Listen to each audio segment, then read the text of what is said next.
y se la ha ocultado durante todos estos años? ¿Qué es lo que me ha ocultado?, dijo Harry en tono anhelante. ¡Deténgase! ¡Se lo prohíbo!, rugió tío Vernon, aterrado. La tía Petunia dejó escapar un gemido de horror. «Voy a romperles la cabeza», dijo Harry. «Harry, eres un mago». Se produjo un silencio en la cabaña. Solo podía oírse el mar y el silbido del viento. ¿Qué soy qué?, dijo Harry con voz entrecortada. «Un mago», respondió Harry, sentándose otra vez en el sofá, que crujió y se hundió. «Y muy bueno, debo añadir, en cuanto te hayas entrenado un poco. Con unos padres como los tuyos, ¿qué otra cosa podría ser? Y creo que ya es hora de que leas la carta». Harry extendió una mano para coger el sobre amarillento, dirigido con tinta verde esmeralda, al señor H. Potter, el suelo, cabaña en la roca, el mar. Sacó la carta y leyó: Colegio Hogwarts, de magia y hechicería. Director, Albus Dumbledore. Orden de Merlín, primera clase, gran hechicero, jefe de magos, jefe supremo, Confederación Internacional de Magos. Querido señor Potter, tenemos el placer de informarle que dispone de un cupo en el Colegio Hogwarts de Magia y Hechicería. Le adjuntamos la lista del equipo y los libros necesarios. Las clases comienzan el 1 de septiembre. Esperamos su búho antes del 31 de julio. Muy cordialmente, Minerva McGonagall, director adjunta. Las preguntas estallaban en la cabeza de Harry como fuegos artificiales y no sabía por cuál empezar. Después de unos minutos, tartamudeó. ¿Qué quiere decir esto de que esperan mi búho? Gorgonas galopantes. Ahora me acuerdo, Hagrid dijo, golpeándose la frente con tanta fuerza como para derribar un caballo. De otro bolsillo sacó un búho de verdad, vivo y con las plumas algo erizadas. Una gran pluma y un rollo de pergamino. Con la lengua entre los dientes escribió una nota que Harry pudo leer al revés. Querido señor Dumbledore, he entregado a Harry su carta, lo llevo mañana a comprar sus cosas. El tiempo es horrible. Espero que usted esté bien. Hagrid. Hagrid enrolló la nota y se la dio al búho, que la cogió con el pico. Después fue hasta la puerta y lanzó el búho en la tormenta. Entonces volvió y se sentó como si aquello fuera tan normal como hablar por teléfono. Harry se dio cuenta que tenía la boca abierta y la cerró rápidamente. ¿Por dónde iba?, dijo. ¿Por dónde iba?, dijo Harry. Pero en aquel momento tío Vernon, todavía con el rostro color ceniza pero muy enfadado, se acercó a la chimenea. Él no irá, dijo. Harry gruñó. Me gustaría ver a un gran mago como usted deteniéndolo, dijo. ¿Un qué?, preguntó Harry, interesado. Un mugo, respondió Hagrid.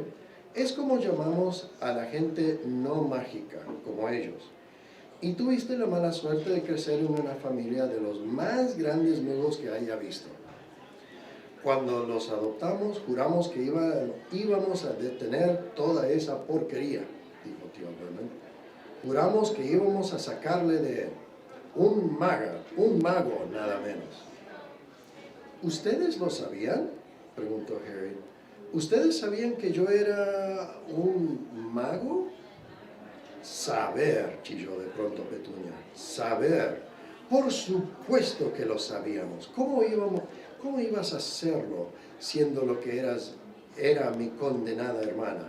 Oh, ella recibió una carta como esta de ese colegio y desapareció y volvía a casa para las vacaciones con los bolsillos llenos de ranas y convertía las tazas de té en ratas. Yo era la única que la veía tal como era, una monstruosidad. Pero para mi madre y mi padre, oh no, para ellos era Lily hizo esto y Lily hizo aquello. Estaban orgullosos de tener una bruja en la familia.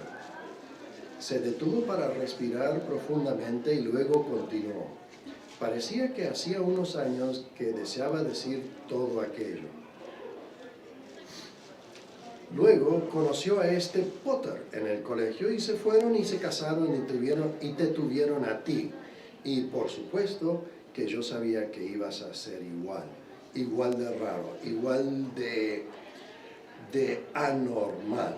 Y luego, como si fuera poco, hubo esa explosión y nosotros tuvimos que quedarnos contigo. Harry se había puesto muy pálido. Tan pronto como recuperó la voz, preguntó, ¿explosión? Me dijeron que habían muerto en un accidente de automóvil. ¿Accidente de automóvil? Rugió Hagrid, dando un salto tan enfadado que los Dursleys volvieron al rincón. ¿Cómo iban a poder morir Lily y James Potter en un accidente de auto? Esto es un ultraje, un escándalo. Que Harry Potter no conozca su propia historia cuando todos los chicos de nuestro mundo conocen su nombre. Pero, ¿por qué? ¿Qué sucedió?, preguntó Harry con tono de apremio. La furia se desvaneció del rostro de Hagrid. De pronto parecía nervioso. Nunca había esperado algo así, dijo en voz baja y con aire preocupado. Cuando Dumbledore me dijo que podía tener problemas para recogerte, no tenía ni idea de cuánto ignorabas. Ah, Harry, no sé si soy la persona apropiada para decírtelo, pero alguien debe hacerlo. No puedes ir a Hogwarts sin saberlo. Lanzó una mirada despectiva a los Dursley. Bueno, es mejor que sepas todo lo que yo puedo decirte, porque no puedo decirte todo. Es un gran misterio, al menos una parte. Se sentó y miró fijamente al fuego durante unos instantes y luego continuó. Comienza, supongo, con una persona llamada... Pero es increíble que no sepas su nombre. Todo nuestro mundo lo sabe. ¿Quién? Bueno, no me gusta decir el nombre, sí puedo evitarlo. Nadie lo dice. ¿Por qué no? Gárgolas galopantes, Harry. La gente todavía tiene miedo. Oh, vaya, esto es difícil. Mira, había un mago que se volvió malo.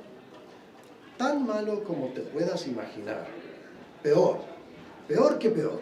Su nombre era... Hagrid trató, pero no le salía la voz. ¿Puedes escribirlo?, sugirió Hagrid. No sé cómo se escribe. Está bien. Voldemort.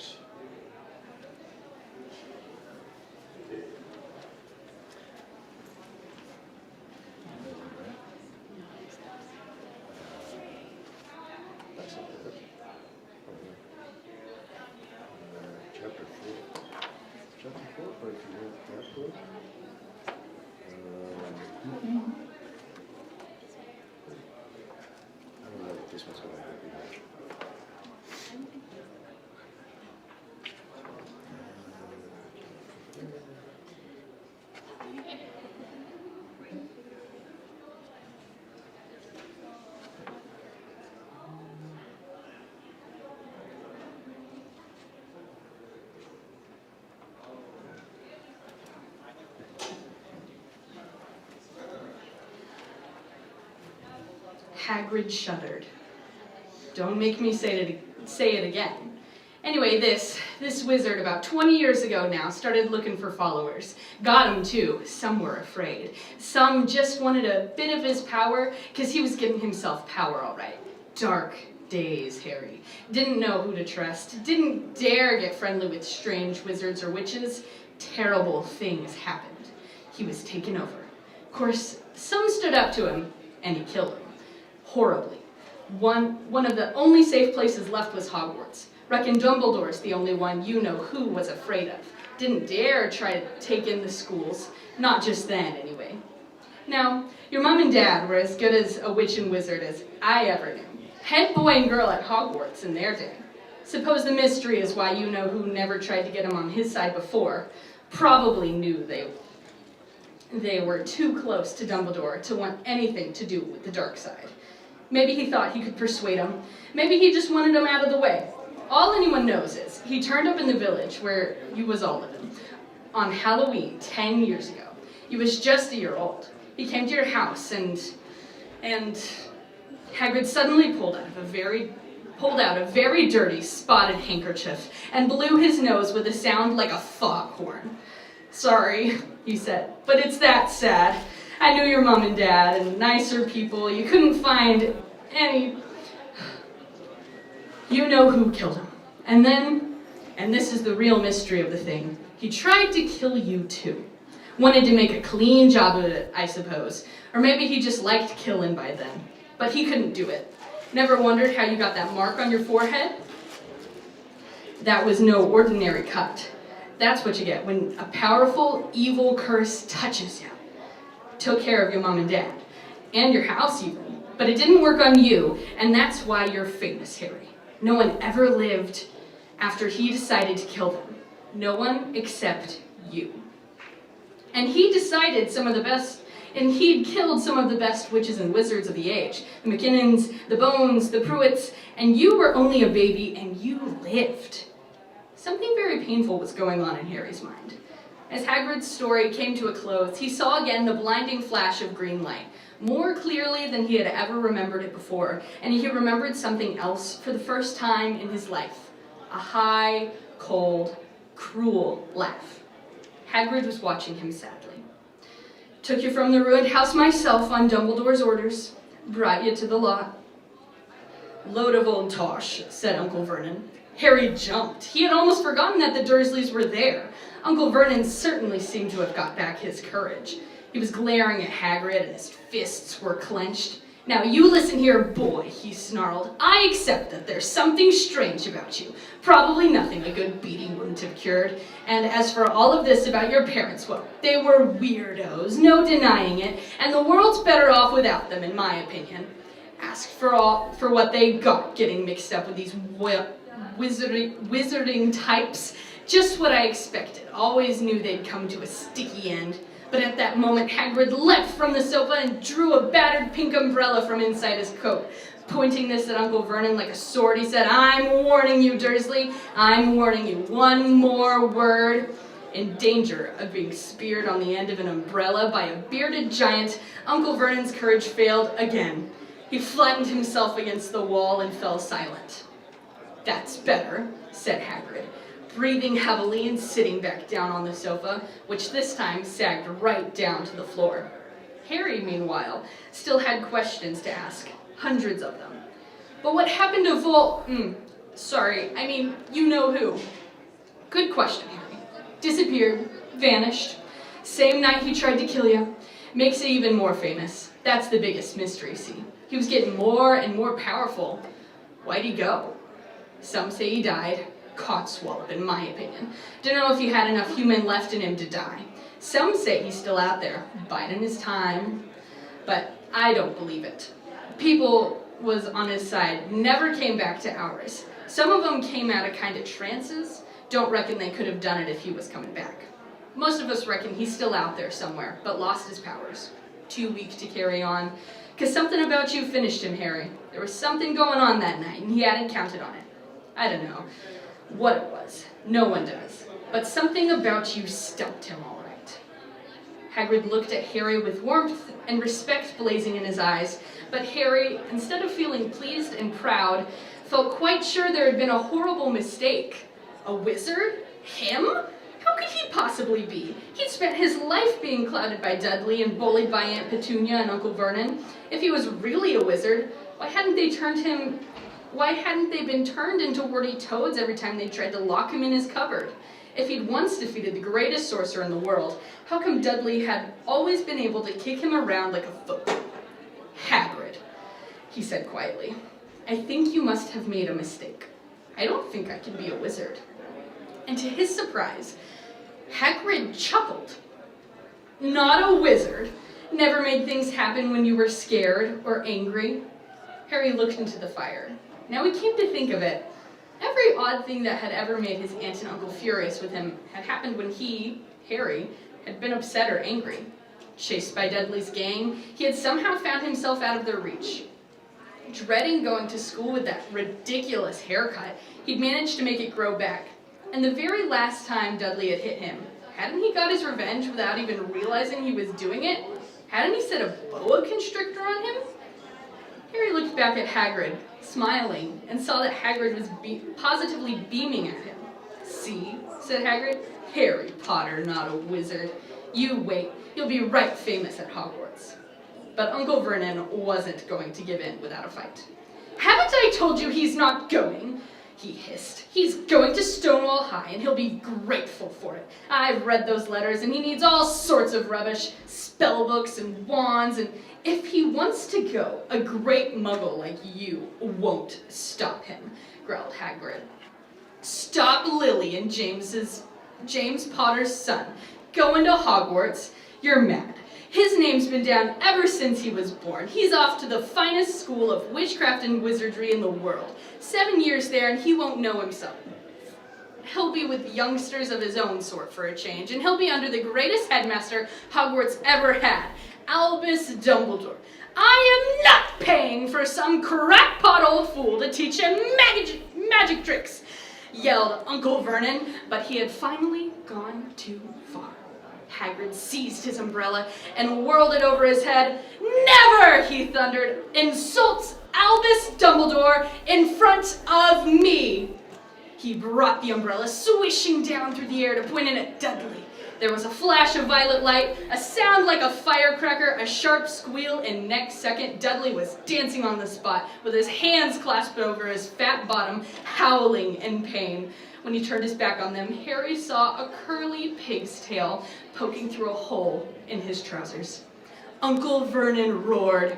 Pulling Aunt Petunia and Dudley into the other room, he cast one last terrified look at Hagrid and slammed the door behind them. Hagrid looked down at his umbrella and stroked his beard. Shouldn't have lost me temper, he said ruefully. But it didn't work anyway. Meant to turn him into a pig, but I suppose he was so much like a pig anyway, there wasn't much left to do. He cast a sideways look at Harry under his bushy eyebrows. Be grateful if you didn't mention that to anyone at Hogwarts, he said. I'm not supposed to use magic, strictly speaking. I was allowed to do a bit to follow you and get your letters and stuff. One of the reasons I was so keen to take the job. Why aren't you supposed to do magic? Asked Harry. Oh, well, I was at Hogwarts myself, but I got expelled, to tell you the truth. In my 3rd year. They snapped my wand in half and everything, but Dumbledore let me stay on as gamekeeper. Great man, Dumbledore. Why were you expelled? It's getting late, and we've got lots to do tomorrow, said Hagrid loudly. Gotta get up to town, get all your books and that. He took off his thick black coat and drew it to Harry. You can keep under that, he said. Don't mind if it wiggles a bit. I think it's still got a couple of dormice in one of the pockets.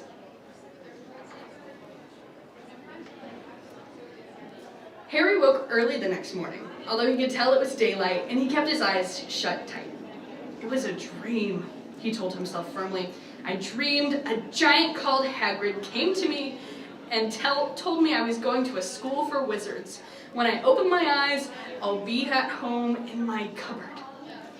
There was suddenly a loud tapping noise. And there's Aunt Petunia knocking on the door, Harry thought, his heart sinking. But he still didn't open his eyes. It had been such a good dream. Tap, tap, tap. All right, Harry mumbled. I'm getting up. He sat up, and Hagrid's heavy coat fell off him. The hut was full of sunlight. The storm was over. Hagrid himself was asleep on the collapsed sofa, and there was an owl rapping its claw on the window, a newsletter held in its beak. Harry scrambled to his feet, so happy he felt as though a large balloon was swelling inside him. He went straight to the window and jerked it open. The owl swooped in and dropped the newspaper on top of Hagrid, who didn't wake up. The owl then fluttered onto the floor and began to attack Hagrid's coat. "Don't do that!" Harry tried to wave the owl out of the way, but it snapped its beak fiercely at him and carried on savaging the coat. "Hagrid!" said Harry loudly. "There's an owl!" "Pam," Hagrid grunted into the sofa. "What?" "He wants paying for delivering the paper. Look in the pockets." Hagrid's coat seemed to be made of nothing but pockets. Bunches of keys, slug pellets, balls of string, mint humbugs, tea bags. Finally, Harry pulled out a handful of strange-looking coins. "Give him 5 nuts," said Hagrid sleepily. "Nuts? The little bronze ones?" Harry counted out 5 little bronze coins, and the owl held out its legs so he could put the money into a small leather pouch tied to it. Then it flew off through the open window. Hagrid yawned loudly, sat up, and stretched. "Best be off, Harry. Lots to do today. Gotta get up to London and buy all your stuff for school." Harry was turning over the wizard coins and looking at them. He had just thought of something which made him feel as though the happy balloon inside him had got a puncture. Hagrid?" Said Hagrid, who was pulling on his huge boots. "I haven't got any money, and you heard Uncle Vernon last night. He won't pay for me to go and learn magic." "Don't worry about that," said Hagrid, standing up and scratching his head. "Do you think your parents didn't leave you anything? But if their house was destroyed, they didn't keep their gold in their house. No. First stop for us is Gringotts. Wizard's Bank. Have a sausage. They're not bad cold. And I wouldn't say no to a bit of birthday cake, neither."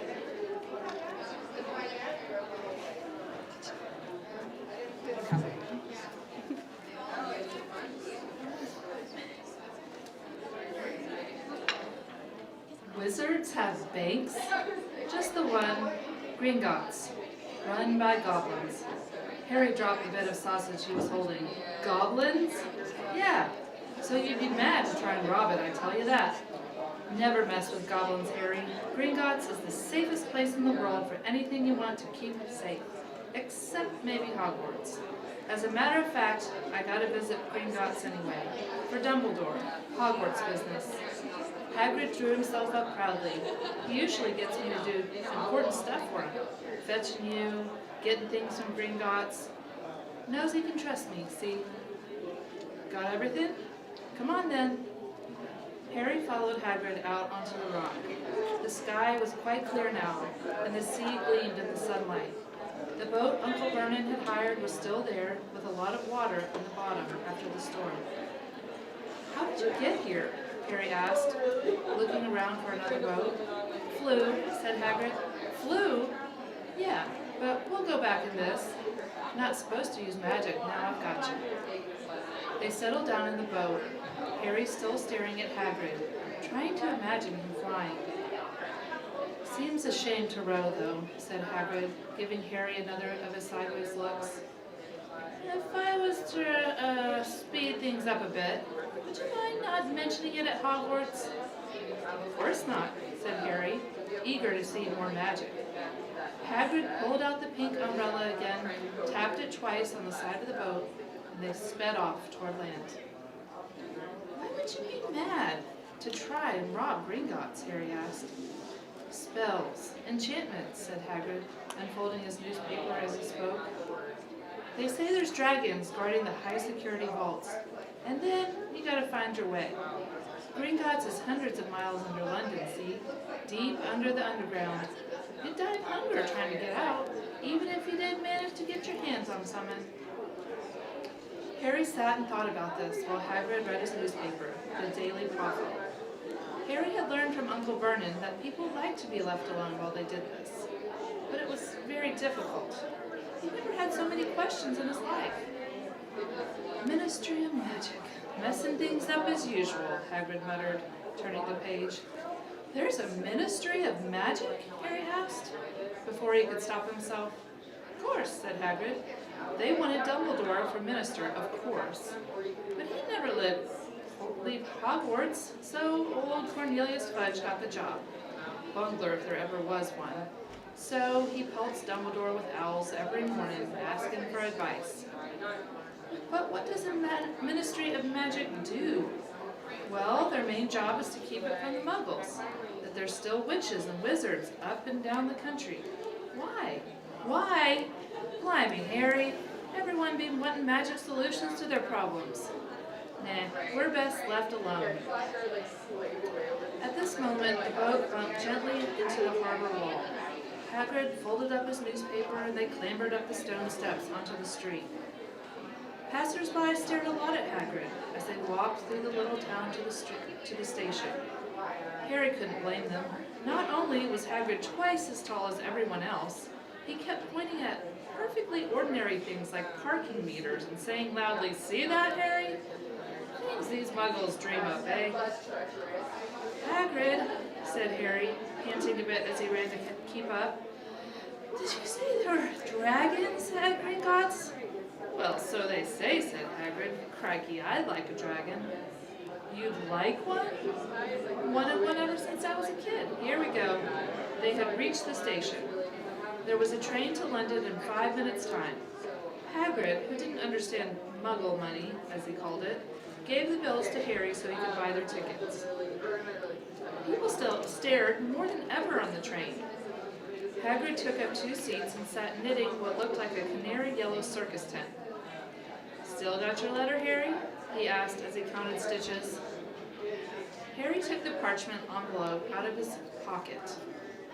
"Good," said Hagrid. "There's a list there of everything you need."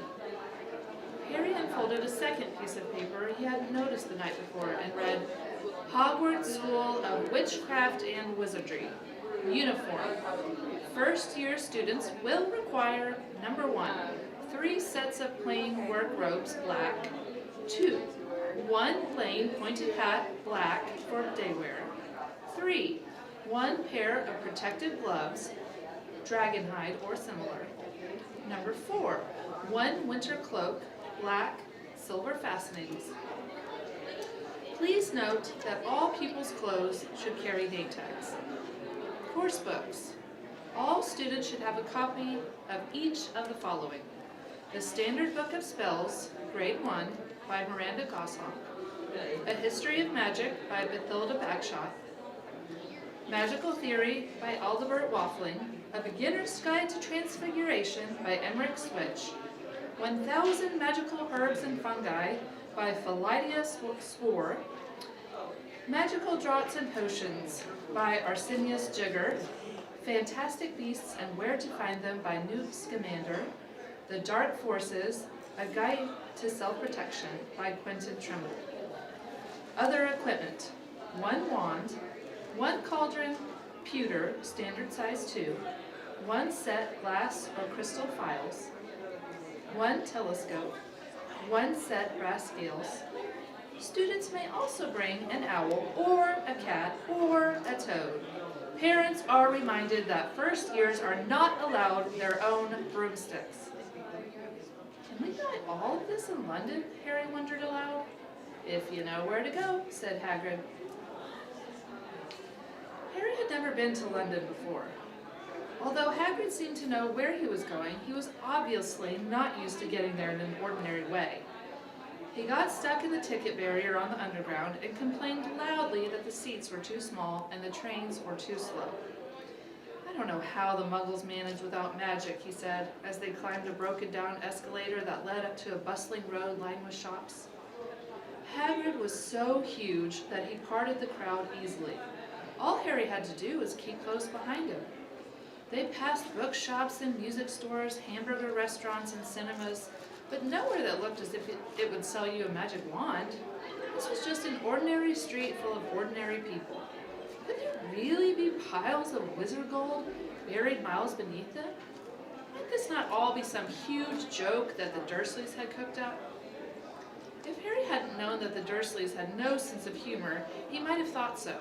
Yet somehow, even though everything Hagrid had told him so far was unbelievable, Harry couldn't help trusting him.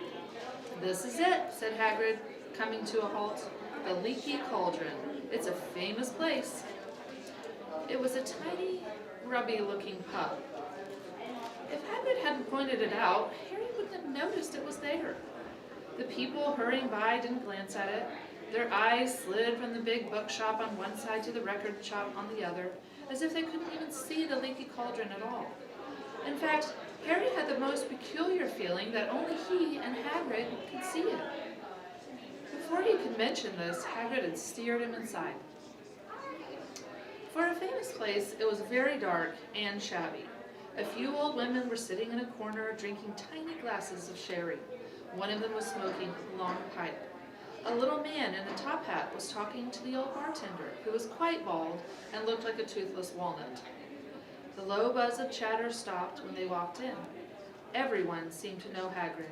They waved and smiled at him, and the bartender reached for a glass, saying, "The usual, Hagrid?" "Can't, Tom. I'm on Hogwarts business," said Hagrid, clapping his great hand on Harry's shoulder and making Harry's knees buckle. "Good Lord," said the bartender, peering at Harry. Can this be?" The Leaky Cauldron had suddenly gone completely still and silent. "Bless my soul," whispered the old bartender. "Harry Potter, what an honor."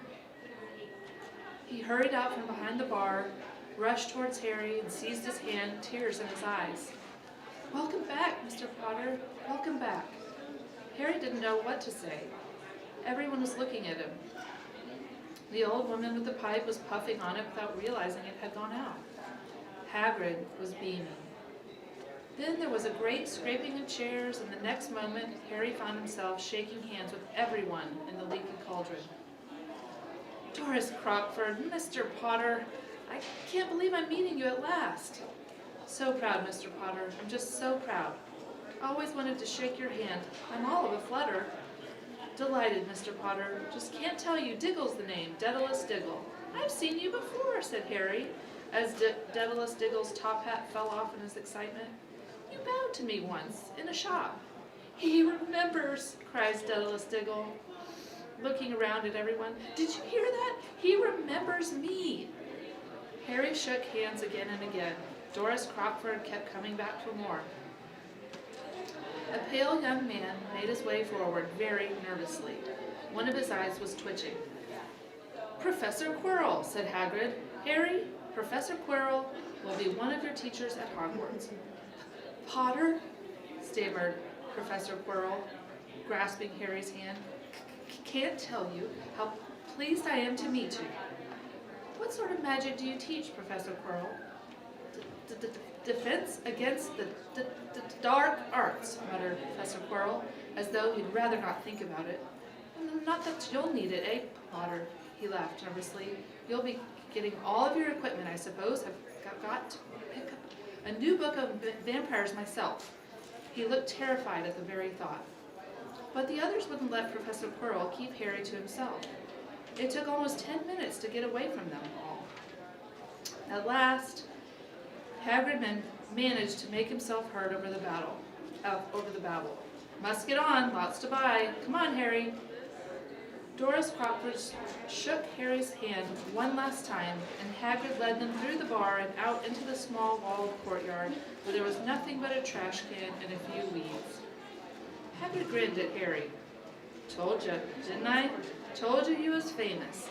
Even Professor Quirrell was trembling to meet you. Mind you, he's usually trembling." "Was he always that nervous?" "Oh yeah, poor bloke. Brilliant mind. He was fine when he was studying out of books, but then he took a year off to get some first-hand experience. They say he met vampires in the Black Forest, and there was a nasty bit of trouble with a hag. Never been the same since. Scared of his students, scared of his own subject. Now, where's the umbrella? Vampires? Hags?" Harry's head was swimming. Hagrid, meanwhile, was counting bricks in the wall above the trash can. 3 up, 2 across, he muttered. "Right. Stand back, Harry." He tapped the wall 3 times with the point of his umbrella. The brick he had touched quivered. It wriggled. In the middle, a small hole appeared. It grew wider and wider. A second later, they were facing an archway large enough even for Hagrid. An archway onto a cobbled street that twisted and turned out of sight. "Welcome," said Hagrid, to Diagon Alley. He grinned at Harry's amazement. They stepped through the archway. Harry looked quickly over his shoulder and saw the archway shrink instantly back into solid wall. The sun shone brightly on a stack of cauldrons outside the newest shop. Cauldrons, all sizes, copper, brass, pewter, silver, self-stirring, collapsible, said a sign hanging over them. "Yeah, you'll be needing one," said Hagrid. "But we gotta get your money first." You ready? I'm ready, whenever you are. Good. Right here. How are you doing, Dr. Sanders? Good to see you. Harry wished he had about 8 more eyes. He turned his head in every direction as they walked up the street, trying to look at everything at once. The shops, the things outside them, the people doing their shopping. A plump woman outside the apothecary was shaking her head as they passed, saying, "Dragon liver, 16 sickles an ounce. They're mad." A low, soft hooting came from the dark shop, the sign saying, "Ilots, Owl Emporium." Tawny screeched, barn, brown, and snowy. Several boys of about Harry's age had their nose pressed against a window with broomsticks in it. "Look," Harry heard one of them say, "the new Nimbus 2000, fastest ever." There were shops selling robes, shops selling telescopes, and strange silver instruments Harry had never seen before. Windows stacked with barrels of bat spleens and eel's eyes, tottering piles of spell books, quills, and rolls of parchment, potion bottles, globes of the moon. "Gringotts," said Hagrid. They had reached a snowy white building that towered over the other little shops. Standing outside its burnished bronze doors, wearing a uniform of scarlet and gold, was, "Yeah, that's a goblin," said Hagrid quietly as they walked up the white stone towards him. The goblin was about a head shorter than Harry. He had a swarthy, clever face, a pointed beard, and Harry noticed very long fingers and feet. He bowed as they walked inside. Now they were facing a second pair of doors, silver this time, with words engraved upon them. "Enter, stranger, but take heed of what awaits the sin of greed for those who take but do not earn, must pay most dearly in their turn. So if you seek beneath our floors a treasure that was never yours, thief, you have been warned, beware of finding more than treasure there." "Like I said, you'd be mad to try and rob it," said Hagrid. A pair of goblins bowed them through the silver doors, and they were a vast marble hall. About 100 more goblins were sitting on high stools behind a long counter, scribbling in large ledgers, weighing coins in brass scales, examining precious stones through eyeglasses. There were too many doors to count leading off the hall, and yet more goblins were showing people in and out of these. Hagrid and Harry made for the counter. "Morning," said Hagrid to a free goblin. "We come to take some money out of Mr. Harry Potter's safe." "You have his keys, sir."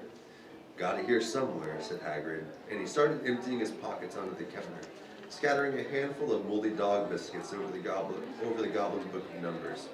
The goblin wrinkled his nose. Harry watched the goblin on their right weighing pile of rubies, as big as glowing coals. "Got it," said Hagrid at last, holding up a tiny golden key. The goblin looked at it closely. "That seems to be in order. And I've got a letter here from Professor Dumbledore," said Hagrid importantly, throwing out his chest. "It's about the you-know-what in Vault 713. The goblin read the letter carefully. "Very well," he said, handing it back to Hagrid. "I'll have someone take you down to both vaults." Griphook was yet another goblin. Once Hagrid had crammed all the dog biscuits back inside his pockets, he and Harry followed Griphook down one of the doors leading off to the hall. "What's the you-know-what in Vault 713, Harry asked. "Can't tell you that," said Hagrid mysteriously. "Very secret, Hogwarts business. Dumbledore's trusted me. More than my job's worth to tell you that." Griphook held the door open for them. Harry had expected more marvelous surprise. They were in a narrow stone passageway lit with the flaming torches. It sloped easily downward, and there was a little railway tracks to the floor. Griphook whistled, and a small car came hurtling up the track towards them. They climbed in. Hagrid with some difficulty, and were off. At first, they hurtled through a maze of twisting passages. Harry tried to remember. Left, right, left, middle fork, right, left. But it was impossible. The rattling cart seemed to know its own way because Griphook wasn't steering. Harry's eyes stung as the cold air rushed past them, but he kept them wide open. Once he thought he saw a burst of fire at the end of the passage and twisted around to see if it was a dragon. But too late. They plunged even deeper, passing an underground lake where huge stalactites and stalagmites grew from the ceiling and floor. I never knew, Harry called to Hagrid over the noise of the cart. What's the difference between a stalactite and a stalagmite and a stalactite? Stalagmite's got an M in it, said Hagrid. And don't ask me questions just now. I think I'm going to be sick. He did look very green, and when the cart stopped at last beside a small door in the passage wall, Hagrid got out and turned to lean against the wall to stop his knees from trembling. Griphook unlocked the door. A lot of green smoke came billowing out.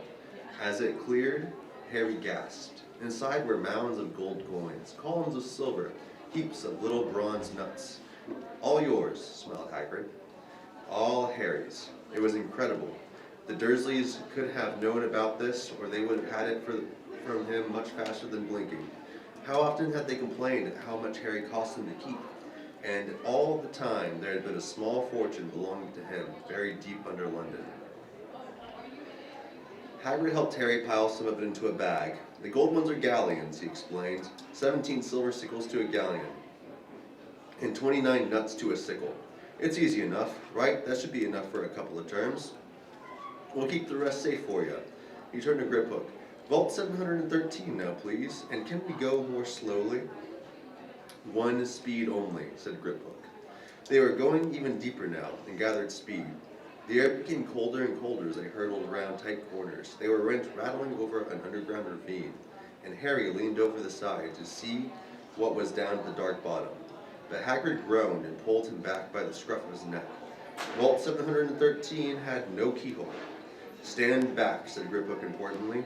He stroked the door gently with one of his long fingers, and it simply melted away. If anyone but a Gringotts goblin tried that, they'd be sucked through the door and trapped in there, said Griphook. How often do you check to see if anyone's inside? Harry asked. About once every 10 years, said Griphook with a rather nasty grin. Something really extraordinary had to be inside this top security vault, Harry was sure, and he leaned forward eagerly, expecting to see fabulous jewels at the very least. But at first he thought it was empty. Then he noticed a grubby little package wrapped up in brown paper lying on the floor. Hagrid picked it up and tucked it inside his coat. Harry longed to know what it was, but he knew better than to ask. Come on back to this infernal cart and don't talk to me on the way back. It's best if I keep my mouth shut, said Hagrid. One wild cart ride later, they stood blinking in the sunlight outside Gringotts. Harry didn't know where to run first, now that he had a bag full of money.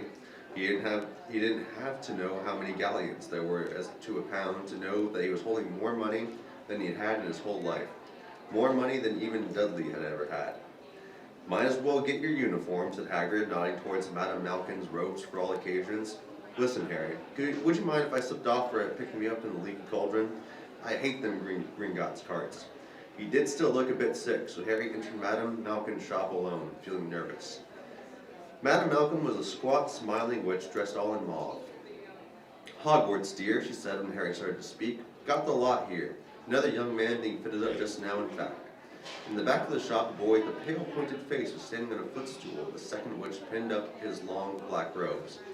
Madame Malkin stood Harry on the stool next to him, slipped a long robe over his head, and began to pin it to the right link. Hello, said the boy. Hogwarts too? Yes, said Harry. My father's next door, buying my books, and mother's up the street looking at one, said the boy. He had a bored, drawling voice. Then I'm going to drag them off to the racing grooms. I don't see why first years can't have their own. I think I'll bully father into getting me one, and I'll smuggle it in somehow. Harry was strongly reminded of Dudley. Have you got your own broom? The boy went on. No, said Harry. Play Quidditch at all? No, Harry said again, wondering what on earth Quidditch could be. I do. Father says it's a crime if I'm not picked to play for my house, and I must say, I agree. Know what house you'll be in yet? No, said Harry, feeling more stupid by the minute. Well, no one really knows until they get there. But I know I'll be Slytherin. All our family have been. Imagine being in Hufflepuff. I think I leave, wouldn't you? Said Harry, wishing he could say something a bit more interesting. I say, look at that man, said the boy suddenly, nodding towards the front window. Hagrid was standing there, grinning at Harry and pointing at 2 large ice cream cones to show he couldn't come in. That's Hagrid, said Harry, pleased to know something the boy didn't. He works at Hogwarts. Oh, said the boy. I've heard of him. He's a sort of servant, isn't he? He's the gamekeeper, said Harry. He was liking the boy listless every second. Yes, exactly. I've heard he's a sort of savage, lives in a hut in the school grounds. And every now and then he gets drunk, tries to do magic, and ends up setting fire to his bed. I think he's brilliant, said Harry coldly. Do you? Said the boy with a slight sneer. Why is he with you? Where are your parents? They're dead, said Harry shortly. He didn't much feel like going into the matter with the boy. Oh, sorry, said the other, not sounding sorry at all. But they were our kind, weren't they? They were a witch and wizard, if that's what you mean. I really don't think they should let that other sort in, do you? They're just not the same. We've never been brought up to know our ways. Some of them have never even heard of Hogwarts until they get the letter. Imagine. I think they should keep it all in the old wizarding families. What's your surname, anyway? But before Harry could answer, Madam Malcolm said, That's you done, my dear. And Harry, not sorry for an excuse to stop talking to the boy, hopped down from the footstool. Well, I'll see you at Hogwarts, I suppose, said the drawling boy. Harry was rather quiet as he ate the ice cream Hagrid had bought him, chocolate and raspberry with chopped nuts. What's up, said Hagrid. Nothing, Harry lied. They stopped to buy parchment and quills. Harry cheered up a bit when he found a bottle of ink that changed color as you wrote. When they had left the shop, he said, Hagrid, what's Quidditch? Blimey, Harry, I keep forgetting how little you know, not knowing about Quidditch.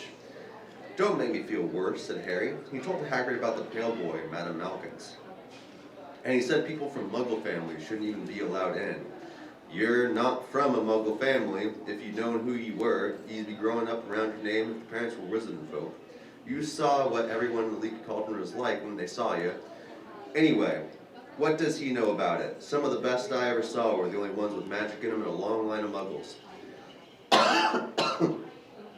Look at your mom. Look what she had for a sister. So what is Quidditch? It's our sport. Wizard sport. It's like soccer in the Muggle world. Everyone follows Quidditch, played up in the air on a broomstick, and there's 4 balls. Sort of hard to explain the rules. And what are Slytherin and Hufflepuff? Schoolhouses, there's 4. Everyone says Hufflepuff are a lot of duffers, but I bet I'm in Hufflepuff, said Harry gloomily. Better Hufflepuff than Slytherin, said Hagrid darkly. There's not a single witch or wizard who went bad who wasn't in Slytherin. You know who was one. Vol? Sorry. You know who was at Hogwarts? Years and years ago, said Hagrid. They bought Harry's school books in a shop called Flourish and Blots, where the shelves were stacked to the ceiling with books as large as paving stones. Bound in leather, books the size of postage stamps and covers of silk, books full of peculiar symbols and a few books with nothing in them at all. Even Dudley, who never read anything, would have been wild to get his hands on some of these. Hagrid almost had to drag Harry away from curses and counter-curses, bewitch your friends and befuddle your enemies with the latest revenges, hair loss, jerry legs, tongue-tying, and much, much more, by Professor Vindicus Viridian. I was trying to find out how to curse Dudley. I'm not saying that's not a good idea, but you're not to use magic in the Muggle world except in very special circumstances, said Hagrid. And anyway, you couldn't work up any of them curses yet. You need a lot more study before you get to that level. Hagrid wouldn't let Harry buy a solid gold cauldron either. It says pewter on your list, but they got a nice set of scales for weighing potion ingredients and a classic brass telescope. Then they visited the apothecary, which is fascinating enough to make up for its horrible smell. A mixture of bad eggs and rotted cabbages. Barrels of slimy stuff stood on the floor. Jars of herb, dried roots, and bright powders lined the walls. Bundles of feathers, strings of fangs, and snarled claws hung from the ceiling. While Hagrid asked for the man behind the counter for a supply of some basic potion ingredients for Harry, Harry himself examined silver unicorn horns of 21 galleons, each, and minuscule glittery black beetle eyes for 5 minutes a scoop. Outside the apothecary, Hagrid checked Harry's list again. Just your wand left? Oh yeah, and I still haven't got you a birthday present. Harry felt himself go red. You don't have to. I know I don't have to. Tell you what, I'll get your animal. Not a toad. Toads were not a fashion years ago. You'd be a laughingstock now. And I don't like cats. They make me sneeze. I'll get you an owl. All the kids want owls. They're dead useful, carry your mail and everything. 20 minutes later, they left Aelop's Owl Emporium, which had been dark and full of rustling and flickering, jewel-bright eyes. Harry now carried a large cage that held a beautiful snowy owl, fast asleep with her head under her wing. He couldn't stop stammering, his thanks sounding just like Professor Quirrell. Don't mention it, said Hagrid gruffly. Don't expect you've ever had a lot of presents from the Dursleys. Just Ollivanders left now. Only place for wands, Ollivanders. And you gotta have the best wand. The magic wand. This was what Harry had been really looking forward to. The last shop was narrow and shabby. Peeling gold letters over the door read Ollivanders, makers of fine wands since 382 BC. A single wand lay on a faded purple cushion in a dusty window. A tinkling bell rang somewhere in the depths of the shop as they stepped inside. It was a tiny place, empty except for a single spindly chair that Hagrid sat on to wait. Harry felt strangely, as though he had entered a very strict library. He swallowed a lot of new questions that had just occurred to him and looked looked instead at the thousands of narrow boxes piled neatly right up to the ceiling. For some reason, the back of his neck prickled. The very dust and silence in here seemed to tingle with some secret magic. Good afternoon, said a soft voice. Harry jumped. Hagrid must have jumped too, because there was a loud crunching noise, and he quickly got off the spindly chair. The old man was standing before him, his wide, pale eyes shining like the moon's through the gloom of the shop. Hello, said Harry awkwardly. Ah, yes, said the man. Yes, yes, I thought I'd be seeing you soon, Harry Potter. It wasn't a question. You have your mother's eyes. It seems only yesterday she was in here herself, buying her first wand. 10 1/4 inches long, swishy, made of willow. Nice wand for charm work. Mr. Ollivander moved closer to Harry. Harry wished he would blink. Those silvery eyes were a bit creepy. Your father, on the other hand, ferried a mahogany wand, 11 inches, pliable, a little more power, and excellent for transfiguration. Well, I say your father favored it. It's really the wand that chooses the wizard, of course. Mr. Ollivander had come so close that he and Harry were almost nose to nose. Harry could see himself reflected in those misty eyes. And that's where Mr. Ollivander touched the lightning scar on Harry's forehead with a long, white finger. I'm sorry to say, I sold the wand that did it, he said softly. 13 1/2 inches. Powerful wand, very powerful. And in the wrong hands, well, if I had known what that wand was going out into the world to do. He shook his head, and then to Harry's relief spotted Hagrid. Rubeus Hagrid, how nice to see you again. Oak, 16 inches. Rather bendy, wasn't it? It was, sir, yes, said Hagrid. Good wand, that one. But I suppose they snapped it in half when you got expelled, said Mr. Ollivander, suddenly stern. Yes, they did, yes, said Hagrid, shuffling his feet. I still got the pieces, though, he added brightly. Are you next? You want to? Oh, you haven't. Okay.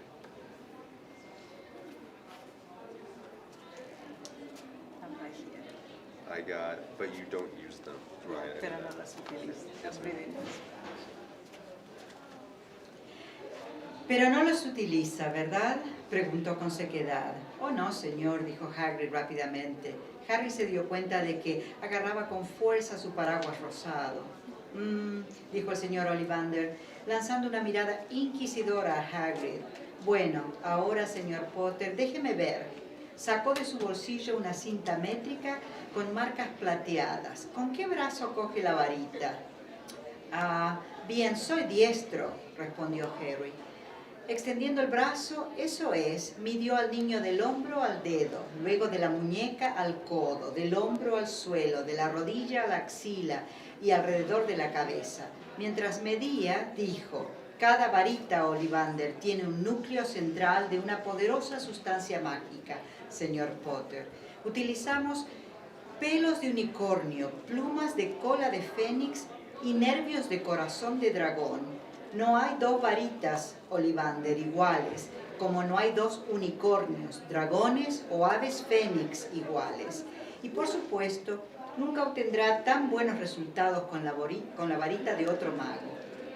De pronto, Harry se dio cuenta de que la cinta métrica que en aquel momento lo medía entre las fosas nasales iba sola. El señor Ollivander estaba revoloteando entre las estantes sacando cajas. «Esto ya no está», dijo, y la cinta métrica se enrolló en el suelo. «Bien, señor Potter, pruebe esta. Madera de haya y nervios de corazón de dragón. 23 centímetros, bonita y flexible. Cógela y agítela». Harry cogió la varita, sintiéndose tonto. La agitó a su alrededor, pero el señor Ollivander se la quitó casi de inmediato. Arce y pluma de fénix, 17 centímetros y cuarto, muy elástica. Pruebe. Harry probó, pero tan pronto como levantó el brazo, el señor Ollivander se la quitó. «No, no, esta, ébano y pelo de unicornio, 21 centímetros y medio, elástica. Vamos, vamos, inténtelo». Harry lo intentó. No tenía ni idea de lo que estaba buscando el señor Ollivander. El montón de varitas ya probadas que estaban sobre la silla crecía por momentos, pero cuantas más varitas sacaba el señor Ollivander, más contento parecía estar. «Qué cliente tan difícil, ¿no? No se preocupe, encontraremos a su pareja perfecta por aquí, en algún lado.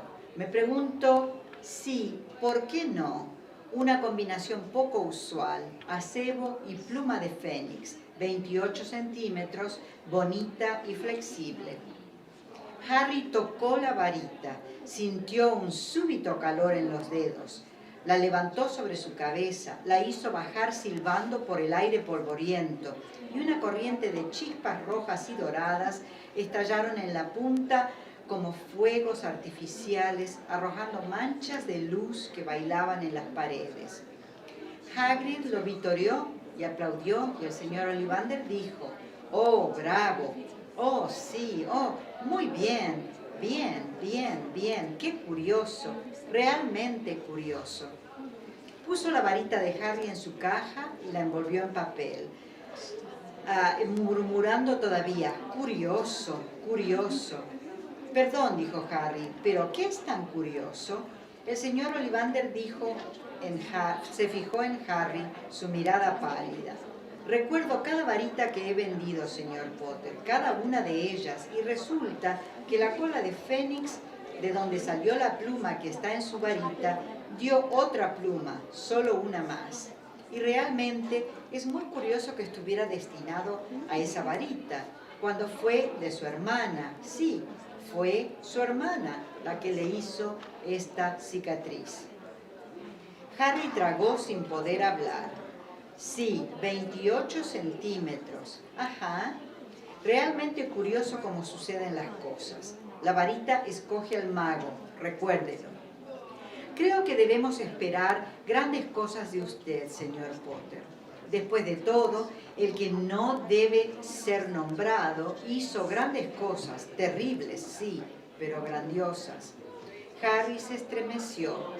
No estaba seguro de que el señor Ollivander le gustara mucho. Pagó 7 galones de oro por su varita y el señor Ollivander los acompañó hasta la puerta de su tienda. Al atardecer, con el sol muy bajo en el cielo, Harry y Hagrid emprendieron su camino de vuelta por el callejón Diagon, a través de la pared y de nuevo por el caldero chorreando ya vacío. Harry no habló mientras salían a la calle y ni siquiera reparó en la cantidad de gente que se quedaba con la boca abierta al verlos en el metro, cargados con todos esos paquetes de formas raras y con la lechuza blanca dormida en el regazo de Harry. Subieron por la escalera mecánica y entraron en la estación de Paddington. Harry acababa de comprender dónde estaba cuando Hagrid le dio unos golpecitos en el hombro. «Tenemos tiempo para que comas algo antes de que salga el tren», dijo. Le compró una hamburguesa a Harry y se sentaron a comer en unas sillas de plástico. Harry miró a su alrededor. De alguna manera todo le parecía muy extraño. «¿Estás bien, Harry? Te veo muy silencioso», dijo Hagrid. Harry no estaba seguro de poder explicarlo. Había tenido el mejor cumpleaños de su vida y, sin embargo, masticó su hamburguesa intentando encontrar las palabras. «Todos creen que soy especial», dijo finalmente. «Toda esa gente del caldero chorreante, el profesor Quirrell, el señor Ollivander, pero yo no sé nada sobre magia. ¿Cómo puedo esperar grandes cosas? Soy famoso y ni siquiera puedo recordar por qué soy famoso. No sé qué sucedió cuando quiero decir, la noche en que mis padres murieron». Hagrid se inclinó sobre la mesa. Detrás de la barba enmarañada y las espesas cejas había una sonrisa muy bondadosa. «No te preocupes, Harry, aprenderás rápido. Todos son principiantes cuando empiezan en Hogwarts. Vas a estar muy bien. Sencillamente, sé tú mismo. Sé que es difícil. Has sido elegido y eso siempre es duro. Pero vas a pasarlo muy bien. En Hogwarts yo lo hice y en realidad todavía lo hago». Hagrid ayudó a Harry a subir al tren que lo llevaría hasta la casa de Dursley y luego le entregó un sobre. «Tu pasaje para Hogwarts», dijo. «El 1 de septiembre en King's Cross. Está todo en el pasaje. Si tienes cualquier problema con los Dursley, me mandas una carta con tu lechuza. Ella sabrá encontrarme. Hasta pronto, Harry». El tren arrancó. Harry deseaba mirar a Hagrid hasta que se perdiera de vista. Se levantó del asiento y apretó la nariz contra la ventanilla, pero parpadeó y Hagrid ya no estaba. El último mes de Harry con los Dursley no fue divertido. Es cierto que Dudley le tenía miedo y no se quedaba con él en la misma habitación, y que tía Petunia y tío Vernon no lo encerraban en la alacena, ni lo obligaban a hacer nada, ni le gritaban. En realidad, ni siquiera le dirigían la palabra. Mitad aterrorizados, mitad furiosos, se comportaban como si cualquier silla que Harry ocupara estuviera vacía. Aunque aquello significaba una mejora en muchos aspectos, después de un tiempo resultaba un poco deprimente. Harry se quedaba en su habitación con su nueva lechuza blanca por compañía. Decidió llamarla Hedwig, un nombre que encontró en Historia de la Magia. Los libros del colegio eran muy interesantes. Por la noche leía en la cama hasta tarde, mientras Hedwig entraba y salía a su antojo por la ventana abierta. Era una suerte que tía Petunia ya no entrara a pasar la aspiradora, porque Hedwig iba trayendo ratones muertos. Cada noche, antes de dormir, Harry marcaba otro día en la hoja de papel que tenía en la pared, haciendo la cuenta regresiva hasta el 1 de septiembre. El último día de agosto pensó que era mejor hablar con sus tíos sobre el desplazamiento a la estación de King's Cross al día siguiente. Así que bajó a la sala donde estaban viendo la televisión, se acercó, se aclaró la garganta para que supieran que estaba allí, y Dudley gritó y salió corriendo. Tío Vernon. Tío Vernon gruñó para demostrar que lo escuchaba. Necesito estar mañana en King's Cross para ir a Hogwarts. Tío Vernon, gruñó otra vez. ¿Podrías llevarme hasta allí? Otro gruñido. Harry interpretó que quería decir sí. Gracias. Estaba a punto de volver a subir la escalera cuando tío Vernon finalmente habló. Qué forma curiosa de ir a una escuela de magos en tren. Las alfombras mágicas estarán todas rotas. Harry no contestó. ¿Y dónde queda ese colegio? De todos modos. No lo sé, dijo Harry, pasando en eso por primera vez. Sacó del bolsillo el pasaje de Hagrid que Hagrid le había dado. Tengo que coger el tren que sale del andén 9:75 a las 11 de la mañana, leyó. Sus tíos lo miraron. ¿Andén qué? 9:75. No digas estupideces, dijo tío Vernon. No hay ningún andén 9:75. Eso dice mi pasaje. Equivocados, dijo tío Vernon. Totalmente locos. Todos ellos. Ya lo verás. Tú espera. Muy bien, te llevaremos a King's Cross. De todos modos tenemos que ir a Londres mañana, si no, no me molestaría. ¿Por qué van a Londres?, preguntó Harry, tratando de mantener un tono amistoso. Vamos a llevar a Dudley al hospital, gruñó tío Vernon, para que le quiten esa maldita cola antes de que vaya a Smeltings. A la mañana siguiente, Harry se despertó a las 5, tan emocionado e ilusionado que no podía volver a dormir. Se levantó y se puso los jeans. No quería andar por la estación con su túnica de mago, ya se cambiaría en el tren. Comprobó otra vez su lista de Hogwarts para estar seguro de que tenía todo lo necesario. Se ocupó de meter a Hedwig en una jaula y luego se paseó por la habitación esperando que los Dursley se levantaran. 2 horas más tarde, el pesado baúl de Harry estaba cargado en el auto de los Dursley. Tía Petunia había hecho que Dudley se sentara con Harry y estaban en marcha. Llegaron a King's Cross a las 10:30. Tío Vernon cargó el baúl de Harry en un carrito y lo llevó por la estación. Harry pensó que era una rara amabilidad hasta que tío Vernon se detuvo mirando los andenes con una sonrisa perversa.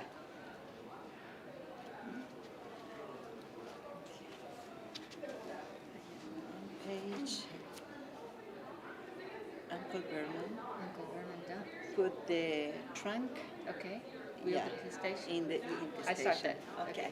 Okay. Thank you. I'm leaving it here.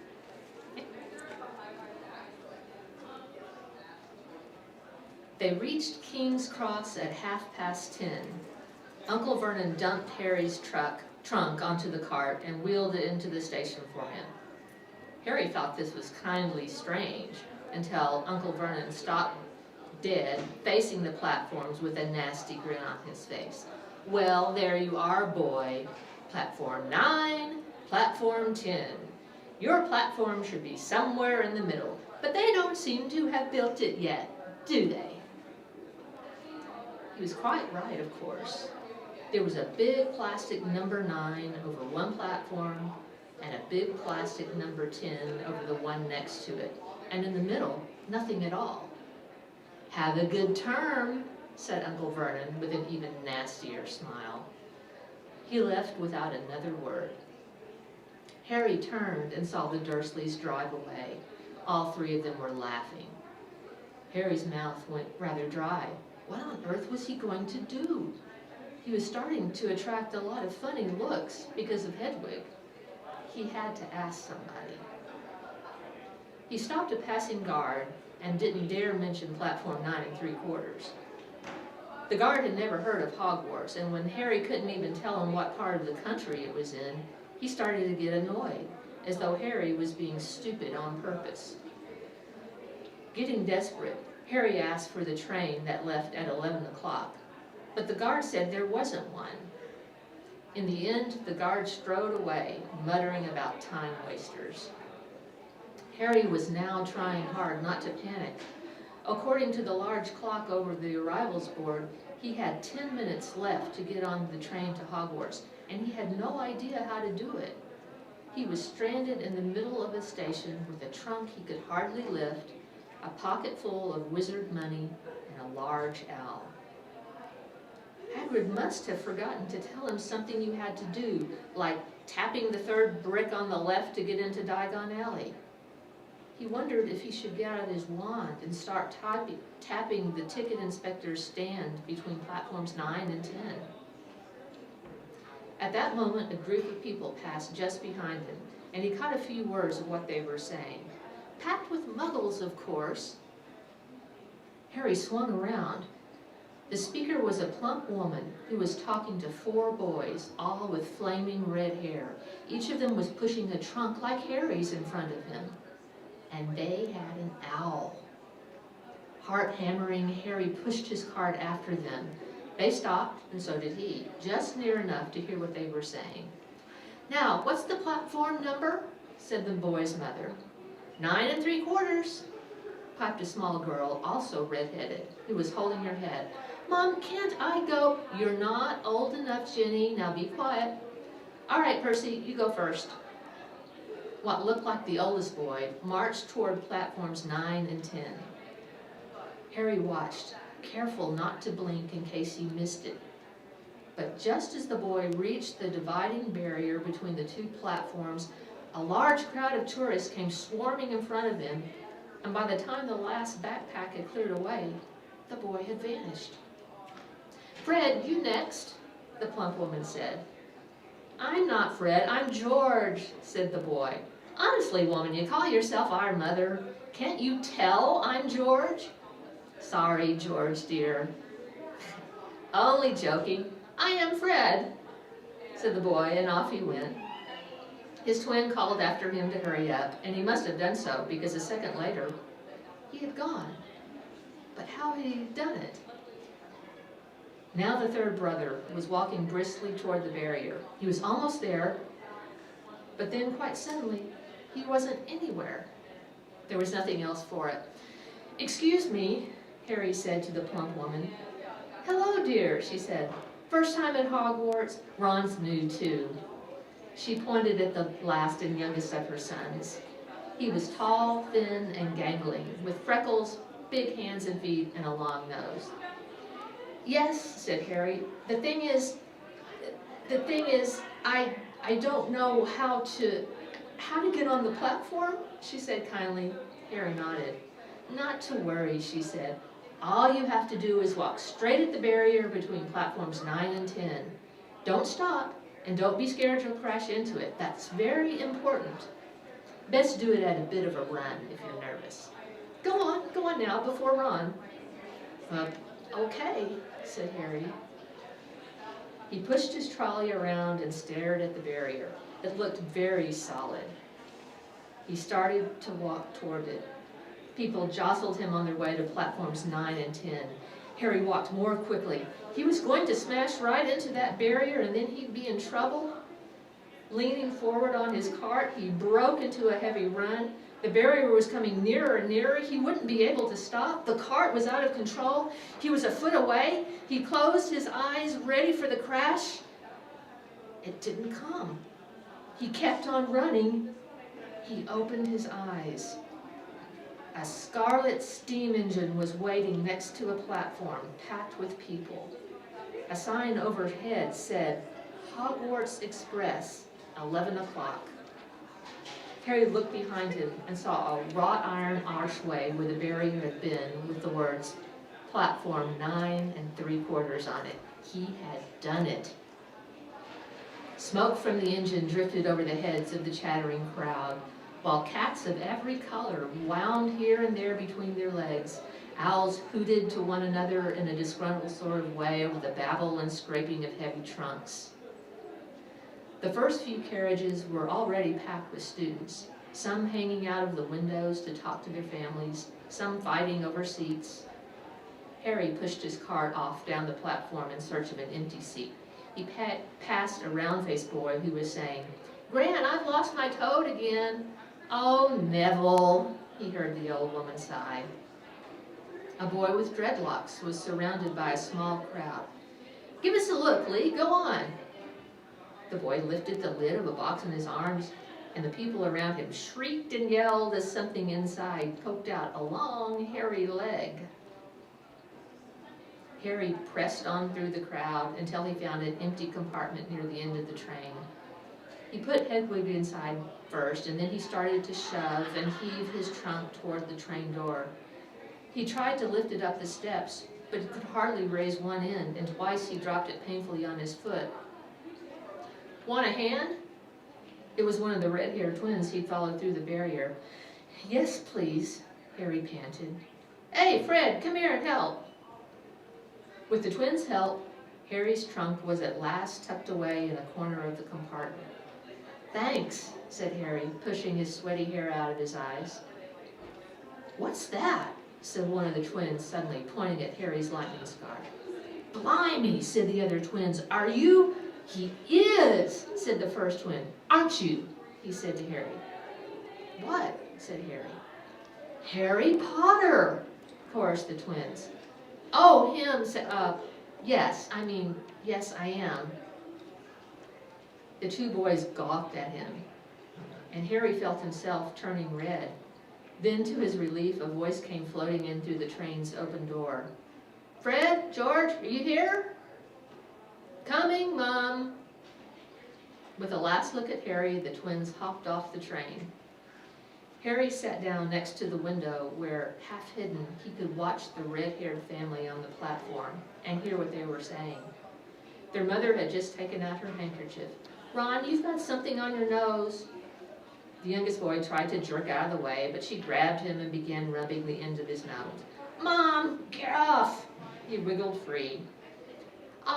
Has little Ronnie got something on his nose? Said one of the twins. Shut up, said Ron. Where's Percy?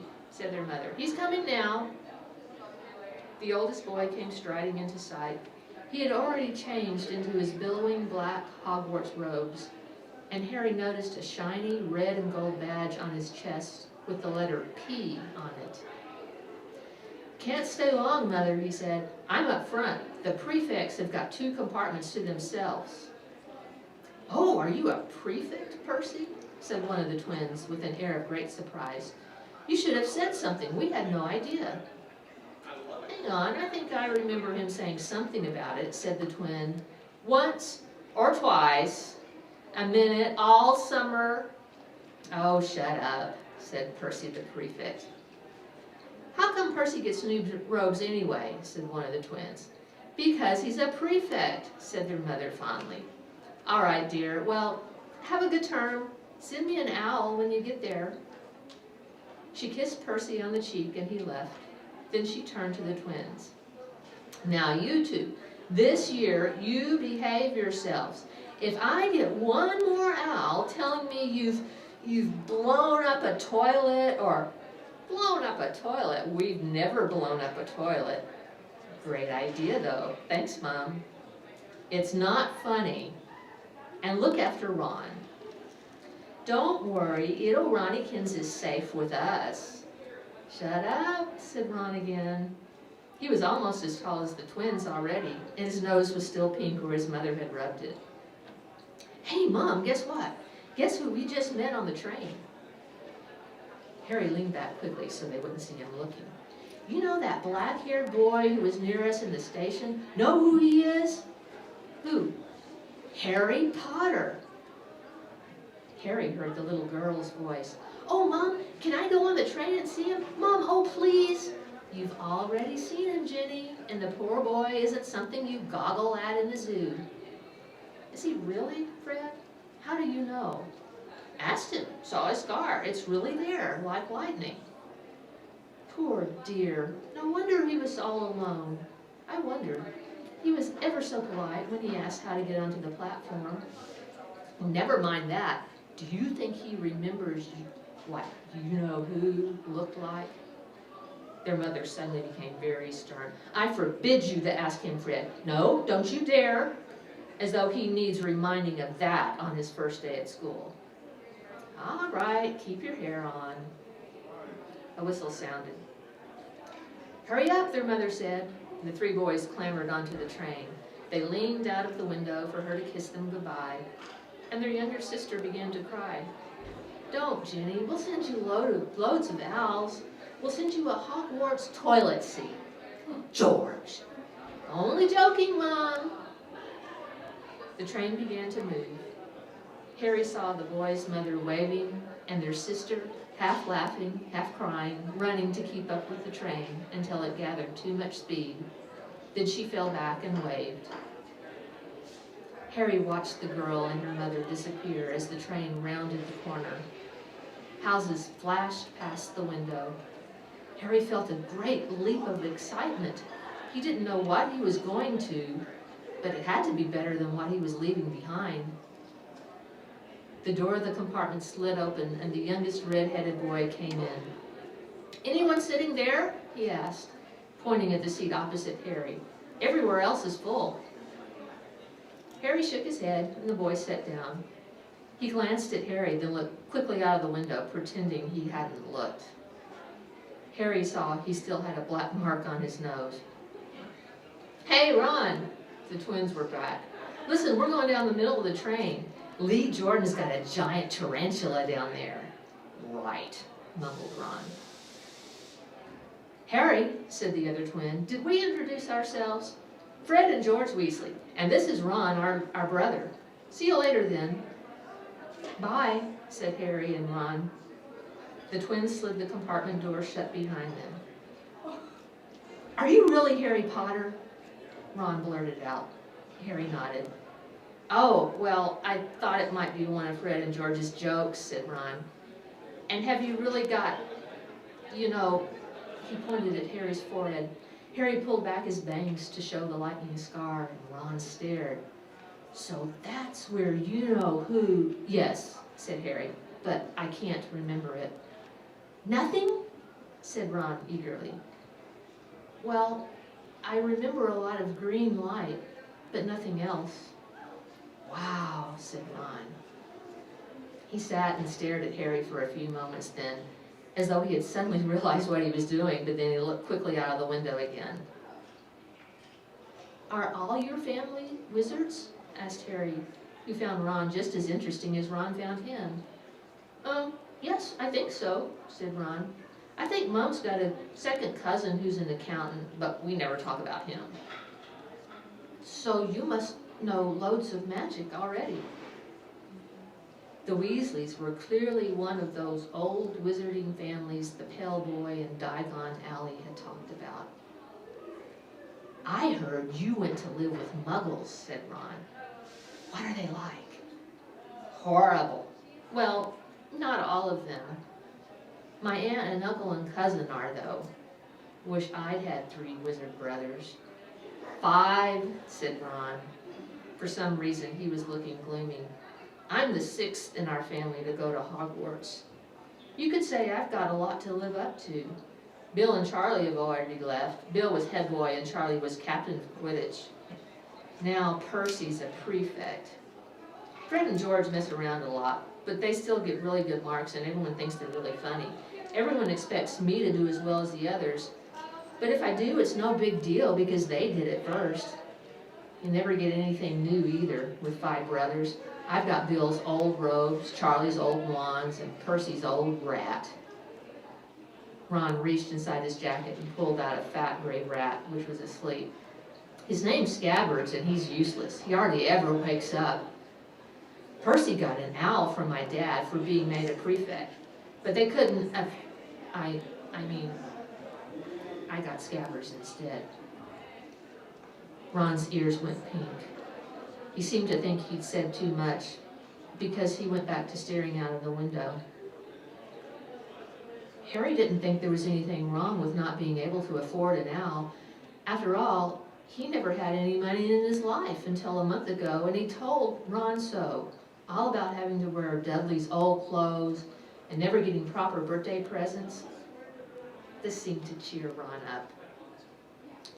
"And until Hagrid told me, I didn't know anything about being a wizard or about my parents or Voldemort," Ron gasped. "What?" said Harry. "You said you know whose name," said Ron, sounding both shocked and impressed. "I'd have thought you of all people." "I'm not trying to be brave or anything saying the name," said Harry. "I just never know you couldn't.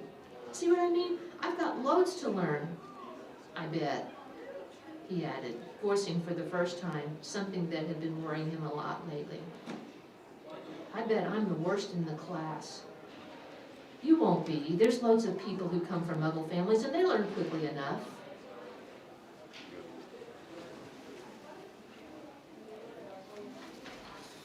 While they had been talking, the train had carried them out of London. Now they were speeding past fields full of cows and sheep. They were quiet for a time, watching the fields and lanes flick past. Around 12:30, there was a great clattering outside in the corridor, and a smiling, dimpled woman slid back her door and said, "Anything off the cart, dears?" Harry, who hadn't had any breakfast, leapt to his feet, but Ron's ears went pink again, and he muttered that he'd brought sandwiches. Harry went out into the corridor. He had never had any money for candy with the Dursleys, and now he had pockets rattling with gold and silver. He was ready to buy as many Mars bars as he could carry. The woman didn't have Mars bars. What she did have were Bertie Bott's every flavor: beans, Drooble's best blowing gum, chocolate frogs, pumpkin pasties, cauldron cakes, licorice wands, and a number of other strange things Harry had never seen in his life. Not wanting to miss anything, he got some of everything and paid the woman 11 silver sickles and 7 bronze lutes. Ron stared at Harry as Harry brought it all back into the compartment and tipped it into an empty seat. "Hungry, are you?" "Starving," said Harry, taking a large bite out of a pumpkin pasty. Ron had taken out a lumpy package and unwrapped it. There were 4 sandwiches inside. He pulled one of them apart and said, "She always forgets I don't like corned beef." "Swap you for one of these," said Harry, holding up a pasty. "Go on." "You don't want this, it's all dry," said Ron. "She hasn't got much time," he added quickly, "you know, with 5 of us." "Go on, have a pasty," said Harry, who had never had anything to share before, or indeed anyone to share it with. It was a nice feeling, sitting there with Ron, eating their way through all of Harry's pasties, cakes, and candies, the sandwiches they'd forgotten. "What are these?" Harry asked Ron, holding up a pack of chocolate frogs. "They're not really frogs, are they?" He was starting to feel that nothing would surprise him. "No," said Ron. "Let's see what the card is. I'm missing Agrippa." "What?" "Oh, of course, you wouldn't know. Chocolate frogs have cards inside them, you know, to collect famous witches and wizards. I've got about 500, but I haven't got Agrippa or Ptolemy." Harry unwrapped his chocolate frog and picked up the card. It showed a man's face. He wore half-moon glasses and had a long, crooked nose and flowing silver hair, beard, and mustache. Underneath the picture was the name Albus Dumbledore. "So this is Dumbledore," said Harry. "Don't tell me you've never heard of Dumbledore," said Ron. "Can I have a frog? I might get Agrippa." "Thanks." Harry turned over his card and read, "Albus Dumbledore, currently headmaster of Hogwarts. Considered by many the greatest wizard of modern times, Dumbledore is particularly famous for his defeat of the dark wizard Grindelwald in 1945, the discovery of the 12 uses of dragon's blood, and his work on alchemy with his partner, Nicholas Flamel. Professor Dumbledore enjoys chamber music and tin-pin bowling." Harry turned the card back over and saw, to his astonishment, that Dumbledore's face had disappeared. "He's gone." "Well, you can't expect him to hang around all day," said Ron. "He'll be back." "No, I've got Morgana again, and I've got about 6 of her. Do you want it? You can start collecting." Ron's eyes strayed to the pile of chocolate frog waiting to be unwrapped. "Help yourself," said Harry. "But in, the Muggle world, people just stay put in photos." "Do they? What, they don't move at all?" Ron sounded amazed. "Weird." Harry stared as Dumbledore sidled back into the picture on his card and gave him a small smile. Ron was more interested in eating the frogs than looking at the famous witches and wizard cards, but Harry couldn't keep his eyes off them. Soon he had not only Dumbledore and Morgana, but Hengist of Woodcroft, Alberic, Gunnion, Circe, Periclesis, and Merlin. He finally tore his eyes away from the Druidess Cleodna, I don't know, who was scratching her nose, and opened a bag of Bertie Bott's every flavor beans. "You have to be careful with those," Ron warned Harry. "When they say every flavor, they mean every flavor. You get all the ordinary ones like chocolate and peppermint and marmalade, but then you can get spinach and liver and tripe. George reckons he had a booger-flavored one once." Ron picked up a green bean, looked at it carefully, and bit into a corner. "Blech, see? Sprouts." They had a good time eating the every flavor beans. Harry got toast, coconut, baked bean, strawberry, curry, grass, coffee, sardine, and was even brave enough to nibble the end of a funny gray one Ron wouldn't touch, which turned out to be pepper. The countryside now, flying past the window, was becoming wilder. The neat fields had gone. Now there were woods, twisting rivers, and dark green hills. There was a knock on the door of their compartment, and the round-faced boy Harry had passed on platform 9 3/4 came in. He looked tearful. "Sorry," he said, "but have you seen a toad at all?" When they shook their heads, he wailed, "I've lost him. He keeps getting away from me." "He'll turn up," said Harry. "Yes," said the boy miserably. "Well, if you see him." He left. "Don't know why he's so bothered," said Ron. "If I'd brought a toad, I'd lose it as quick as I could." Mind you, I brought scabbers, so I can't talk. The rat was still snoozing on Ron's lap. He might have died and you wouldn't know the difference, said Ron with disgust. I tried to turn him yellow yesterday to make him look more interesting, but the spell didn't work. I'll show you, look. He rummaged around in his trunk and pulled out a very battered-looking wand. It was chipped in places and something white was glinting at the end. Unicorn's hair nearly poking out. Anyway, he had just raised his wand when the compartment door slid open again. The toadless boy was back, but this time he had a girl with him, and she was already wearing her new Hogwarts robes. Has anyone seen a toad? Neville's lost one, she said. She had a sort of bossy voice with lots of bushy brown hair and rather large front teeth. I already told him we haven't seen it, said Ron, but the girl wasn't listening. She was looking at the wand in his hand. Oh, are you doing magic? Let's see it then. She sat down. Ron looked taken aback. All right. He cleared his throat. Sunshine, daisies, butter mellow, turn this stupid fat rat yellow. He waved his wand, but nothing happened. The scabbers stayed gray and fast asleep. You sure that's a real spell? Said the girl. It's not very good, is it? I've tried a few simple spells just for practice, and it's all worked for me. Nobody in my family's magic at all, and it was ever such a surprise when I got my letter. But I was ever so pleased, of course. I mean, it's the very best school of witchcraft there is, I've heard. I've learned all our course books by heart, of course. I just hope, hang on. I just hope it will be enough. I'm Hermione Granger, by the way. Who are you? She said this all very fast. Harry looked at Ron and was relieved to see by his stunned face that he hadn't learned all the course books by heart either. I'm Ron Weasley, Ron muttered. Harry Potter, said Harry. Are you really? Said Hermione. I know all about you, of course. I've got a few extra books for background reading, and you're in modern magical history, and the rise and fall of the dark arts, and great wizarding events of the 20th century. Am I? Said Harry, feeling dazed. Goodness, didn't you know? I'd have found out everything I could if it was me, said Hermione. Do either of you know what house you'll be in? I've been asking around, and I hope I'm in Gryffindor. It sounds by far the best. I hear Dumbledore himself was in it, but I suppose Ravenclaw wouldn't be too bad. Anyway, we better go and look for Neville's toad. You two had better change, you know. I expect we'll be there soon. And she left, taking the toadless boy with her. Whatever house I'm in, I hope she's not in it, said Ron. He threw his wand back into his trunk. Stupid spell. George gave it to me. Bet he knew it was a dud. What house are your brothers in? Asked Harry. Gryffindor, said Ron. Gloom seemed to be settling on him again. Mom and Dad ran it too, and I don't know what they'll say if I'm not. I don't suppose Ravenclaw would be too bad, but imagine if they put me in Slytherin. That's the house of you know who was in? Yeah, said Ron. He flopped back into his seat, looking depressed. You know, I think the ends of Scabbers' whiskers are a bit lighter, said Harry, trying to take Ron's mind off the houses. So what do your oldest brothers do now that they've left anyway? Harry was wondering what a wizard did once he left school. Charlie's in Romania studying dragons, and Bill's in Africa doing something for Gringotts, said Ron. Did you hear about Gringotts? It's been all over the Daily Prophet, but I don't suppose you get that with the Muggles. Someone tried to rob a high-security vault. Harry stared. Really? What happened to them?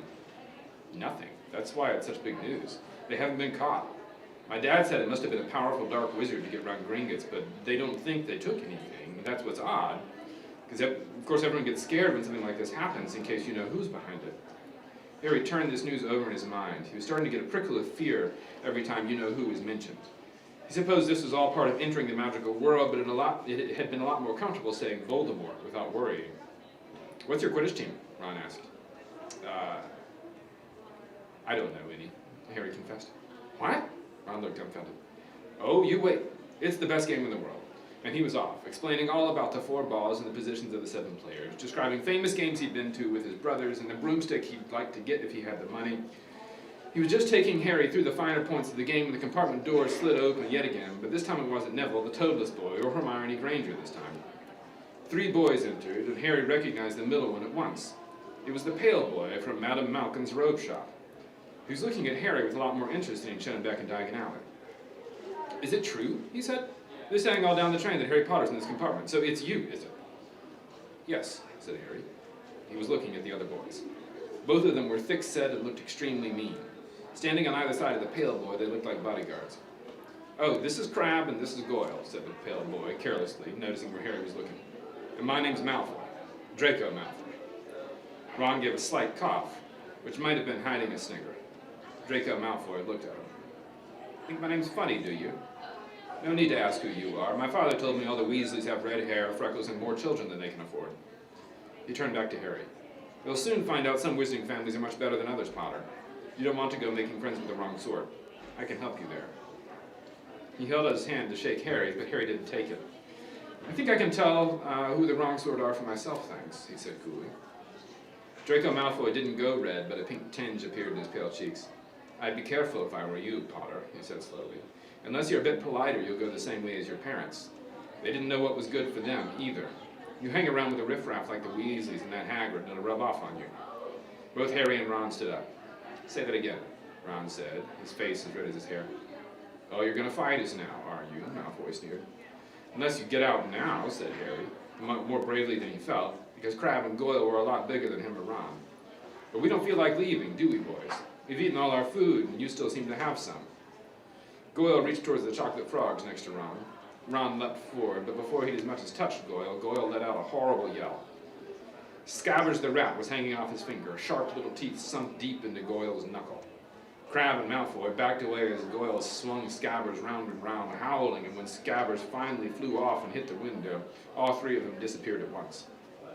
Perhaps they thought there were more rats lurking among the suites, or perhaps they'd heard footsteps, because a second later, Hermione Granger had come in. What has been going on? She said, looking at the sweets all over the floor and Ron picking up Scabbers by his tail. I think he's been knocked out, Ron said to Harry. He looked closer at Scabbers. No, I don't believe it. He's gone back to sleep.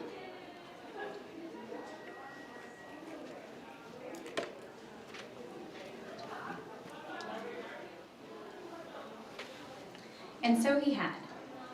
You've met Malfoy before. Harry explained about their meeting in Diagon Alley. I've heard of his family, said Ron darkly. They were some of the first to come back to our side of, who disappeared. Said they'd been bewitched. My dad doesn't believe it, he says. Malfoy's father didn't need an excuse to go over to the dark side. He turned to Hermione. Can we help you with something? You'd better hurry up and put your robe on. I've just been up to the front to ask the conductor, and he says we're nearly there. You haven't been fighting, have you? You'll be in trouble before we even get there. Scabbers has been fighting, not us, said Ron, scowling at her. Would you mind leaving while we change? All right. I only came in here because people outside are behaving very childishly. Racing up and down the corridors, said Hermione, with a sniffy voice. And you've got dirt on your nose, by the way. Did you know? Ron glared at her as she left. Harry peered out of the window. It was getting dark. He could see mountains and forests under a deep purple sky. The train did seem to be slowing down. He and Ron took off their jackets and pulled on their long black robes. Ron's were a bit short for him, and you could see his sneakers underneath them. A voice echoed through the rain. We will be reaching Hogwarts in 5 minutes' time. Please leave your luggage on the train. It will be taken to the school separately. Harry's stomach lurched with nerves, and Ron, he saw, looked pale under his freckles. They crammed their pockets with the last of their sweets and joined the crowd thronging the corridor. The train slowed down, right down, and finally stopped. People pushed their way toward the door and out to a tiny, dark platform. Harry shivered in the cold night air. Then a lamp came bobbing over the heads of the students, and Harry heard a familiar voice. First years over here. All right there, Harry. Hagrid's big, hairy face beamed over the sea of heads. Come on, follow me. Any more first years? Mind your step now. First years, follow me. Slipping and stumbling, they followed Hagrid down what seemed to be a steep, narrow path. It was so dark on either side of them that Harry thought they must be thick trees there. Nobody spoke much. Neville, the boy who kept losing his toad, sniffed once or twice. You'll get your fit sight on Hogwarts in a sec, Hagrid called over his shoulder, just around the bend here. Then a loud, "Ugh!" The narrow path had opened suddenly onto the edge of a great black lake. Perched atop the mountains on the other side, its windows sparkling in the starry sky, was a vast castle with many turrets and towers. No more 4 to a boat, Hagrid called, pointing to a fleet. Harry and Ron were followed into their boat by Neville and Hermione. Everyone in, shouted Hagrid. Who had a boat to himself? Right then, forward! and the fleet of little boats moved off all at once, gliding across the lake, which was as smooth as glass. Everyone was silent, staring up at the great castle overhead. It towered over them as they sailed nearer and nearer to the cliff on which it stood.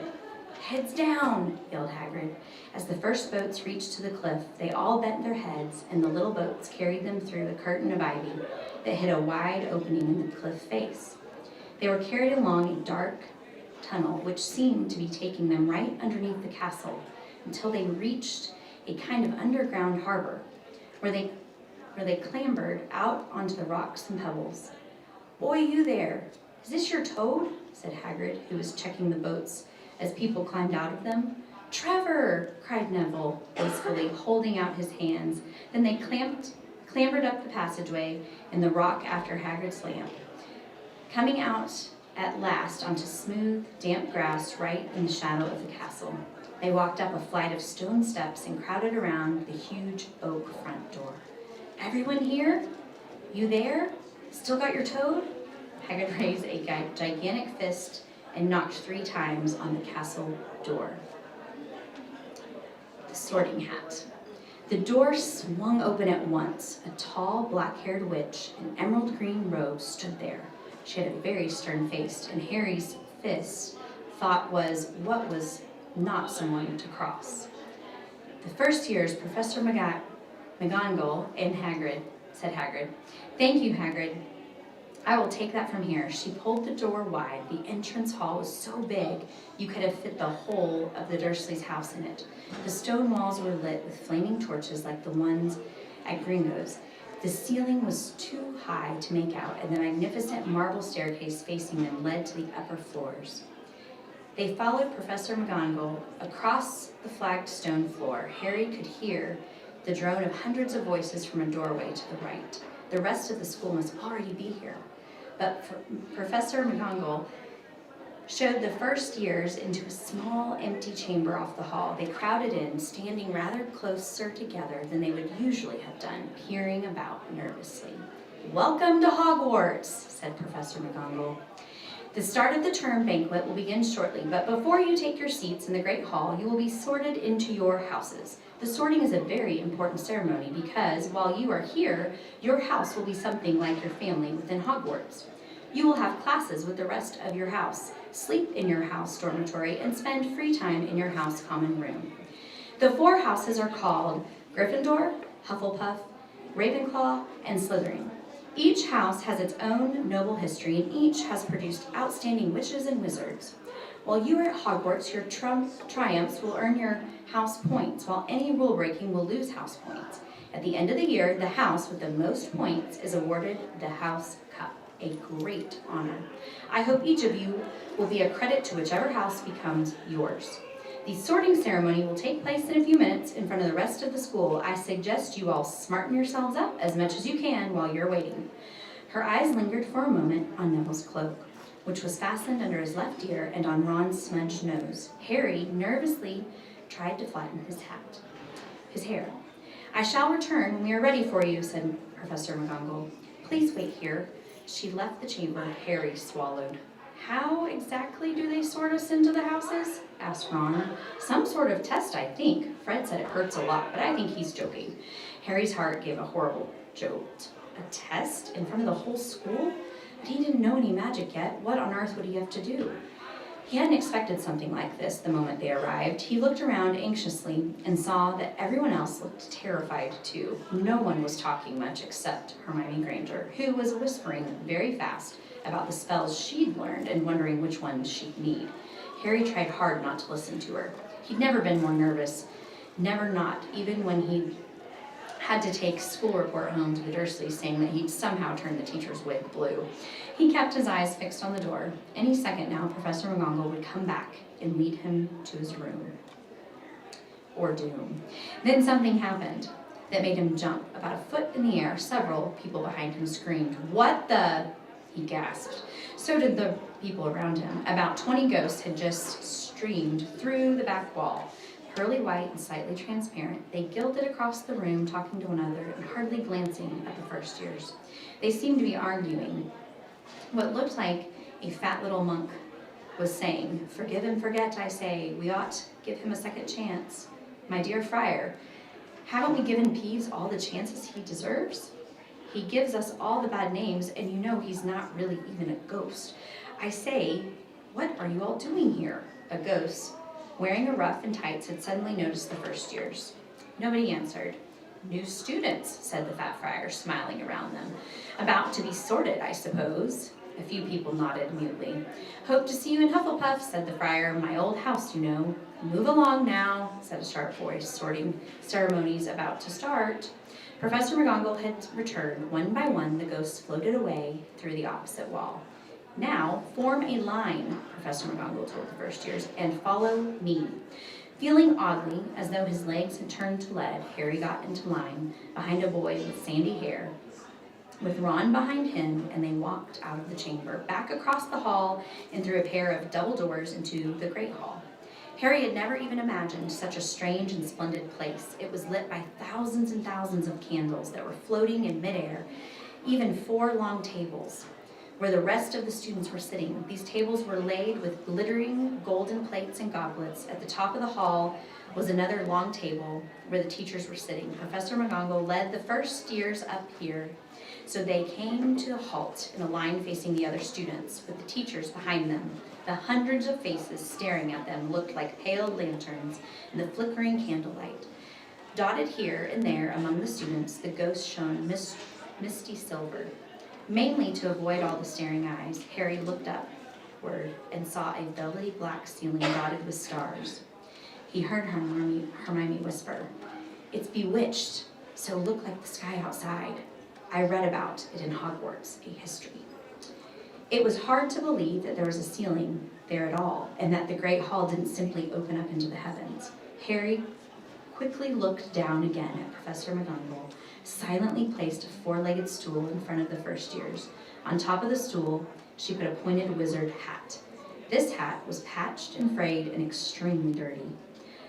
Aunt Petunia wouldn't have let it in my house. Maybe they had to try and get a rabbit out of it, Harry thought wildly. That seemed the sort of thing, noticing that everyone in the hall was now staring at the hat. He stared at it too. For a few seconds, there was complete silence. Then the hat twitched. A rip near the brim opened up like a wide mouth, and the hat began to sing. "Oh, you may not think I'm pretty, but don't judge me on what you see. I'll eat myself if you can find a smarter hat than me. You can keep your bowlers black, you top hats sleek and tall, for I'm the Hogwarts sorting hat, and I can cap them all. There's nothing hidden in your head the sorting hats can't see, so try me on and I will tell you where you ought to be. You might belong to Gryffindor, where dwell the brave at heart. Their daring nerve and chivalry set Gryffindors apart. You might belong in Hufflepuff, where they are just as loyal. Those patient Hufflepuff are true and unafraid of toil. Or yet in wise old Ravenclaw, if you're a ready mind, where those of wit and learning will always find their kind. Or perhaps in Slytherin you'll make your real friends, those cunning folks, as any means to achieve their ends. So put me on, don't be afraid, and don't get in a flap. You're in safe hands, though I have none, for I'm a thinking cap." The whole hall burst into applause as the hat finished its song, and it bowed to each of the 4 tables and then became quite still again. "So we've just go try on the hat?" Ron whispered to Harry. "I'll kill Fred. He's going on about wrestling a troll." Harry smiled weakly. Yes, trying on the hat was a lot better than having to do a spell, but he did wish they could have tried it on without everyone watching. The hat seemed to be asking rather a lot. Harry didn't feel brave or quick-witted or any of the moment. If only the hat had mentioned a house for people who felt a bit queasy, that would have been the one for him. Professor McGonagall now stepped forward, holding a long roll of parchment. "When I call your name, you will put on the hat, sit in the stool to be sorted," she said. Abbott Hannah, a pink-faced girl with blonde pigtails, stumbled out of line, put on the hat, which fell right down over her eyes, and sat down, a moment's relief. "Hufflepuff!" shouted the hat. The table on the right cheered and clapped as Hannah went to sit down at the Hufflepuff table. Harry saw the ghost of the fat friar waving merrily at her. "Bones! Susan!" Hufflepuff, shouted the hat again, and Susan scuttled off to sit next to Hannah. Boot, Terry, Ravenclaw, the table, second from the left, clapped this time. Several Ravenclaws stood up to shake hands with Terry as he joined them. Rockleburst, Mandy, went to Ravenclaw too, but Brown, Lavender, became the first new Gryffindor. And then the table on the far left exploded with cheers. Harry could see Ron's twin brother catcalling. Bulstrode, Millicent, then became a Slytherin. Perhaps it was Harry's imagination after all. He's heard about Slytherin, but he thought they looked like an unpleasant lot. He was starting to feel definitely sick now. He remembered being picked for teams during gym at his old high school. He had always been last to be chosen, not because he was no good, because no one wanted Dudley to think they liked him. Finch Fletchley, Justin. Hufflepuff, sometimes, Harry noticed, that Hat shouted at the house at once, but at other times, it took a little while to decide. Finnegan Seamus, the sandy-haired boy, the boy next to Harry in the line, sat on the stool for almost a whole minute before the hat declared him a Gryffindor. Granger Hermione. Hermione almost ran to the stool and jammed the hat eagerly in her hand. Gryffindor, shouted the hat. Ron groaned. A horrible thought struck Harry, as horrible thoughts always do when you're very nervous. What if he wasn't chosen at all? What if he just sat there with the hat over his eyes for ages until Professor McGonagall jerked it off his head and said they'd obviously made a mistake and he'd better go back on the train. When Neville Longbottom, the boy who kept losing his toad, was called, he fell over on his way to the stool. The hat took a long time to decide with Neville. When he finally shouted, Gryffindor, Neville ran off, still wearing it, and had to jog back amid gales of laughter to give it to McGonagall Morgag. Malfoy swaggered before when his name was called and got his wish. At once, the head sat barely touched with his head, and then he screamed, Slytherin.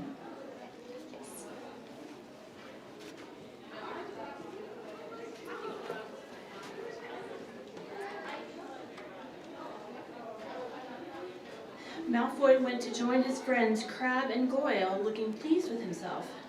There weren't many people left now. Moon, Knott, Parkinson, then a pair of twin girls, Patil and Patil, then Perks, Sally Ann, and then at last, Potter, Harry. As Harry stepped forward, whispers suddenly broke out like little hissing fires all over the hall. Potter, did she say? The Harry Potter?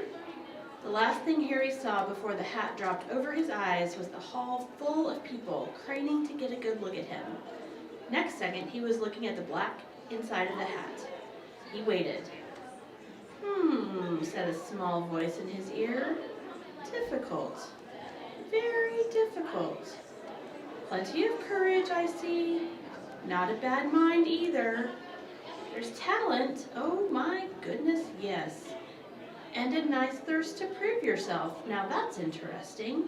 So where should I put you? Harry gripped the edges of the stool and thought, not Slytherin, not Slytherin. Not Slytherin, eh? Said the small voice. Are you sure? You could be great, you know. It's all here in your head. And Slytherin will help you on the way to greatness. No doubt about that. No? Well, if you're sure, better be Gryffindor. Harry heard the hat shout the last word to the whole hall. He took off the hat and walked shakily toward the Gryffindor table. He was so relieved to have been chosen and not put in Slytherin, he hardly noticed that he was getting the loudest cheer yet. Percy, the prefect, got up and shook his hand vigorously, while the Weasley twins yelled, "We got Potter! We got Potter!" Harry sat down opposite the ghost in the rough he had seen earlier. The ghost patted his arm, giving Harry the sudden horrible feeling he had just plunged into a bucket of ice-cold water. He could see the high table properly now. At the end nearest him sat Hagrid, who caught his eye and gave him the thumbs up. Harry grinned back, and there, in the center of the high table, in a large gold chair, sat Albus Dumbledore. Harry recognized him at once from the card he had gotten out of the chocolate frog on the train. Dumbledore's silver hair was the only thing in the whole hall that shone as brightly as the ghost's. Harry spotted Professor Quirrell, too, the nervous young man from the leaky cauldron. He was looking very peculiar in a large purple turban. And now there were only 4 people left to be sorted. Thomas Dean, a black boy even taller than Ron, joined Harry at the Gryffindor table. Turpin Lisa became a Ravenclaw, and then it was Ron's turn. He was pale green by now. Harry crossed his fingers under the table, and a second later the hat had shouted, "Gryffindor!" Harry clapped loudly with the rest as Ron collapsed into the chair next to him. "Well done, Ron. Excellent," said Percy Weasley pompously across Harry as Zabini Blaze was made a Slytherin. Professor McGonagall rolled up her scroll and took the sorting hat away. Harry looked down at his empty gold plate. He had only just realized how hungry he was. The pumpkin pasties seemed ages ago. Albus Dumbledore had gotten to his feet. He was beaming at the students, his arms opened wide as if nothing could have pleased him more than to see them all there. "Welcome," he said. "Welcome to a new year at Hogwarts. Before we begin our banquet, I would like to say a few words. And here they are. Nitwit, Blubber, Oddment, Tweak. Thank you." He sat back down. Everybody clapped and cheered. Harry didn't know whether to laugh or not. "Is he a bit mad?" he asked Percy uncertainly. "Mad?" said Percy airily. "He's a genius. Best wizard in the world. But he is a bit mad, yes. Potatoes, Harry?" Harry's mouth fell open. The dishes in front of him were now piled with food. He had never seen so many things he liked to eat on one table. Roast beef, roast chicken, pork chops and lamb chops, sausages, bacon and steak, boiled potatoes, roast potatoes, fries, Yorkshire pudding, peas and carrots, gravy, ketchup, and for some strange reason, peppermint humbugs. The Dursleys had never exactly starved Harry, but he had never been allowed to eat as much as he liked. Dudley had always taken anything that Harry really wanted, even if it made him sick. Harry piled his plate with a bit of everything, except the peppermints, and began to eat. It was all delicious. "That does look good," said the ghost in the rough sadly, watching Harry cut up his steak. "Can't you?" "I haven't eaten for nearly 500 years, said the ghost. "I don't need to, of course, but one does miss it. I don't think I've introduced myself. Sir Nicholas de Mimsy Porpington at your service, resident ghost of Gryffindor Tower." "I know who you are," said Ron suddenly. "My brothers told me about you. You're nearly Headless Nick." "I would prefer you to call me Sir Nicholas de Mimsy," the ghost began stiffly, but sandy-haired Seamus Finnegan interrupted. "Nearly headless? How can you be nearly headless?" Sir Nicholas looked extremely miffed, as if their little chat wasn't going at all the way he wanted. "Like this," he said irritably. He seized his left ear and pulled. His whole head swung off his neck and fell onto his shoulder as if it was on a hinge.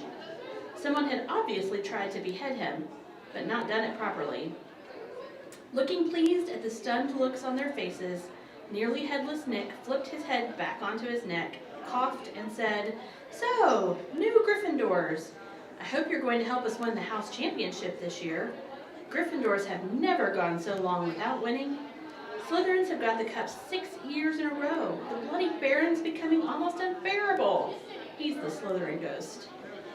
Harry looked over at the Slytherin table and saw a horrible ghost sitting there with blank, staring eyes, a gaunt face, and robes stained with silver blood. He was right next to Malfoy, who, Harry was pleased to see, didn't look too pleased with the seating arrangements. "How did he get covered in blood?" asked Seamus with great interest. "I never asked," said nearly headless Nick delicately. When everyone had eaten as much as they could, the remains of the food faded from the plates, leaving them sparkly clean as before. A moment later, the desserts appeared. Blocks of ice cream in every flavor you could think of. Apple pies, treacle tarts, chocolate eclairs and jam donuts, trifles, strawberries, jello, rice pudding.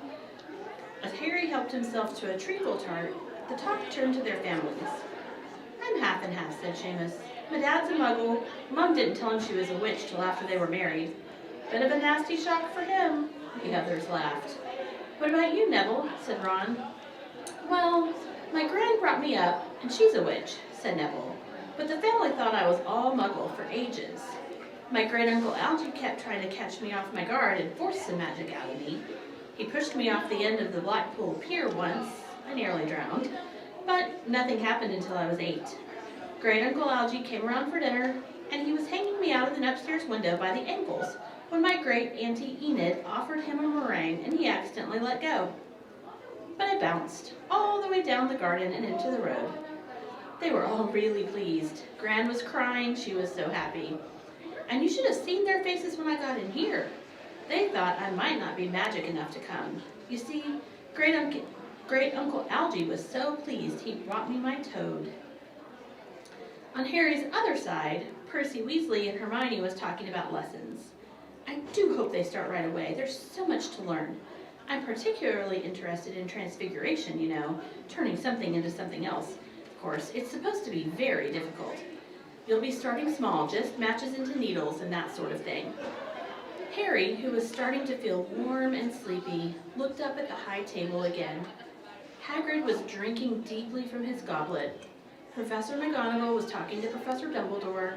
Professor Quirrell, in his absurd turban, was talking to a teacher with greasy black hair, a hooked nose, and sallow skin. It happened very suddenly. The hooked-nosed teacher looked past Quirrell's turban straight into Harry's eyes, and a sharp, hot pain shot across the scar on Harry's forehead. Ouch! Harry clapped a hand to his head. What is it? Asked Percy. Nothing. The pain has gone as quickly as it had come. Harder to shake off was the feeling Harry had gotten from the teacher's look. The feeling that he didn't like Harry at all. Who's that teacher talking to Professor Quirrell? He asked Percy. Oh, you know Quirrell already, do you? No wonder he's looking so nervous. That's Professor Snape. He teaches potions, but he doesn't want to. Everyone knows he's after Quirrell's job. Knows an awful lot about the dark arts, Snape. Harry watched Snape for a while, but Snape didn't look at him again. At last, the desserts too disappeared, and Professor Dumbledore got to his feet again. The hall fell silent.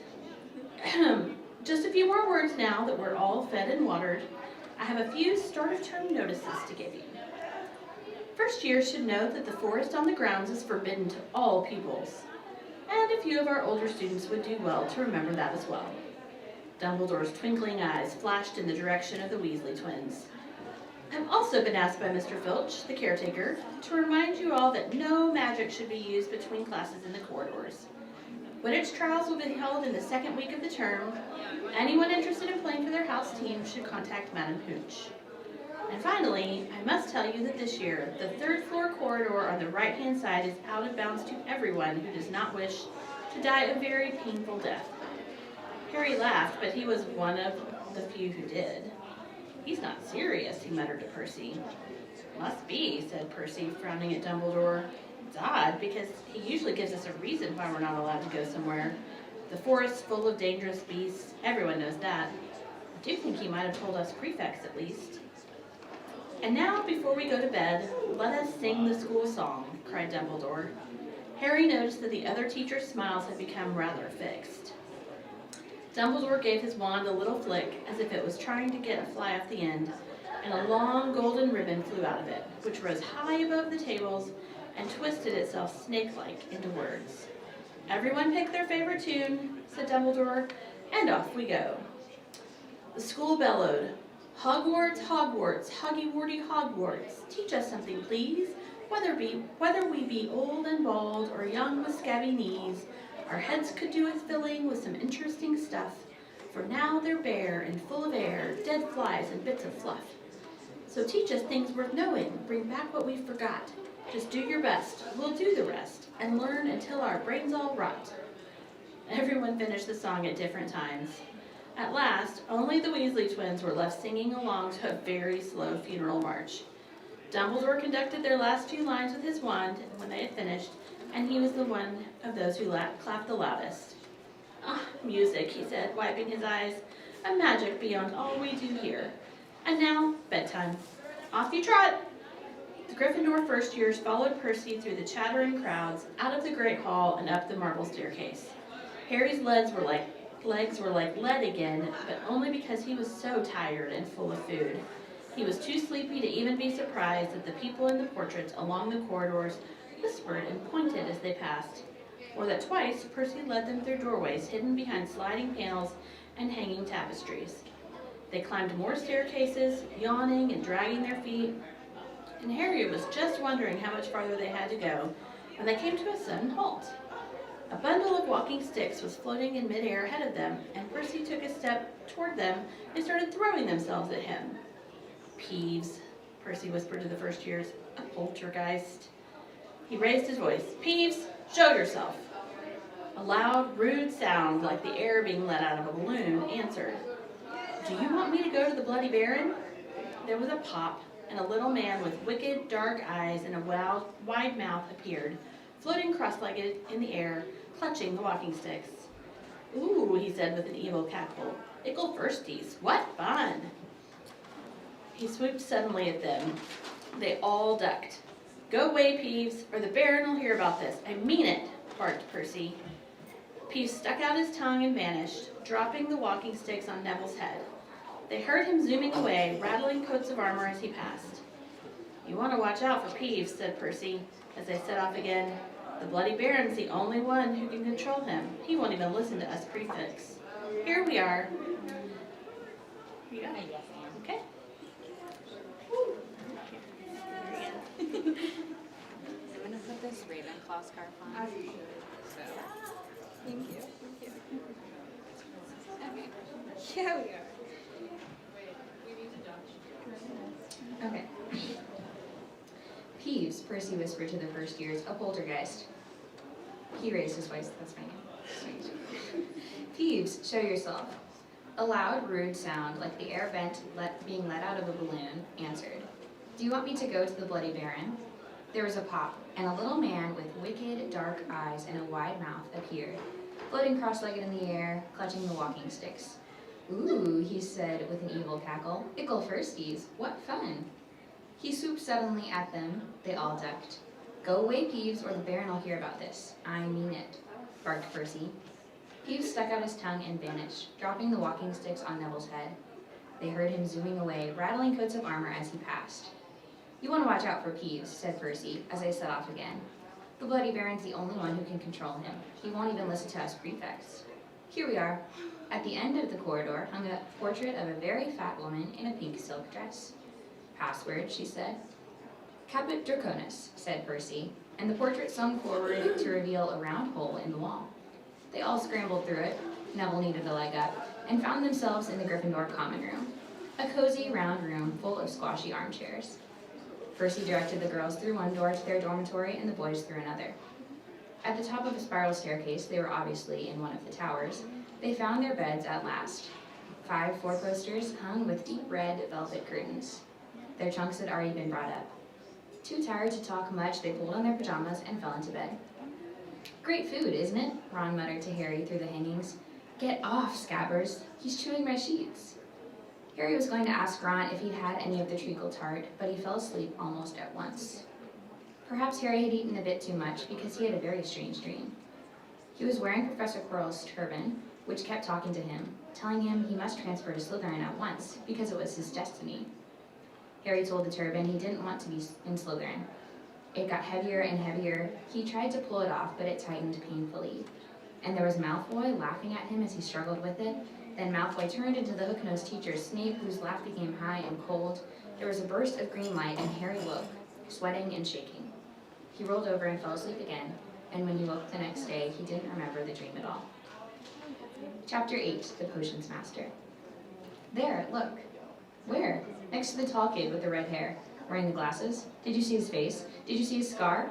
Whispers followed Harry from the moment he left his dormitory the next day. People lining up outside classrooms stood on tiptoe to get a look at him, or doubled back to pass him in the corridors again, staring. Harry wished they wouldn't, because he was trying to concentrate on finding his way to classes. There were 142 staircases at Hogwarts. Wide, sweeping ones, narrow, rickety ones, some that led somewhere different on a Friday, some with a vanishing step halfway up that you had to remember to jump. Then there were doors that wouldn't open unless you asked politely, or tickled them in exactly the right place, and doors that weren't really doors at all, but solid walls, just pretending. It was also very hard to remember where anything was, because it all seemed to move around a lot. The people in the portraits kept going to visit each other, and Harry was sure the coats of armor could walk. The ghosts didn't help either. It was a nasty shock when one of them glided suddenly through a door you were trying to open. Nearly Headless Nick was always happy to point new Gryffindors in the right direction, but Peeves the Poltergeist was worth 2 locked doors and a trick staircase if you met him when you were late for class. He would drop waste paper baskets on your head, pull rugs from under your feet, pelt you with bits of chalk, or sneak up behind you, invisible, grab your nose, and screech, "Got your conch!" Even worse than Peeves, if that was possible, was the caretaker, Argus Filch. Harry and Ron managed to get on the wrong side of him on their very first morning. Filch found them trying to force their way through a door that unluckily turned out to be the entrance of the out-of-bounds corridor on the 3rd floor. He wouldn't believe they were lost, was sure they were trying to break into it on purpose, and was threatening to lock them in the dungeons when they were rescued by Professor Quirrell, who was passing. Filch owned a cat called Mrs. Norris, a scrawny, dust-colored creature with bulging lamp-like eyes just like Filch's. She patrolled the corridors alone. Break a rule in front of her, put just one toe out of line, and she'd whisk off for Filch, who'd appear wheezing 2 seconds later. Filch knew the secret passageways of the school better than anyone, except perhaps the Weasley twins, and could pop up as suddenly as any of the ghosts. The students all hated him, and it was the dearest ambition of many to give Mrs. Norris a good kick.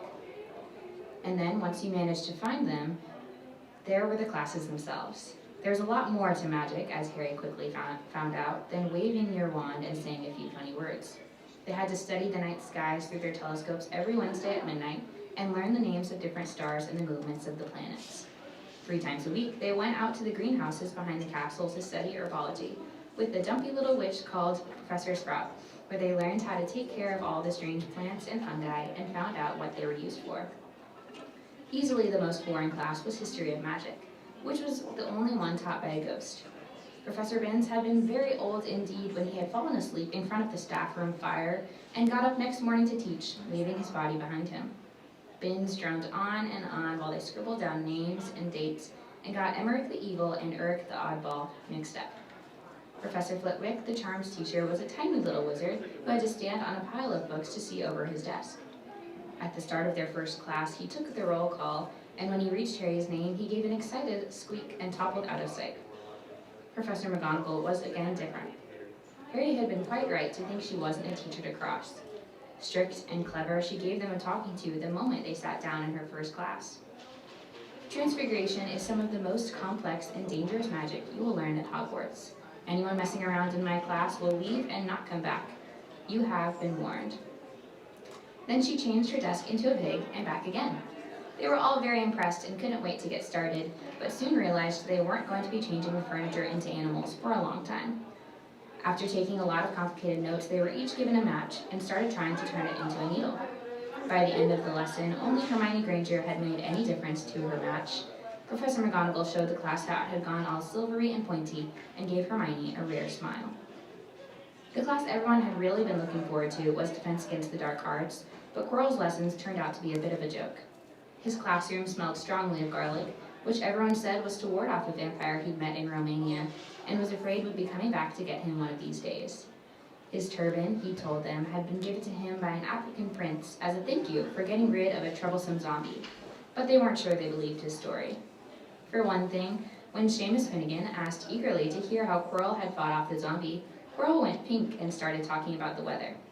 For another, they had noticed that a funny smell hung around the turban, and the Weasley twins insisted that it was stuffed full of garlic as well, so that Quirrell was protected wherever he went. Harry was very relieved to find out that he wasn't miles behind everyone else. Lots of people had come from Muggle families and, like him, hadn't had any idea that they were witches and wizards. There was so much to learn that even people like Ron didn't have much of a head start. Friday was an important day for Harry and Ron. They finally managed to find their way down to the Great Hall for breakfast without getting lost once. "What have you got today?" Harry asked Ron as he poured sugar on his porridge. "Double potions with the Slytherins," said Ron. "Snape's head of Slytherin House. They say he always favors them. We'll be able to see if that's true." Wish McGonagall favored us, said Harry. Professor McGonagall was head of Gryffindor House, but it hadn't stopped her from giving them a huge pile of homework the day before. Just then, the mail arrived. Harry had gotten used to this by now, but it had given him a bit of a shock on the first morning, when about 100 owls had suddenly streamed into the great hall during breakfast, circling the tables until they saw their owners and dropping letters and packages onto their laps. Hedwig hadn't brought Harry anything so far. She sometimes flew in to nibble his ear and have a bit of toast before going off to sleep in the owlery with the other school owls. This morning, however, she fluttered down between the marmalade and the sugar bowl and dropped a note onto Harry's plate. Harry tore it open at once.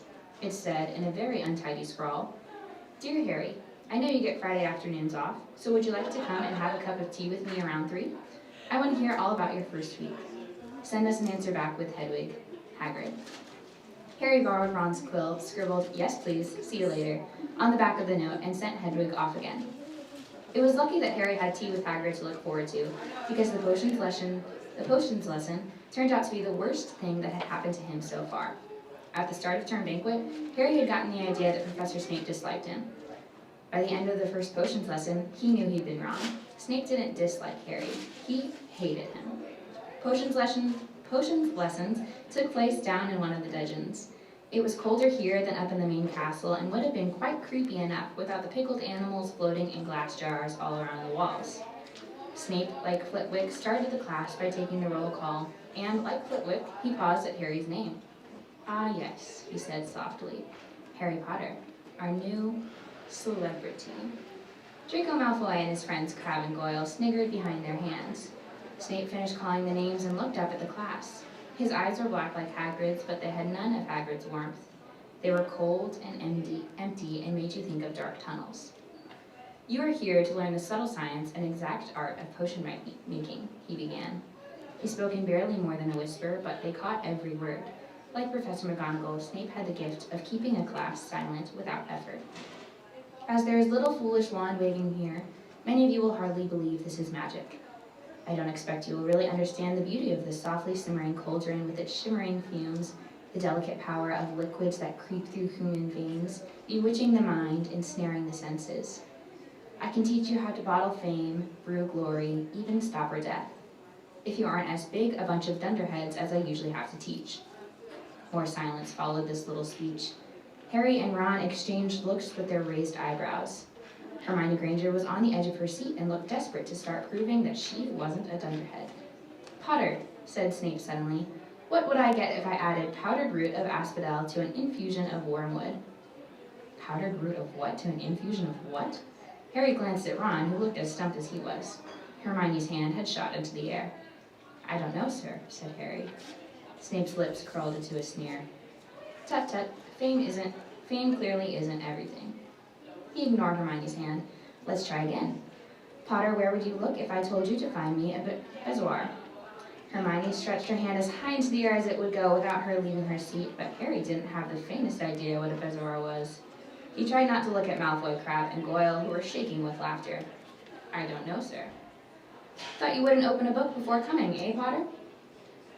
Harry forced himself to keep looking straight into those cold eyes. He had looked through his books of the Dursleys, but did Snape expect him to remember everything in 1,000 magical herbs and fungi? Snape was still ignoring Hermione's quivering hand. "What's the difference, Potter, between monk's hood and wolfsbane?" At this, Hermione stood up, her hand stretching toward the dungeon ceiling. "I don't know," said Harry quietly. "I think Hermione does, though. Why don't you try her?" A few people laughed. Harry caught Seamus's eye, and Seamus winked. Snape, however, was not pleased. "Sit down," he snapped at Hermione. "For your information, Potter, asphodel and wormwood make a sleeping potion so powerful it is known as the Draught of Living Death. A bezoar is a stone taken from the stomach of a goat and will save you from most poisons. As for monkshood and wolfbane, they are the same plant, which also goes by the name of aconite." "Well, why aren't you all copying that down?" There was a sudden rummaging for quills and parchment. Over the noise, Snape said, "And a point will be taken from Gryffindor House for your cheek, Potter." Things didn't improve for the Gryffindors as the potions lesson continued. Snape put them all into pairs and set them to mixing up a simple potion to cure boils. He swept around in a long black cloak, watching them weigh dried nettles and crush snake fangs, criticizing almost everyone except Malfoy, whom he seemed to like. He was just telling everyone to look at the perfect way Malfoy had stewed his horned slugs when clouds of acid green smoke and loud hissing filled the dungeon. Neville had somehow managed to melt Seamus's cauldron into a twisted blob, and their potion was sweeping across the stone floor, burning holes in people's shoes. Within seconds, the whole class was standing on their stools, while Neville, who had been drenched in the potion when the cauldron collapsed, moaned in pain as angry red boils sprang up all over his arms and legs. "Idiot boy," snarled Snape, clearing the spilled potion away with one wave of his wand. "I suppose you added the porcupine quills before taking the cauldron off the fire?" Neville whimpered as boils started to pop up all over his nose. "Take him up to the hospital wing," Snape spat at Seamus. Then he rounded on Harry and Ron, who had been working next to Neville. "You, Potter, why didn't you tell him not to add the quills? Thought he'd make you look good if you got it wrong, did you? That's another point you've lost for Gryffindor." This was so unfair that Harry opened his mouth to argue, but Ron kicked him behind their cauldron. "Don't push it," he muttered. "I've heard Snape can turn very nasty." As they climbed the steps out of the dungeon an hour later, Harry's mind was racing and his spirits were low. He'd lost 2 points for Gryffindor in his very first week. Why did Snape hate him so much? "Cheer up," said Ron. "Snape's always taking points off Fred and George. Can I come and meet Hagrid with you?" At 5 to 3, they left the castle and made their way across the grounds. Hagrid lived in a small wooden house on the edge of the Forbidden Forest. A crossbow and a pair of galoshes were outside the front door. When Harry knocked, they heard a frantic scrambling from inside and several booming barks. Then Hagrid's voice rang out saying, "Back, Fane, back, back." Hagrid's big, hairy face appeared in the crack as he pulled the door open. "Hang on," he said. "Back, Fane." He let them in, struggling to keep a hold on the collar of an enormous black boarhound. There was only one room inside. Hams and pheasants were hanging from the ceiling, a copper kettle was boiling on the open fire, and in the corner stood a massive bed with a patchwork quilt over it. "Make yourselves at home," said Hagrid, letting go of Fang, who bounded straight at Ron and started licking his ears. Like Hagrid, Fang was clearly not as fierce as he looked. "This is Ron," Harry told Hagrid, who was pouring boiling water into a large teapot and putting rock cakes onto a plate. "Another Weasley, eh?" said Hagrid, glancing at Ron's freckles. "I spent half my life chasing your twin brothers away from the forest." The rock cakes were shapeless lumps with raisins that almost broke their teeth, but Harry and Ron pretended to be enjoying them as they told Hagrid all about their first lessons. Fang rested his head on Harry's knee and drooled all over his robes. I'm at the top of the page. Perfect. Thanks. You have an audience. What? You have an audience. Harry and Ron were delighted to hear Hagrid call Filch that old git.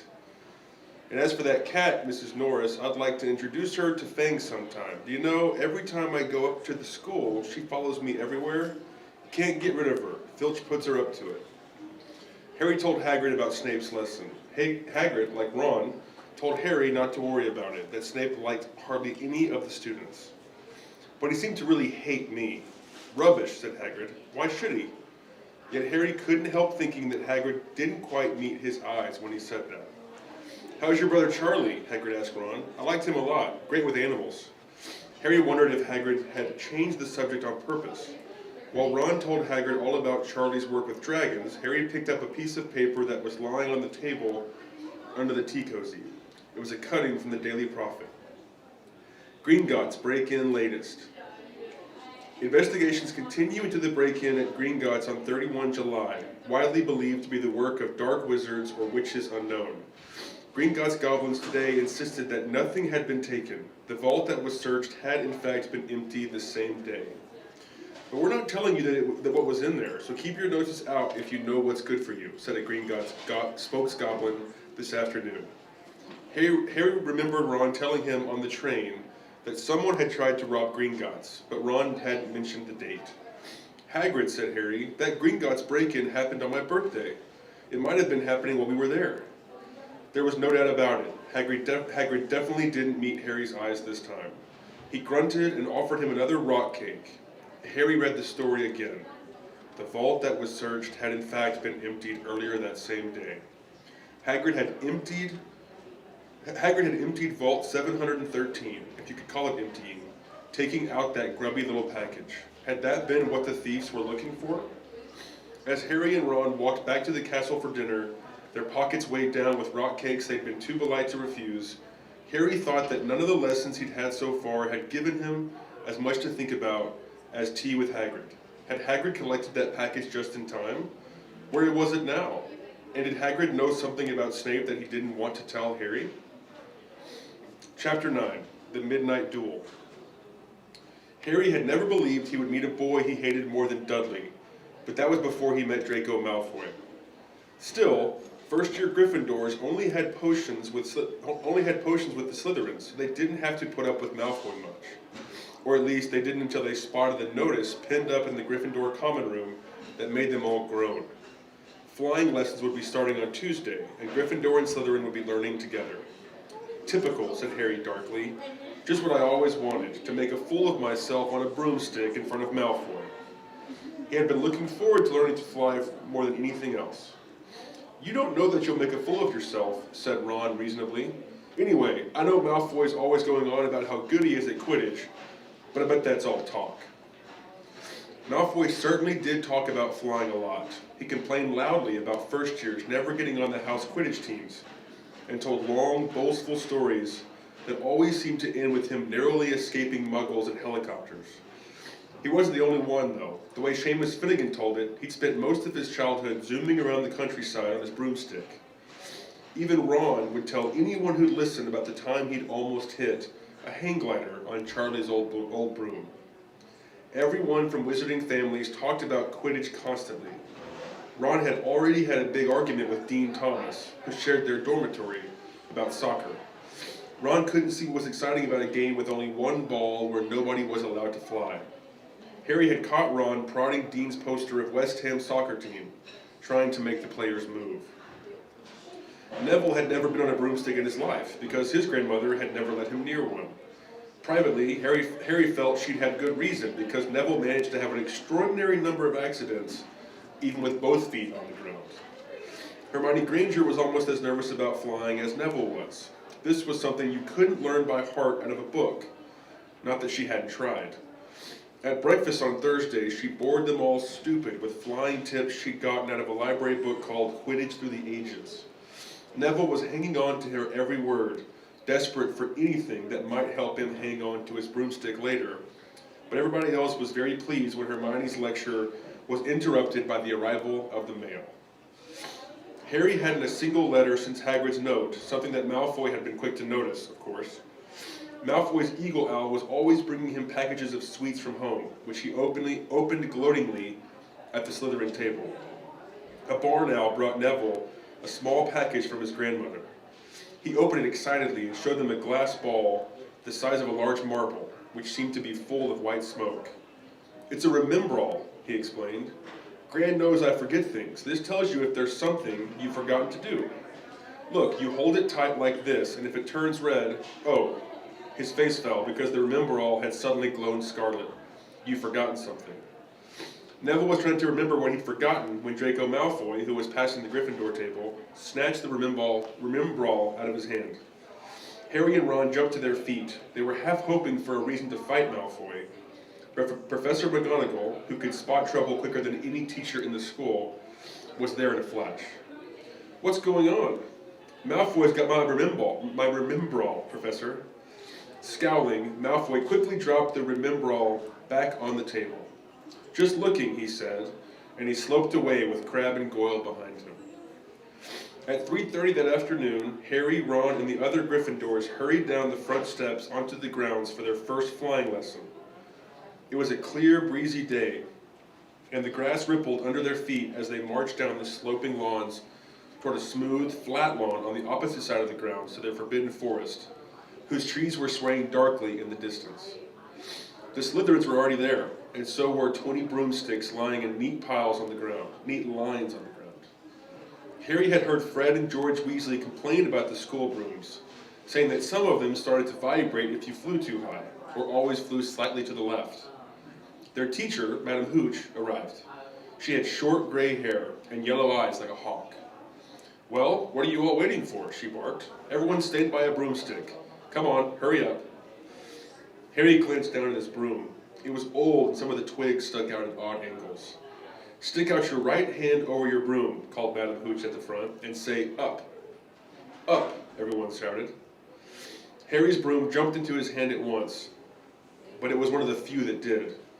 Hermione Granger's had simply rolled over on the ground, and Neville's hadn't moved at all. Perhaps brooms, like horses, could tell when you were afraid, thought Harry.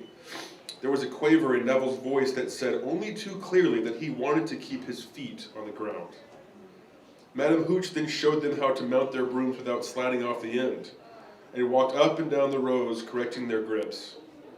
Harry and Ron were delighted when she told Malfoy he'd been doing it wrong for years. Now, when I blow my whistle, you kick off from the ground, hard, said Madam Hooch. Keep your broom steady, rise a few feet, and then come straight back down by leaning forward slightly.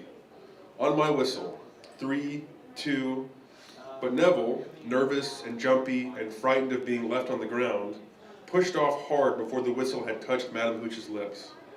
Come back, boy, she shouted. But Neville was rising straight up like a cork shot out of a bottle, 12 feet, 20 feet. Harry saw his scared white face look down at the ground, falling away, saw him gasp, slip sideways off the broom, and wham! A thud and a nasty crack, and Neville lay fast down on the grass in a heap. His broomstick was still rising higher and higher, and started to drift lazily toward the forbidden forest and out of sight. Madam Hooch was bending over Neville, her face as white as his. Broken wrist, Harry heard her mutter. Come on, boy. It's all right. Up you get. She turned to the rest of the class. None of you is to move while I take this boy to the hospital wing.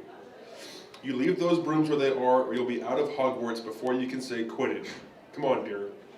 Neville, his face tear-streaked, clutching his wrist, hobbled off with Madam Hooch, who had her arm around him. No sooner were they out of earshot than Malfoy burst into laughter. Did you see his face, that great lump? The other Slytherins joined in. Shut up, Malfoy, snapped Parvati Patil.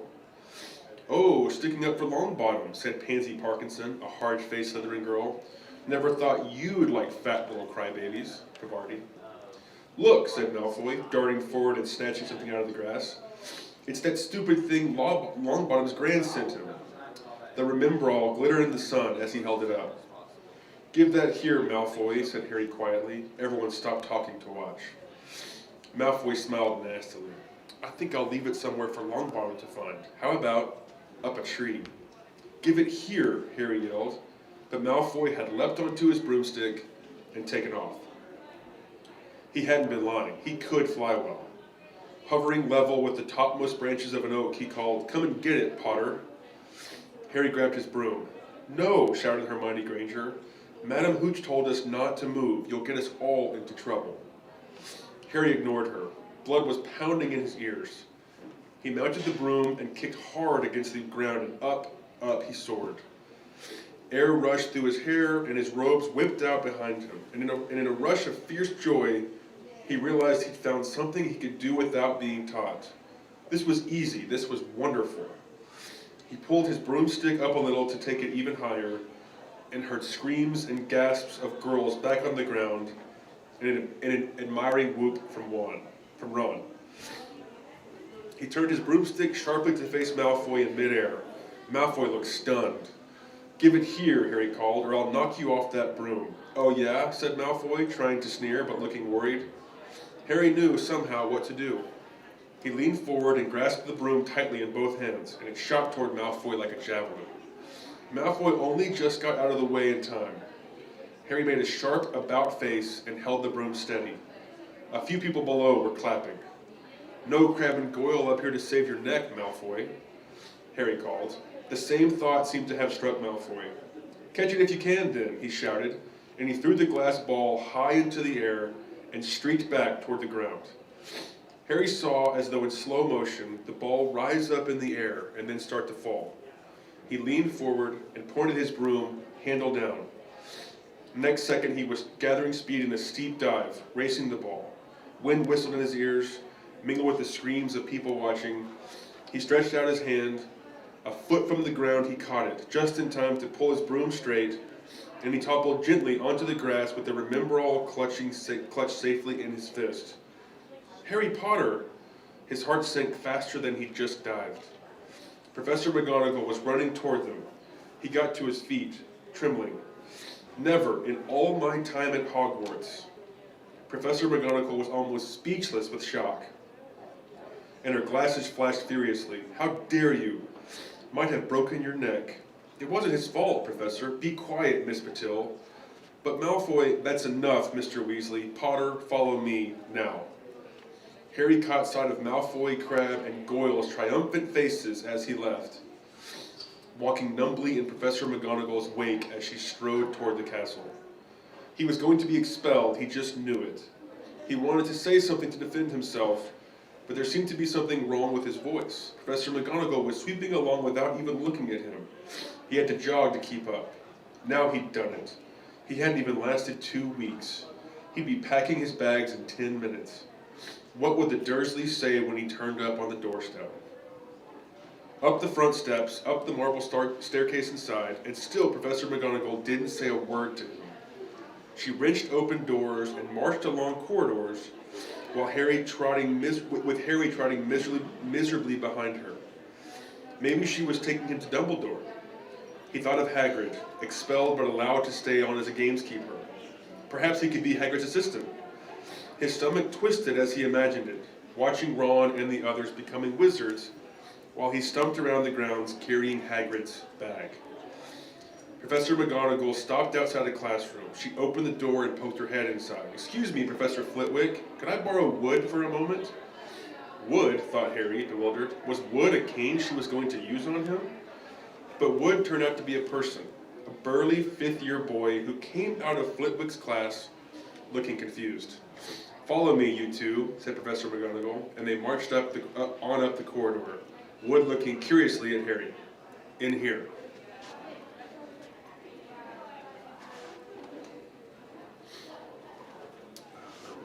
I just read that. Professor McGonagall pointed them into a classroom that was empty except for Peeves, who was busy writing rude words on the blackboard. "Out, Peeves!" she barked. Peeves threw the chalk into a bin, which clanged loudly, and he swooped out, cursing. Professor McGonagall slammed the door behind him and turned to face the two boys. "Potter, this is Oliver Wood. Wood, I've found you a seeker." Wood's expression changed from puzzlement to delight. "Are you serious, Professor?" "Absolutely," said Professor McGonagall crisply. "The boy's a natural. I've never seen anything like it. Was that your first time on a broomstick, Potter?" Harry nodded silently. He didn't have a clue what was going on, but he didn't seem to be being expelled, and some of the feelings started coming back to his legs. "He caught that thing in his hand after a 50-foot dive," Professor McGonagall told Wood. "Didn't even scratch himself. Charlie Weasley couldn't have done it." Wood was now looking as though all his dreams had come true at once. "Ever seen a game of Quidditch, Potter?" he asked excitedly. "Wood's captain of the Gryffindor team," Professor McGonagall explained. "He's just the build for a seeker too," said Wood, now walking around Harry and staring at him. "Light, speedy. We'll have to get him a decent broom, Professor. A Nimbus 2000, or a Clean Sweep 7, I'd say. I shall speak to Professor Dumbledore and see if we can't bend the first-year rule. Heaven knows we need a better team than last year. Flattened in that last match by Slytherin, I couldn't look Severus Snape in the face for weeks." Professor McGonagall peered sternly over her glasses at Harry. "I want to hear you're training hard, Potter, or I may change my mind about punishing you." Then she suddenly smiled. "Your father would have been proud," she said. "He was an excellent Quidditch player himself." "You're joking." It was dinner time. Harry had just finished telling Ron what had happened when he'd left the grounds with Professor McGonagall. Ron had a piece of steak and kidney pie halfway to his mouth, but he'd forgotten all about it. "Seeker?" he said. "But first years never. You must be the youngest house player in about a century," said Harry, shoveling pie into his mouth.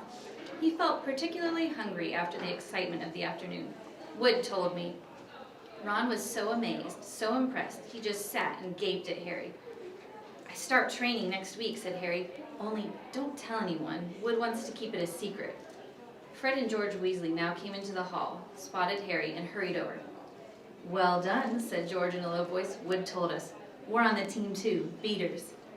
"I tell you, we're going to win that Quidditch Cup for sure this year," said Fred.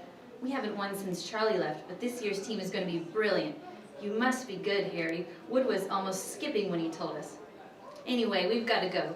Lee Jordan reckons he's found a new secret passageway out of the school. Bet it's that one behind the statue of Gregory the Smarmy that we found in our first week. See ya. Fred and George had hardly disappeared when someone far less welcome turned up. Malfoy, flanked by Crabbe and Goyle. Having the last meal, Potter? When are you getting the train back to the Muggles?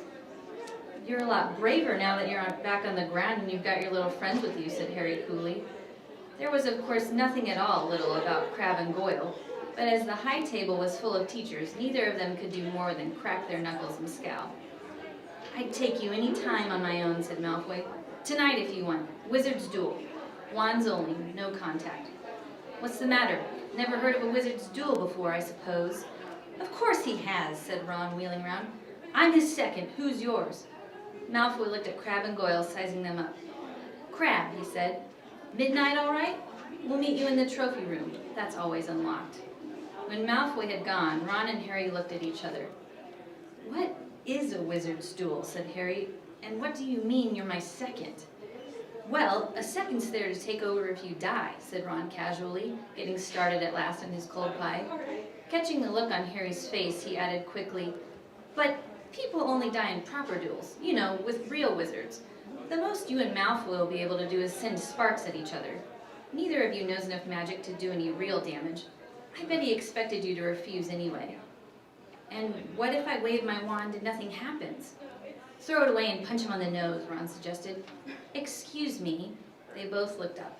It was Hermione Granger. Can't a person eat in peace in this place? Said Ron. Hermione ignored him and spoke to Harry. I couldn't help overhearing what you and Malfoy were saying. Bet you could, Ron muttered. And you mustn't go wandering around the school at night. Think of the points you'll lose Gryffindor if you're caught, and you're bound to be. It's really very selfish of you. And it's really none of your business, said Harry. Goodbye, said Ron. All the same, it wasn't what you'd call the perfect end to the day, Harry thought as he lay awake much later, listening to Dean and Seamus falling asleep. Neville wasn't back from the hospital wing. Ron had spent all evening giving him advice, such as, if he tries to curse you, you'd better dodge it, because I can't remember how to block them. There was a very good chance they were going to get caught by Filch or Mrs. Norris, and Harry felt he was pushing his luck, breaking another school rule today. On the other hand, Malfoy's sneering face kept looming up out of the darkness. This was his big chance to beat Malfoy face to face. He couldn't miss it. 11:30, Ron muttered at last. We'd better go. They pulled on their bathrobes, picked up their wands, and crept across the tower room, down the spiral staircase, and into the Gryffindor common room. A few embers were still glowing in the fireplace, turning all the armchairs into hunched black shadows. They had almost reached the portrait hole when a voice spoke from the chair nearest them. I can't believe you're going to do this, Harry. A lamp flickered on. It was Hermione Granger, wearing a pink bathrobe and a frown. You, said Ron furiously, go back to bed. I almost told your brother, Hermione snapped. Percy, he's a prefect. He put a stop to this. Harry couldn't believe anyone could be so interfering. Come on, he said to Ron. He pushed open the portrait of the fat lady and climbed through the hole. Hermione wasn't going to give up that easily. She followed Ron through the portrait hole, hissing at them like an angry goose. Don't you care about Gryffindor? Do you only care about yourselves? I don't want Slytherin to win the House Cup, and you'll lose all the points I got from Professor McGonagall for knowing all about switching spells. Go away. All right, but I warned you. Just remember what I said when you're on the train home tomorrow. You're so... But what they were, they didn't find out. Hermione had turned to the portrait of the fat lady to get back inside and found herself facing an empty painting. The fat lady had gone on a nighttime visit, and Hermione was locked out of the Gryffindor tower. Now what am I going to do? She asked shrilly. That's your problem, said Ron. We've got to go. We're going to be late. They hadn't even reached the end of the corridor when Hermione caught up with them. I'm coming with you, she said. You are not. Do you think I'm going to stand out here and wait for Filch to catch me? If he finds all three of us, I'll tell him the truth, that I was trying to stop you, and you can back me up. You've got some nerve, said Ron loudly. Shut up, both of you, said Harry sharply. I heard something. It was a sort of snuffling. Mrs. Norris? Breathed Ron, squinting through the dark. It wasn't Mrs. Norris. It was Neville. He was curled up on the floor, fast asleep, but jerked suddenly awake as they crept nearer. Thank goodness you found me. I've been out here for hours. I couldn't remember the new password to get into bed. Keep your voice down, Neville. The password's pig snout, but it won't help. How's your arm? Said Harry. Fine, said Neville, showing them. Madame Pomfrey mended it in about a minute. Good. Well, look, Neville, we've got to be somewhere. We'll see you later. Don't leave me, said Neville, scrambling to his feet. I don't want to stay here alone. The Bloody Baron's been passed twice already. Ron looked at his watch and then glared furiously at Hermione and Neville. If either of you get us caught, I'll never rest until I've learned that curse of the bogies Quirrell told us about and used it on you. Hermione opened her mouth, perhaps to tell Ron exactly how to use the curse of the bogies, but Harry hissed at her to be quiet and beckoned them all forward. They flitted along corridors striped with bars of moonlight from the high windows. At every turn, Harry expected to run into Filch or Mrs. Norris, but they were lucky. They sped up a staircase to the 3rd floor and tiptoed toward the trophy room. Malfoy and Crabbe weren't there yet. The crystal trophy cases glimmered where the moonlight caught them. Cups, shields, plates, and statues winked silver and gold in the darkness. They edged along the walls, keeping their eyes on the doors at either end of the room. Harry took out his wand in case Malfoy leapt in and started at once. The minutes crept by. He's late.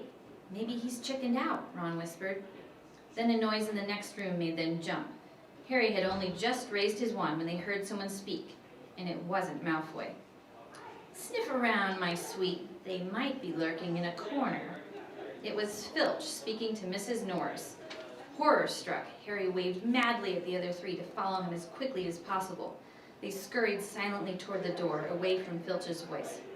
Neville's robes had barely whipped around the corner when they heard Filch enter the trophy room.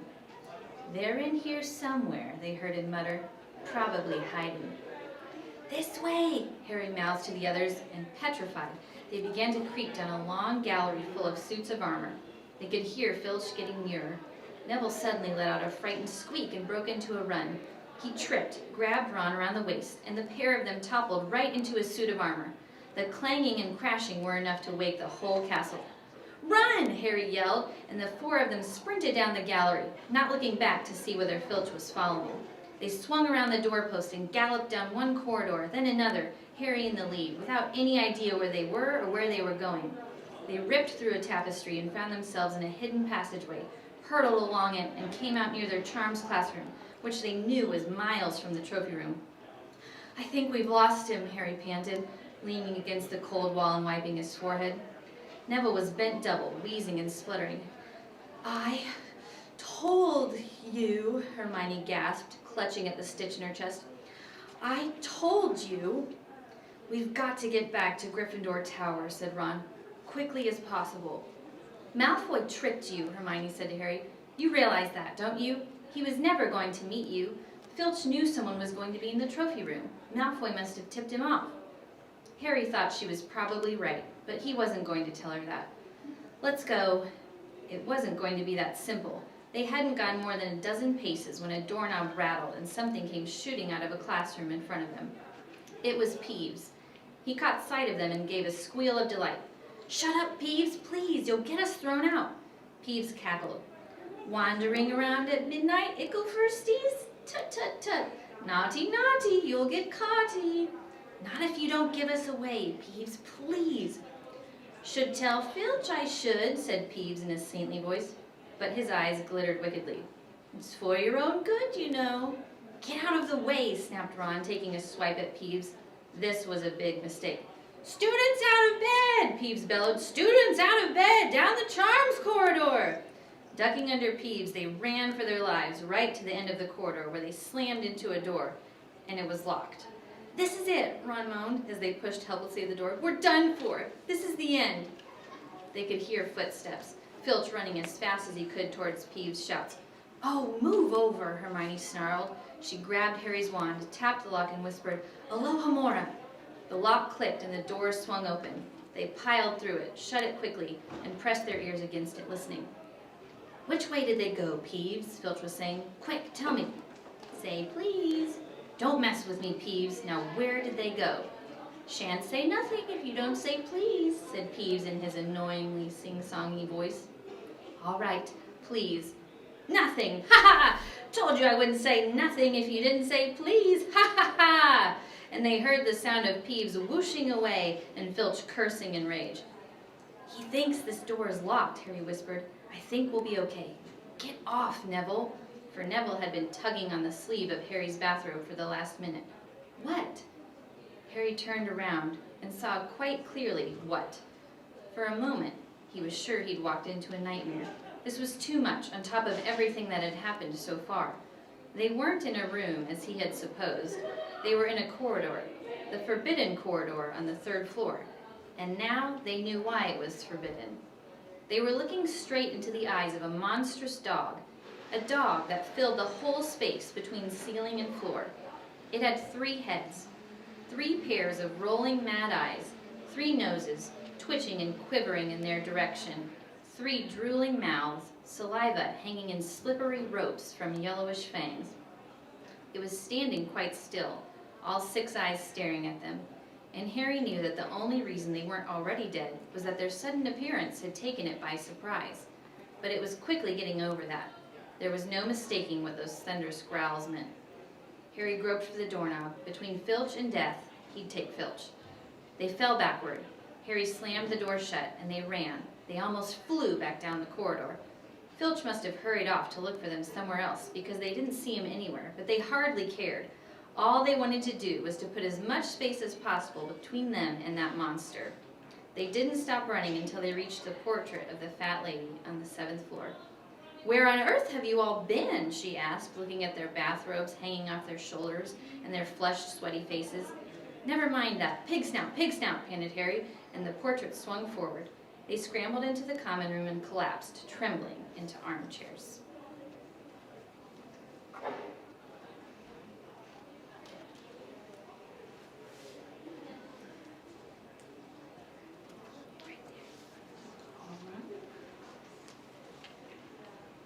It was a while before any of them said anything. Neville, indeed, looked as if he'd never speak again. "What do they think they're doing, keeping a thing like that locked up at a school?" said Ron finally. "If any dog needs exercise, that one does." Hermione got both her breath and her bad temper back again. "You don't use your eyes, any of you, do you?" she snapped. "Didn't you see what it was standing on?" "The floor," Harry suggested. "I wasn't looking at its feet. I was too busy with its heads." "No, not the floor. It was standing on a trap door. It's obviously guarding something." She stood up glaring at them. "I hope you're pleased with yourself. We could have all been killed, or worse, expelled. Now, if you don't mind, I'm going to bed." Ron stared after her, his mouth open. "No, we don't mind," he said. "You'd think we'd dragged her along, wouldn't you?" But Hermione had given Harry something else to think about as he climbed back into bed. The dog was guarding something. What had Hagrid said? Gringotts was the safest place in the world for something you wanted to hide. Except perhaps Hogwarts. It looked as though Harry had found out where the grubby little package from the vault 713 was. Halloween.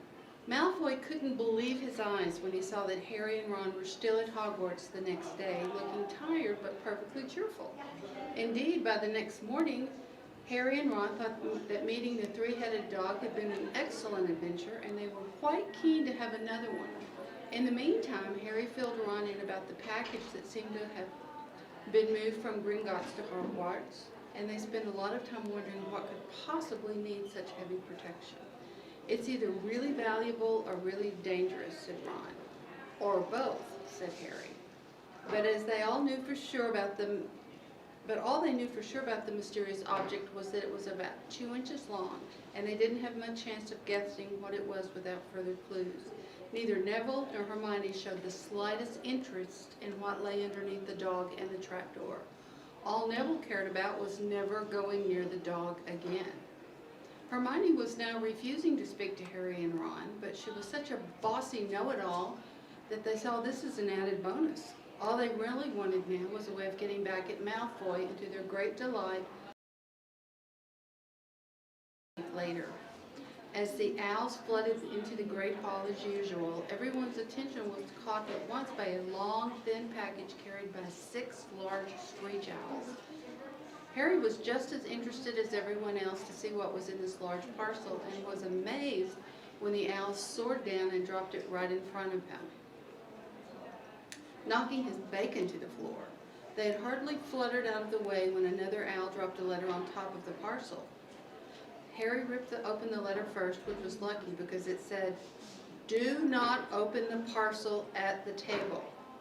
It contains your new Nimbus 2000, but I don't want everyone knowing you've got a broomstick or they'll all want one. Oliver Wood will meet you tonight at the Quidditch field at 7 o'clock for your first training session, Professor McGonagall." Harry had difficulty hiding his glee as he handed the note to Ron to read.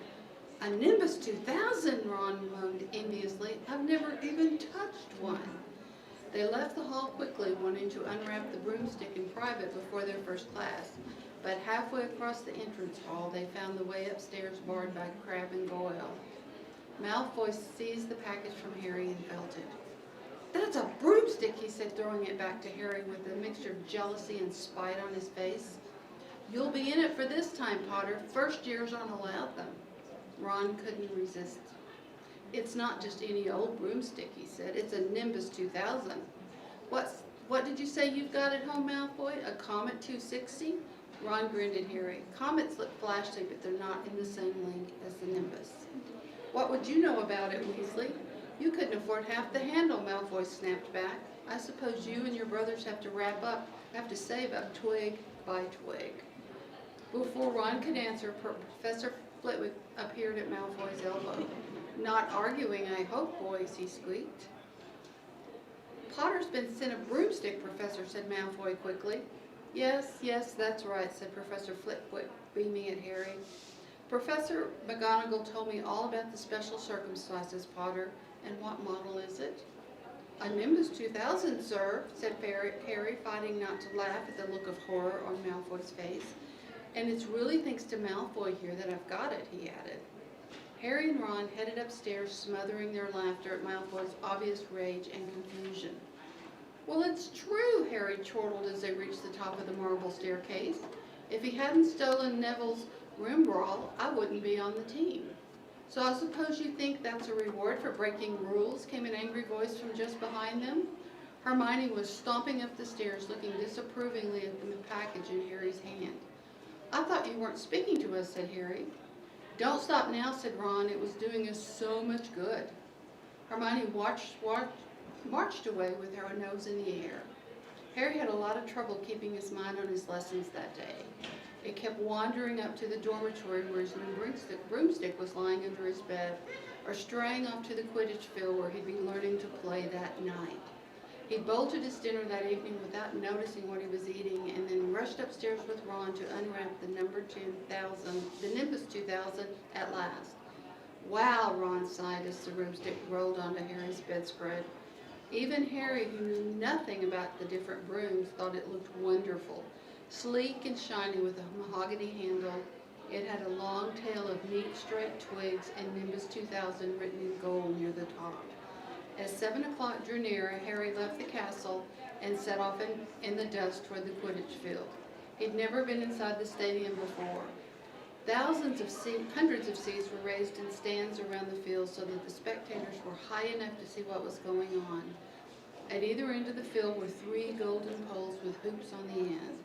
They reminded Harry of the little plastic sticks Muggle children blew bubbles through, except they were 50 feet high. Too eager to fly again to wait for Wood, Harry mounted his... What a feeling! He swooped in and out of the goalpost and then sped up and down the field. The Nimbus 2000 turned wherever he wanted it as light as touch. "Hey, Potter, come down." Oliver Wood had arrived. He was carrying a large wooden crate under his arm. Harry landed next to him. "Very nice," said Wood, his eyes glinting. "I see what McGonagall meant. You really are a natural. I'm just going to teach you the rules this evening. Then you'll be joining team practice 3 times a week." He opened the crate. Inside were 4 different sized balls. Right, said Wood. Now Quidditch is easy enough to understand even if it's not too easy to play. There are 7 players on each side. 3 of them are called chasers. 3 chasers, Harry repeated as Wood took out a bright red ball about the size of a soccer ball. This ball's called the quaffle, said Wood. The chasers throw the quaffle to each other and try to get it through one of the hoops to score a gold. 10 points every time the quaffle goes through one of the hoops. Follow me? The chasers throw the quaffle and put it through the hoops to score, Harry recited. So that's kind of like basketball on broomsticks with 6 hoops, isn't it? What's basketball? Said Wood curiously. Never mind, said Harry quickly. Now there's another player on each side who's called the keeper. I'm the keeper for Gryffindor. I have to fly around out our hoops and stop the other team from scoring. 3 chasers, 1 keeper, said Harry, who was determined to remember it all. And they play with the quaffle. Okay, got that. So what are they for? He pointed at the 3 balls left inside the box. I'll show you now, said Wood. Take this. He handed Harry a small club, a bit like a short baseball bat. I'm going to show you what the bludgers do, Wood said. These 2 are the bludgers. He showed Harry 2 identical balls, jet black and slightly smaller than the red quaffle. Harry noticed they seemed to be straining to escape the straps holding them inside the box. Stand back, Wood warned Harry. He bent down and freed one of the bludgers. At once, the black ball rose high in the air and then pelted straight at Harry's face. Harry swung at it with the bat to stop it from breaking his nose and sent it zigzagging away into the air. It zoomed around their heads and then shot at Wood, who dived on top of it and managed to pin it to the ground. See, Wood panted, forcing the struggling bludger back into the crate and strapping it down safely. The bludgers rocket around trying to knock off players off their brooms. That's why you have 2 beaters on each team. The Weasley twins are ours. It's their job to protect their side from the bludgers and try and knock them toward the other team. So, think you've got all that? 3 chasers try and score with the quaffle. The keeper guards the goalpost. The beaters keep the bludgers away from their team. Harry reeled off. Very good, said Wood. Have the bludgers ever killed anyone? Harry asked, hoping he sounded offhand. Never at Hogwarts. We've had a couple of broken jaws, but nothing worse than that. Now, the last member of the team is the Seeker. That's you. And you don't have to worry about the quaffle or the bludgers, unless they crack my head open. Don't worry, the Weasleys are more than a match for the bludgers. I mean, they're like a pair of human bludgers themselves. Wood reached into the crate and took out the 4th and last ball. Compared with the quaffle and the bludgers, it was tiny, about the size of a large walnut. It was bright gold and had little fluttering silver wings. This, said Wood, is the golden snitch, and it's the most important ball of the lot. It's very hard to catch because it's so fast and difficult to see. It's the Seeker's job to catch it. You've got to weave in and out of the chasers, beaters, bludgers, and quaffle to get it before the other team's Seeker, because whichever Seeker catches the snitch wins his team an extra 150 points, so they nearly always win. That's why the Seekers get fouled so much. A game of Quidditch only ends when the snitch is caught, so it can go on for ages. I think the record is 3 months. They had to keep bringing on substitutes so the players could get some sleep. That's it. Any questions? Harry shook his head. He understood what he had to do. All right, and that it was doing it that was going to be the problem. We don't practice with the snitch yet, said Wood, carefully shutting it back into the crate. It's too dark. We might lose it. Let's try you out with a few of these. He pulled out a bag of ordinary golf balls out of his pocket, and a few minutes later, he and Harry were up in the air. Wood throwing the golf balls as hard as he could in every direction for Harry to catch. Harry didn't miss a single one, and Wood was delighted. After half an hour, night had really fallen, and they couldn't carry on. That Quidditch Cup will have our name on it this year, said Wood happily as they trudged back up to the castle. I wouldn't be surprised if you turned out better than Charlie Weasley, and he could have played for England if he hadn't gone off chasing dragons. Perhaps it was because he was now so busy, what with Quidditch practice 3 evenings a week on top of all of his homework. But Harry could hardly believe it when he realized he'd already been in Hogwarts for 2 months. The castle felt more like home than Privet Drive ever had.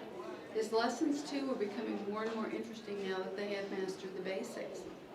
On Halloween morning, they woke to the delicious smell of baking pumpkin wafting through the corridors. Even better, Professor Flitwick announced in charms that he thought they were ready to start making objects fly, something they'd all been dying to try since they'd seen him make Neville's toad zoom around the classroom. Professor Flitwick put the class into pairs. Harry's partner was Semigus Finnegan, which was a relief because Neville had been trying to catch his eye. Ron, however, was to be working with Hermione Granger. It was hard to tell whether Ron or Hermione was angrier about this. She hadn't spoken to either of them since the day Harry's broomstick had arrived. Now, don't forget that the nice wrist movement we've been practicing, squeaked Professor Flitwick, perched on top of his pile of books as usual. Swish and flick, remember, swish and flick. And saying the magic words properly is very important. Never forget Wizard Brofaros, who said S instead of F and found himself on the floor with a buffalo on his chest. It was very difficult. Harry and Seamus swished and flicked, but the feather they were supposed to be sending skyward just lay on the desktop. Seamus got so impatient that he prodded it with his wand and set fire to it. Harry had put it out with his hatch. Ron at the next table wasn't having much more luck. "Wingardium Leviosa!" he shouted, waving his long arms like a windmill. "You're saying it wrong," Harry heard Hermione snap. "It's Wingardium Leviosa. Make the gar nice and long." "You do it then if you're so clever," Ron snarled. Hermione rolled up the sleeves of her gown, flicked her wand, and said, "Wingardium Leviosa." The feather took off the desk and hovered about 4 feet above their heads. "Well done," cried Professor Flitwick, clapping. "Everyone see here, Miss Granger's done it." Ron was in a very bad mood by the end of class. "It's no wonder no one can stand her," he said to Harry as they pushed their way into the crowded corridor. "She's a nightmare, honestly." Someone knocked into Harry as they hurried past him. It was Hermione. Harry caught a glimpse of her face and was startled to see that she was in tears. "I think she heard you." "So?" said Ron, but he looked a bit uncomfortable. "She must have noticed she's got no friends." Hermione didn't turn up for the next class and wasn't seen all afternoon. On their way down to the Great Hall for the Halloween feast, Harry and Ron overheard Parvati Patel telling her friend Lavender that Hermione was crying in the girls' bathroom and wanted to be left alone.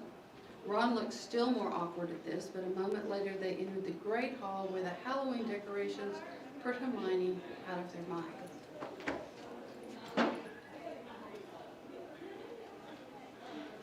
A 1,000 live bats fluttered from the walls and ceiling, while 1,000 more swooped over the tables in low black clouds, making the candles and the pumpkins stutter. The feast appeared suddenly on the golden plates as it had at the start of term banquet. Harry was just helping himself to a baked potato when Professor Quirrell came sprinting into the hall, his turban askew in terror on his face. Everyone stared as he reached Professor Dumbledore's chair, slumped against the table, and gasped, "Troll! In the dungeons! Thought you ought to know." He then sank to the floor in a dead faint. There was an uproar. It took several purple firecrackers exploding from the end of Professor Dumbledore's wand to bring silence. "Prefects," he rumbled, "lead your houses back to the dormitories immediately." Percy was in his element. "Follow me, stick together, first years. No need to fear the troll if you follow my orders. Stay close behind me now. Make way, first years coming through. Excuse me, I'm a prefect." "How could a troll get in?" Harry asked as they climbed the stairs. "Don't ask me. They're supposed to be really stupid," said Ron. Maybe Peeves let it in for a Halloween joke. They passed different groups of people hurrying in different directions. As they jostled their way through a crowd of confused Hufflepuffs, Harry suddenly grabbed Ron's arm. "I've just thought, Hermione." "What about her?" "She doesn't know about the troll." Ron bit his lip. "Oh, all right," he snapped, "but Percy had better not see us." Ducking down, they joined the Hufflepuffs going the other way, slipped down a deserted side corridor, and hurried off towards the girls' bathroom. They had just turned the corner when they heard quick footsteps behind them. "Percy," hissed Ron, pulling Harry behind a large stone griffin. Peering around it, however, they saw not Percy, but Snape. He crossed the corridor and disappeared from view. "What's he doing?" Harry whispered. "Why isn't he down in the dungeons with the rest of the teachers?" Search me. Quietly as possible, they crept along the next corridor after Snape's fading footsteps. He's heading for the 3rd floor, Harry said, but Ron held up his hand. Can you smell something? Harry sniffed and a foul stench reached his nostrils, a mixture of old socks and the kind of public toilet no one seems to clean. And then they heard it, a low grunting and the shuffling footfalls of gigantic feet. Ron pointed. At the end of a passage to the left, something huge was moving towards them. They shrank into the shadows and watched as it emerged into a patch of moonlight. It was a horrible sight. 12 feet tall, its skin was a dull granite gray, its great lumpy body like a boulder, with its small bald head perched on top like a coconut. It had short legs, thick as tree trunks, with flat, horny feet. The smell coming from it was incredible. It was holding a huge wooden club, which dragged along the floor because its arms were so long. The troll stopped next to a doorway and peered inside. It waggled its long ears, making up its tiny mind, then slouched slowly into the room. The key's in the lock, Harry muttered. We could lock it in. Good idea, said Ron nervously. They edged toward the open door, mouths dry, praying the troll wasn't about to come out of it. With one great leap, Harry managed to grab the key, slam the door, and lock it. Yes! Flushed with their victory, they started to run back up the passage. But as they reached the corridor, they heard something that made their hearts stop. A high, petrified scream, and it was coming from the chamber they'd just chained up. Oh no, said Ron, pale as the Bloody Baron. It's the girls' bathroom, Harry gasped. Hermione, they said together. It was the last thing they wanted to do, but what choice did they have? Wheeling around, they sprinted back to the door and turned the key, fumbling in their panic. Harry pulled the door open and they ran inside. Hermione Granger was shrinking against the wall opposite, looking as if she was about to faint. The troll was advancing on her, knocking the sinks off of the wall as it went. Confuse it, Harry said desperately to Ron, and seizing a tap, he threw it as hard as he could against the wall. The troll stopped a few feet from Hermione. It lumbered around, blinking stupidly to see what had made the noise.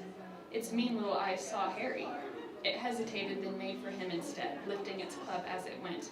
Oi, pea-brain! Yelled Ron from the other side of the chamber, and he threw a metal pipe at it. The troll didn't even seem to notice the pipe hitting its shoulder, but it heard the yell and paused again, turning its ugly snout toward Ron instead, giving Harry time to run around it. Come on, run, run! Harry yelled at Hermione, trying to pull her toward the door, but she couldn't move. She was still flat against the wall, her mouth open with terror. The shouting and echoes seemed to be driving the troll berserk. It roared again and started toward Ron, who was nearest and had no way to escape. Harry then did something that was both very brave and very stupid. He took a great running jump and managed to fasten his arms around the troll's neck from behind. The troll couldn't feel Harry hanging there, but even a troll will notice if you stick a long bit of wood up its nose, and Harry's wand had still been in his hand when he jumped. It had gone straight up one of the troll's nostrils. Howling with pain, the troll twisted and flailed its club, with Harry clinging on for dear life. Any second, the troll was going to rip him off or catch him a terrible blow with the club. Hermione had sunk to the floor in fright. Ron pulled out his own wand, not knowing what he was going to do. He heard himself cry the first spell that came into his head, Wingardium Leviosa! The club flew suddenly out of the troll's hand, rose high, high up into the air, turned slowly over, and dropped with a sickening crack onto its owner's head. The troll swayed on the spot and then fell flat on its face, with a thud that made the whole room tremble. Harry got to his feet. He was shaking and out of breath. Ron was standing there with his wand still raised, staring at what he had done. It was Hermione who spoke first. Is it dead? I don't think so, said Harry. I think it's just been knocked out. He bent down and pulled his wand out of the troll's nose. It was covered in what looked like lumpy gray glue. Ugh, troll boogers. He wiped it on the troll's trousers. A sudden slamming and loud footsteps made the three of them look up. They hadn't realized what a racket they had been making, but of course someone downstairs must have heard the crashes and the troll's roars. A moment later, Professor McGonagall had come bursting into the room, closely followed by Snape, with Quirrell bringing up the rear. Quirrell took one look at the troll, let out a faint whimper, and sat quickly down on a toilet, clutching his heart. Snape bent over the troll. Professor McGonagall was looking at Ron and Harry. Harry had never seen her look so angry. Her lips were white. Hopes of winning 50 points for Gryffindor faded quickly from Harry's mind. What on earth were you thinking of? Said Professor McGonagall with cold fury in her voice. Harry looked at Ron, who was still standing with his wand in the air. "You're lucky you weren't killed. Why aren't you in your dormitory?" Snape gave Harry a swift, piercing look. Harry looked at the floor. He wished Ron would put his wand down. There was a small voice that came out of the shadows. "Please, Professor McGonagall, they were looking for me." "Miss Granger." Hermione had managed to get to her feet at last. "I went looking for the troll because I thought I could deal with it on my own, because I've read all about them." Ron dropped his wand. Hermione Granger telling a downright lie to a teacher? "If they hadn't found me, I'd be dead now." Harry stuck his wand up its nose and Ron knocked it out with its own club. They didn't have time to come and fetch anyone. It was about to finish me off when they arrived. Harry and Ron tried to look as though this story wasn't news to them. "Well, in that case," said Professor McGonagall, staring at the three of them, "Miss Granger, you foolish girl, how could you think of tackling a mountain troll on your own?" Hermione hung her head. Harry was speechless. Hermione was the last person to do anything against the rules, and here she was, pretending she had to get them out of trouble. It was as if Snape had started handing out sweets. "Miss Granger, 5 points will be taken from Gryffindor for this," said Professor McGonagall. "I'm very disappointed in you. If you're not hurt at all, you'd better get off to Gryffindor Tower. Students are finishing the feast in their houses." Hermione left. Professor McGonagall turned to Harry and Ron. "Well, I still say you were lucky, but not many first years could have taken on a full-grown mountain troll. You each win Gryffindor 5 points. Professor Dumbledore will be informed of this. You may go." They hurried out of the chamber and didn't speak at all until they had climbed 2 floors up. It was a relief to be away from the smell of the troll, quite apart from anything else. "We should have gotten more than 10 points, Ron grumbled. 5, you mean, once she's taken off Hermione's. Good of her to get us out of trouble like that," Ron admitted. "Mind you, we did save her." "She might not have needed saving if we hadn't locked the thing in with her," Harry reminded him. They had reached the portrait of the fat lady. "Pig snout," they said, and entered. The common room was packed and noisy. Everyone was eating the food that had been sent up. Hermione, however, stood alone by the door waiting for them. There was a very embarrassed pause. Then, none of them looking at each other, they all said thanks and hurried off to get plates. But from that moment on, Hermione Granger became their friend. There are some things you can't share without ending up liking each other, and knocking out a 12-foot mountain troll is one of them. Chapter 11, Quidditch. As they entered November, the weather turned very cold. The mountains around the school became icy gray and the lake like chilled steel.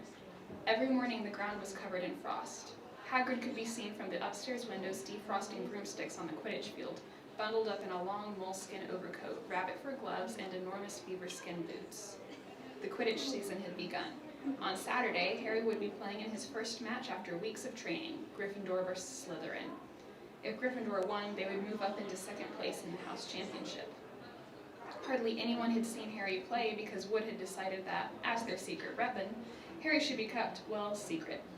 But the news that he was playing Seeker had leaked out somehow, and Harry didn't know which was worse, people telling him he'd be brilliant, or people telling him they'd be running around underneath him holding a mattress. It was really lucky that Harry now had Hermione as a friend. He didn't know how he'd have gotten through all of his homework without her, what with all of the last-minute Quidditch practice Wood was making them do. She had also lent him Quidditch Through the Ages, which turned out to be a very interesting read. Harry learned that there were 700 ways of committing a Quidditch foul, and that all of them had happened during a World Cup match in 1473, that Seekers were usually the smallest and fastest players, and that most serious Quidditch accidents seemed to happen to them, that although people rarely died playing Quidditch, referees had been known to vanish and turn up months later in the Sahara Desert. Hermione had become a bit more relaxed about breaking rules since Harry and Ron had saved her from the mountain troll, and she was much nicer for it. The day before Harry's first Quidditch match, the three of them were out in the freezing courtyard during break, and she had conjured them up in a bright blue fire that could be carried around in a jam jar. They were standing with their backs to it, getting warm when Snape crossed the yard. Harry noticed at once that Snape was limping. Harry, Ron, and Hermione moved closer together to block the fire from view. They were sure it wouldn't be allowed. Unfortunately, something about their guilty faces caught Snape's eye. He limped over. He hadn't seen the fire, but he seemed to be looking for a reason to tell them off anyway. "What's that you've got there, Potter?" It was Quidditch Through the Ages, Harry showed him. "Library books are not to be taken outside the school," said Snape. "Give it to me, 5 points from Gryffindor." "He's just made that rule up," Harry muttered angrily as Snape limped away. "Wonder what's wrong with his leg." Dunno, but I hope it's really hurting him, said Ron bitterly. The Gryffindor common room was very noisy that evening. Harry, Ron, and Hermione sat together next to a window. Hermione was checking Harry and Ron's charms homework for them. She would never let them copy How Will You Learn, but by asking her to read it through, they got the right answers anyway. Harry felt restless. He wanted Quidditch through the ages back to take his mind off his nerves about tomorrow. Why should he be afraid of Snape? Getting up, he told Ron and Hermione he was going to ask Snape if he could have it. Better you than me, they said together. But Harry had an idea that Snape wouldn't refuse if there were other teachers listening. He made his way down to the staff room and knocked. There was no answer. He knocked again. Nothing. Perhaps Snape had left the book in there? It was worth a try. He pushed the door ajar and peered inside, and a horrible scene met his eyes. Snape and Filch were inside, alone. Snape was holding his robes above his knees. One of his legs was bloody and mangled. Filch was handing Snape bandages. Blasted thing, Snape was saying. How are you supposed to keep your eye on all three heads at once? Harry tried to shut the door quietly, but Potter! Snape's face was twisted with fury as he dropped his robes quickly to hide his leg. Harry gulped. I just wondered if I could have my book back. Get out! Out! Harry left before Snape could take any more points from Gryffindor. He sprinted back upstairs. Did you get it? Ron asked as Harry joined them. What's the matter? In a low whisper, Harry told them what he'd seen. You know what this means? He finished breathlessly. He tried to get past that three-headed dog at Halloween. That's where he was going when we saw him. He's after whatever it's guarding. And I bet my broomstick he let that troll in to make a diversion. Hermione's eyes were wide. No, he wouldn't, she said. I know he's not very nice, but he wouldn't try and steal something Dumbledore was keeping safe. Honestly, Hermione, you think all teachers are saints or something, snapped Ron. I'm with Harry. I wouldn't put anything past Snape. But what's he after? What's the dog guarding? Harry went to bed with his head buzzing with the same question. Neville was snoring loudly, but Harry couldn't sleep.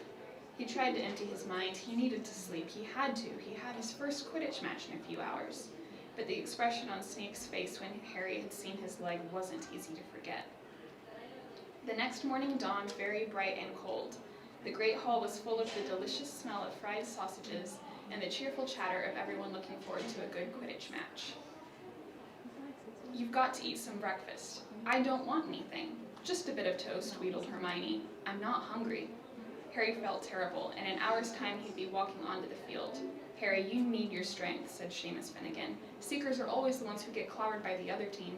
Thanks, Seamus, said Harry, watching Seamus pile ketchup on his sausages.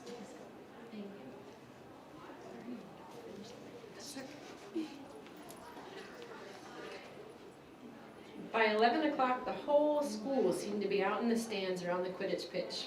Many students had binoculars. The seats might be raised high in the air, but it was still difficult to see what was going on sometimes. Ron and Hermione joined Neville, Seamus, and Dean, the West Ham fan, up in the top row. As a surprise for Harry, they had painted a large banner on one of the sheets Scabbers had ruined.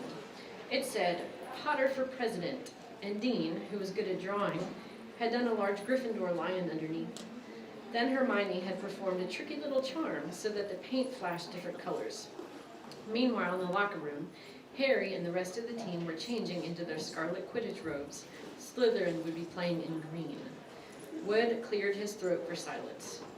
Okay, men, he said. And women, said the chaser Angelina Johnson. And women, Wood agreed. This is it.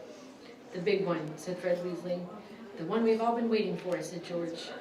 We know Oliver's speech by heart, Fred told Harry. We were on the team last year. Shut up, you two, said Wood. This is the best team Gryffindor's had in years. We're going to win, I know it. He glared at them all as if to say, or else. Right, it's time. Good luck, all of you.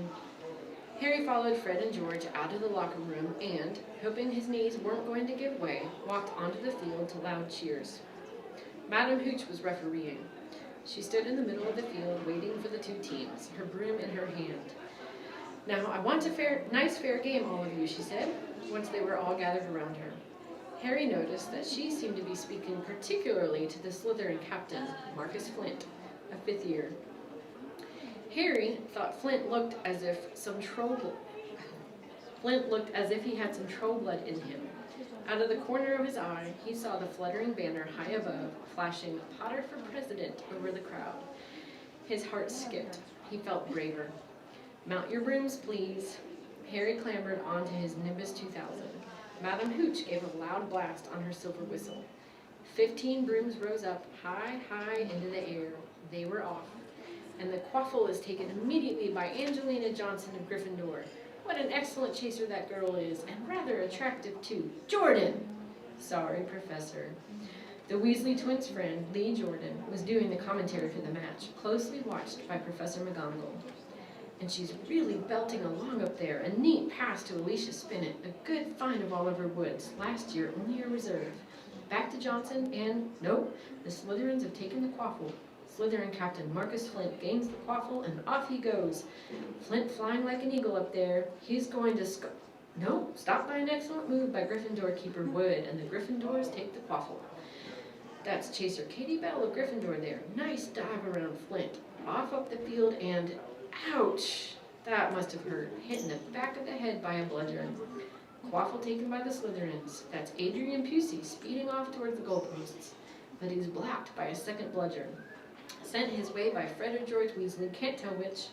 Nice play by the Gryffindor beater anyway, and Johnson back in possession of the quaffle. A clear field ahead, and off she goes.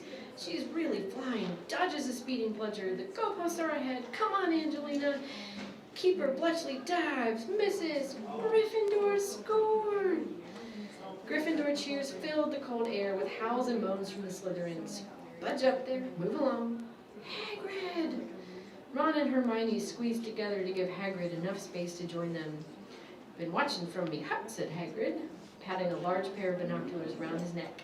But it isn't the same as being in the crowd. No sign of the snitch yet, eh?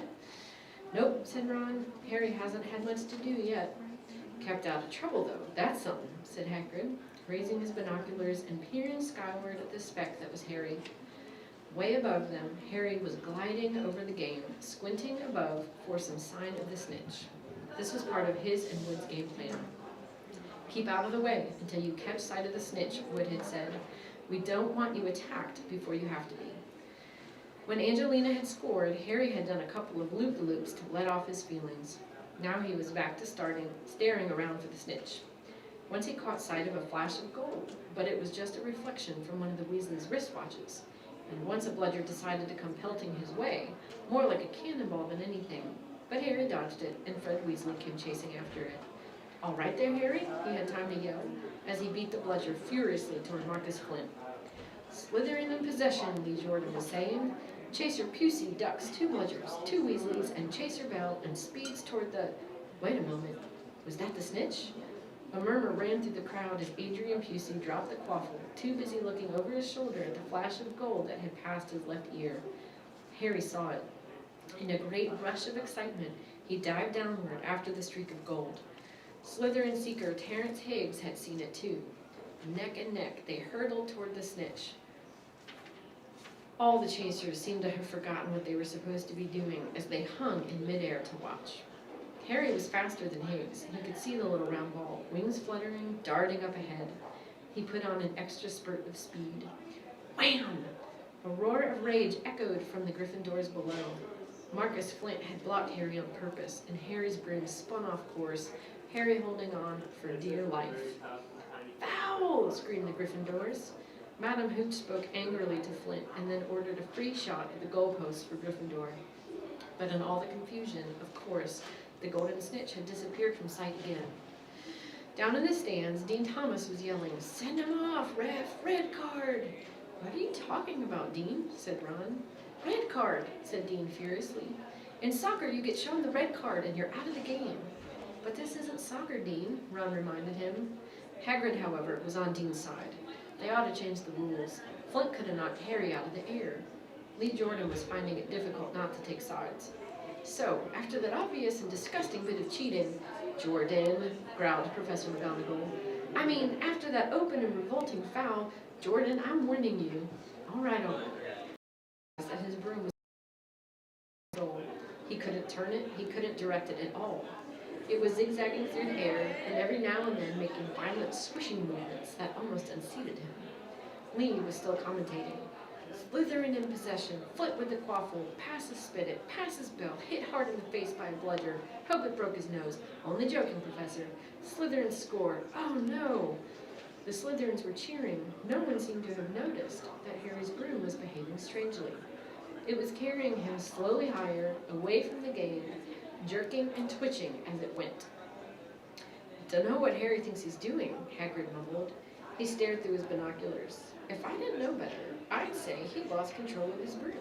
But he can't have. Suddenly, people were pointing up at Harry all over the stands. His broom had started to roll over and over, with him only just managing to hold on. Then the whole crowd gasped. Harry's broom had given a wild jerk, and Harry swung off of it. He was now dangling from it, holding on with only one hand. Did something happen to it when Flint blocked him? Seamus whispered. Can't have, Hagrid said, his voice shaking. Can't nothing interfere with a broomstick except powerful dark magic. No kid could do that to a Nimbus 2000. At these words, Hermione seized Hagrid's binoculars, but instead of looking up at Harry, she started looking frantically at the crowd. What are you doing? Moaned Ron, gray-faced. I knew it, Hermione gasped. Snape, look. Ron grabbed the binoculars. Snape was in the middle of the stands opposite them.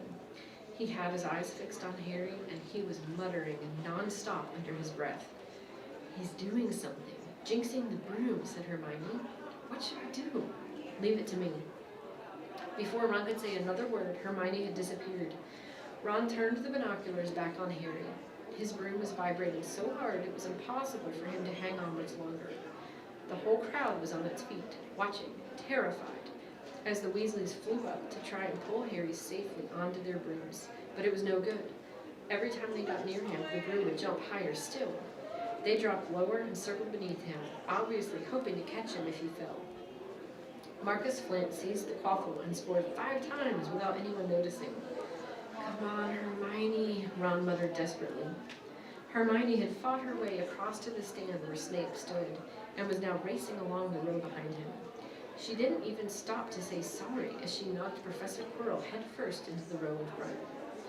Reaching Snape, she crouched down, pulled out her wand, and whispered a few well-chosen words. Bright blue flames shot from her wand onto the hem of Snape's robes. It took perhaps 30 seconds for Snape to realize that he was on fire. A sudden yelp told her she had done her job. Scooping the fire off him into a little jar in her pocket, she scrambled back along the road. Snape would never know what had happened. It was enough. Up in the air, Harry was suddenly able to clamber back onto his broom. Neville, you can look, Ron said. Neville had been sobbing into Hagrid's jacket for the last 5 minutes. Harry was speeding toward the ground when the crowd saw him clap his hand to his mouth as though he was about to be sick. He hit the field on all fours, coughed, and something gold fell into his hand. I've got the snitch, he shouted, waving it above his head, and the game ended in complete confusion. He didn't catch it, he nearly swallowed it. Flint was still howling 20 minutes later, but it made no difference.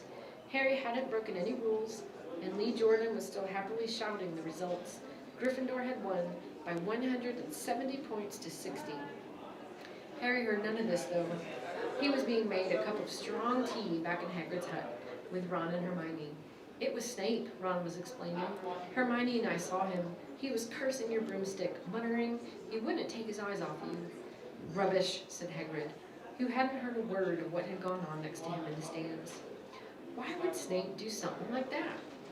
Harry, Ron, and Hermione looked at one another, wondering what to tell him. Harry decided on the truth. I found out something about him, he told Hagrid. He tried to get past that 3-headed dog on Halloween. It bit him. We think he was trying to steal whatever it's guarding. Hagrid dropped the teapot. How do you know about Fluffy, he said. Fluffy? Yeah, he's mine. Bought him off a Greek chappie I met in the pub last year. I lent him to Dumbledore to guard the... Yes, said Harry eagerly. Now, don't ask me any more, said Hagrid gruffly. That's top secret, that is. But Snape's trying to steal it. Rubbish, said Hagrid again. Snape's a Hogwarts teacher. He'd do nothing of the sort. So why did he just try and kill Harry? Cried Hermione. The afternoon's events certainly seemed to have changed her mind about Snape. I know a jinx when I see one, Hagrid. I've read all about them. You've got to keep eye contact, and Snape wasn't blinking at all. I saw him. I'm telling you, you're wrong, said Hagrid hotly. I don't know why Harry's broom acted like that, but Snape wouldn't try and kill a student. Now listen to me, all three of you. You're meddling in things that don't concern you. It's dangerous. You forget that doll, and you forget what it's guarding. That's between Professor Dumbledore and Nicholas Flamel. Aha, said Harry. So there's someone called Nicholas Flamel involved, is there? Hagrid looked furious with himself. Chapter 12, The Mirror of Erised. Christmas was coming. One morning in mid-December, Hogwarts woke to find itself covered in several feet of snow. The lake froze solid, and the Weasley twins were punished for bewitching several snowballs so that they followed Quirrell around, bouncing off the back of his turban. The few owls that managed to battle their way through the stormy sky to deliver mail had to be nursed back to health by Hagrid before they could fly again. No one could wait for the holidays to start. While the Gryffindor common room in the Great Hall had roaring fires, the drafty corridors had become icy, and a bitter wind rattled the windows in the classrooms. Worst of all were Professor Snape's classes down in the dungeons, where their breath rose in a mist before them and they kept as close as possible to their hot cauldrons. I do feel so sorry, said Draco Malfoy, one push in class, for all those people who have to stay at Hogwarts for Christmas because they're not wanted at home. He was looking over at Harry as he spoke. Crabbe and Goyle chuckled. Harry, who was measuring out powdered spine of lionfish, ignored them. Malfoy had been even more unpleasant than usual since the Quidditch match. Disgusted that the Slytherins had lost, he had tried to get everyone laughing at how a wide-mouthed tree frog would be replacing Harry as Seeker next. Then he'd realized that nobody found this funny, because they were also impressed at the way Harry had managed to stay on his bucking broomstick. So Malfoy, jealous and angry, had gone back to taunting Harry about having no proper family. It was true that Harry wasn't going back to Privet Drive for Christmas. Professor McGonagall had come around the week before, making a list of students who would be staying for the holidays, and Harry had signed up at once. He didn't feel sorry for himself at all. This would probably be the best Christmas he'd ever had. Ron and his brothers were staying too, because Mr. and Mrs. Weasley were going to Romania to visit Charlie. When they left the dungeons at the end of potions, they found a large fir tree blocking the corridor ahead. Two enormous feet sticking out at the bottom, and a loud puffing sound told them that Hagrid was behind it. Hi, Hagrid, want any help? Ron asked, sticking his head through the branches.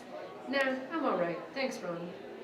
Would you mind moving out of the way? Came Malfoy's cold drawl from behind them. Are you trying to earn some extra money, Weasley? Hoping to be gamekeeper yourself when you leave Hogwarts, I suppose? That hut of Hagrid's must seem like a palace compared to what your family's used to. Ron dived at Malfoy just as Snape came up the stairs. Weasley! Ron let go of Malfoy's robes. He was provoked, Professor Snape, said Hagrid, sticking his huge, hairy face out from behind the tree. Malfoy was insulting his family.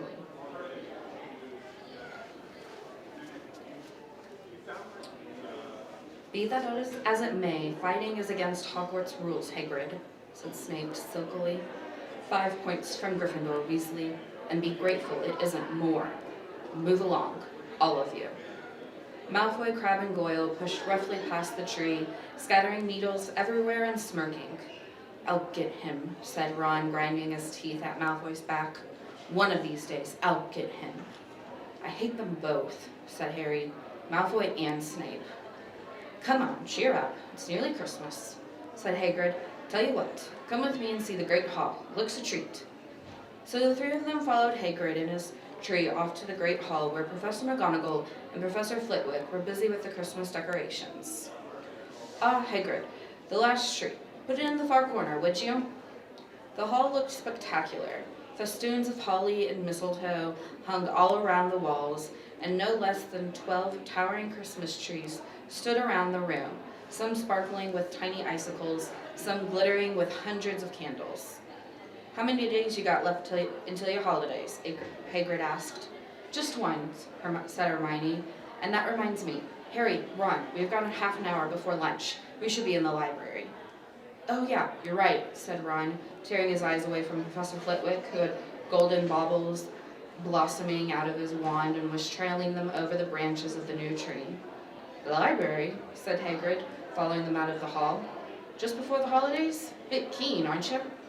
Oh, we're not working, Harry told him brightly. Ever since you mentioned Nicholas Flamel, we've been trying to find out who he is. You what? Hagrid looked shocked.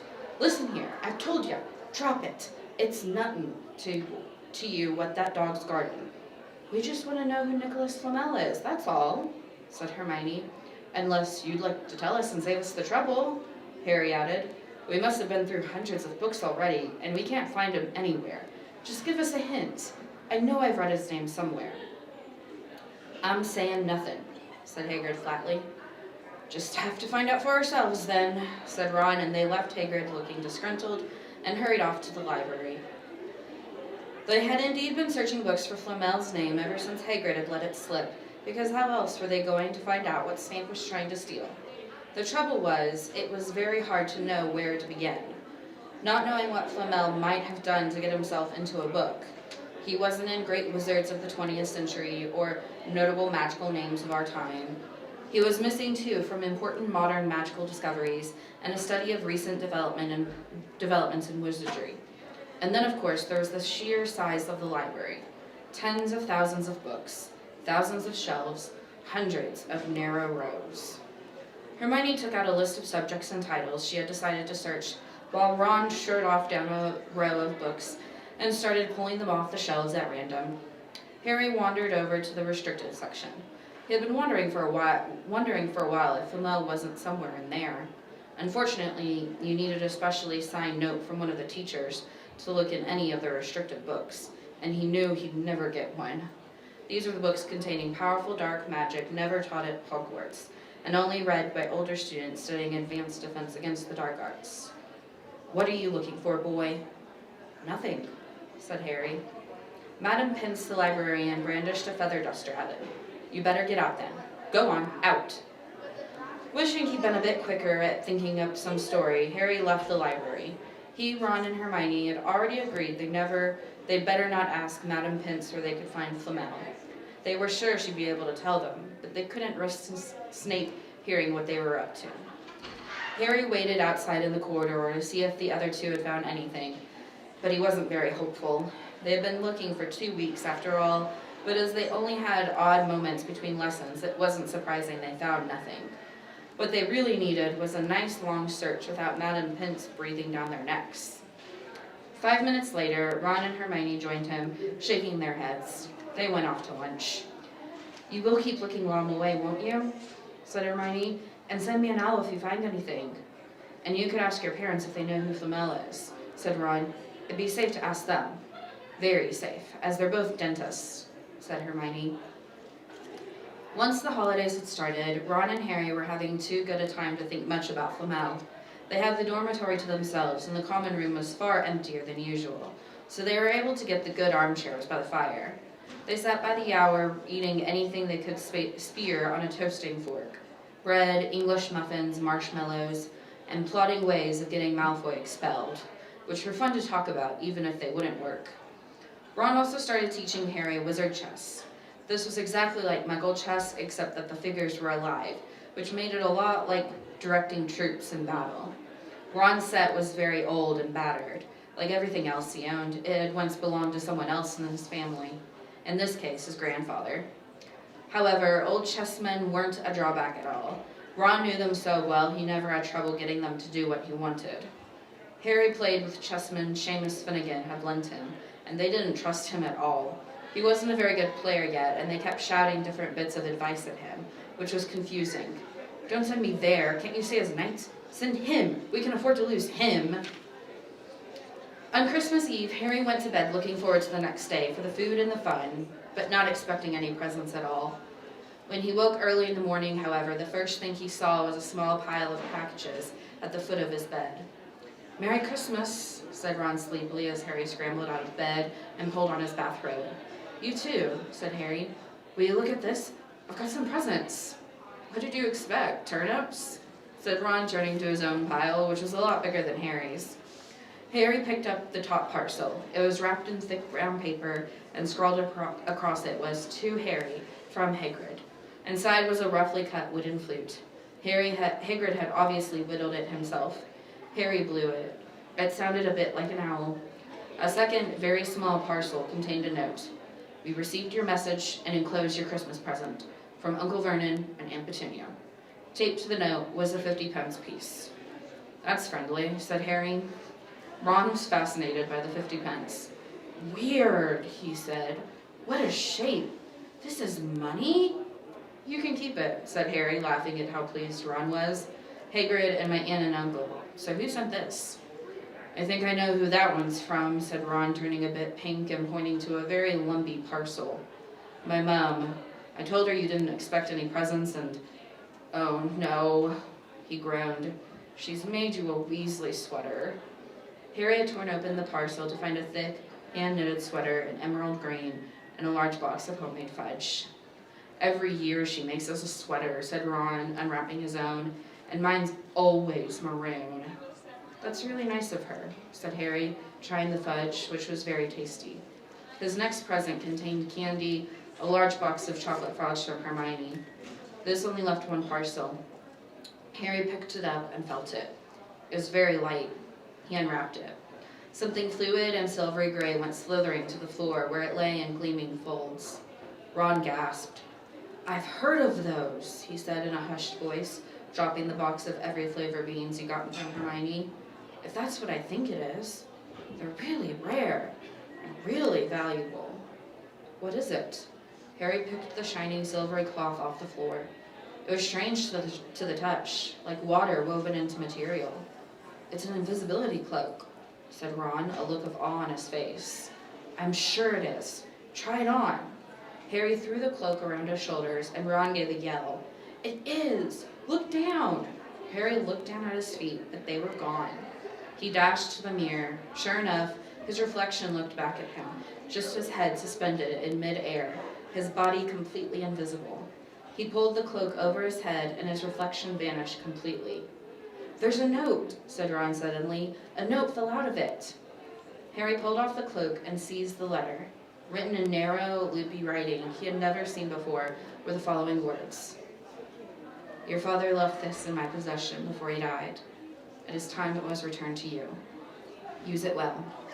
A very Merry Christmas to you." There was no signature.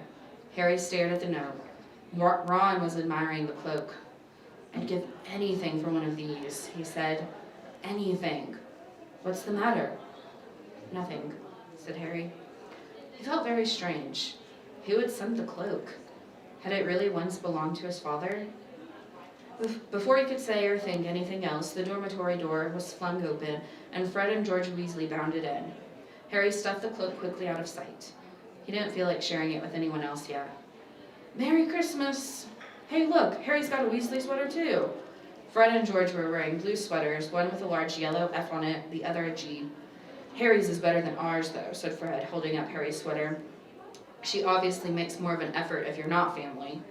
"Why aren't you wearing yours, Ron?" George demanded. "Come on, get it on. They're lovely and warm."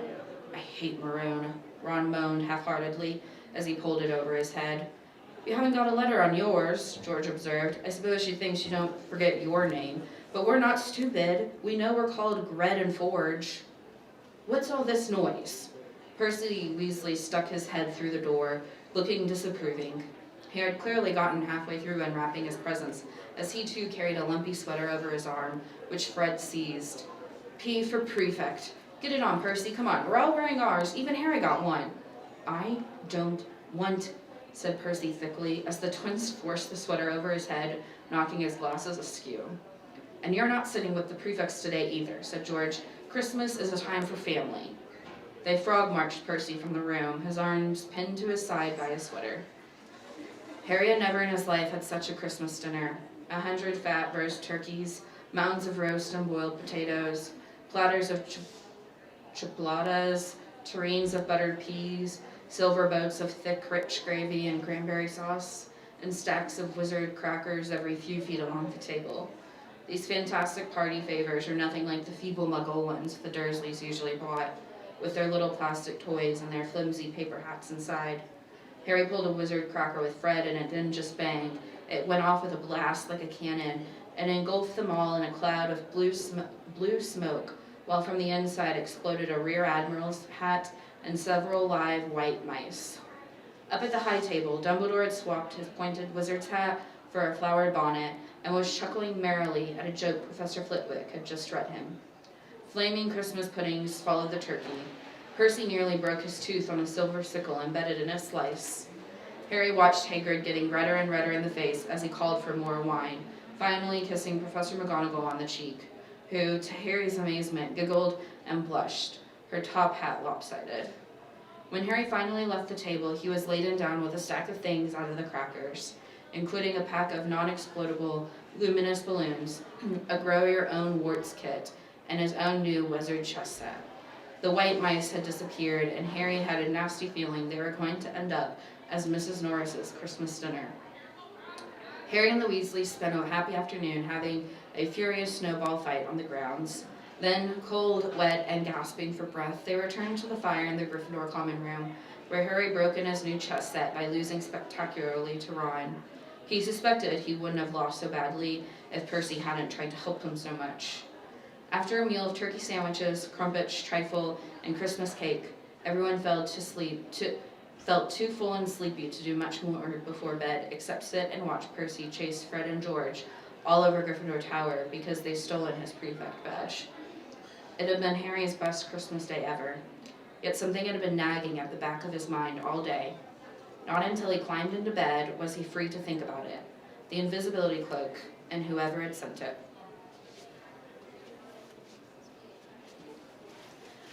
Ron agitó de pavo y pastel y sin ningún misterio que lo preocupara, se quedó dormido en cuanto corrió las cortinas de su cama.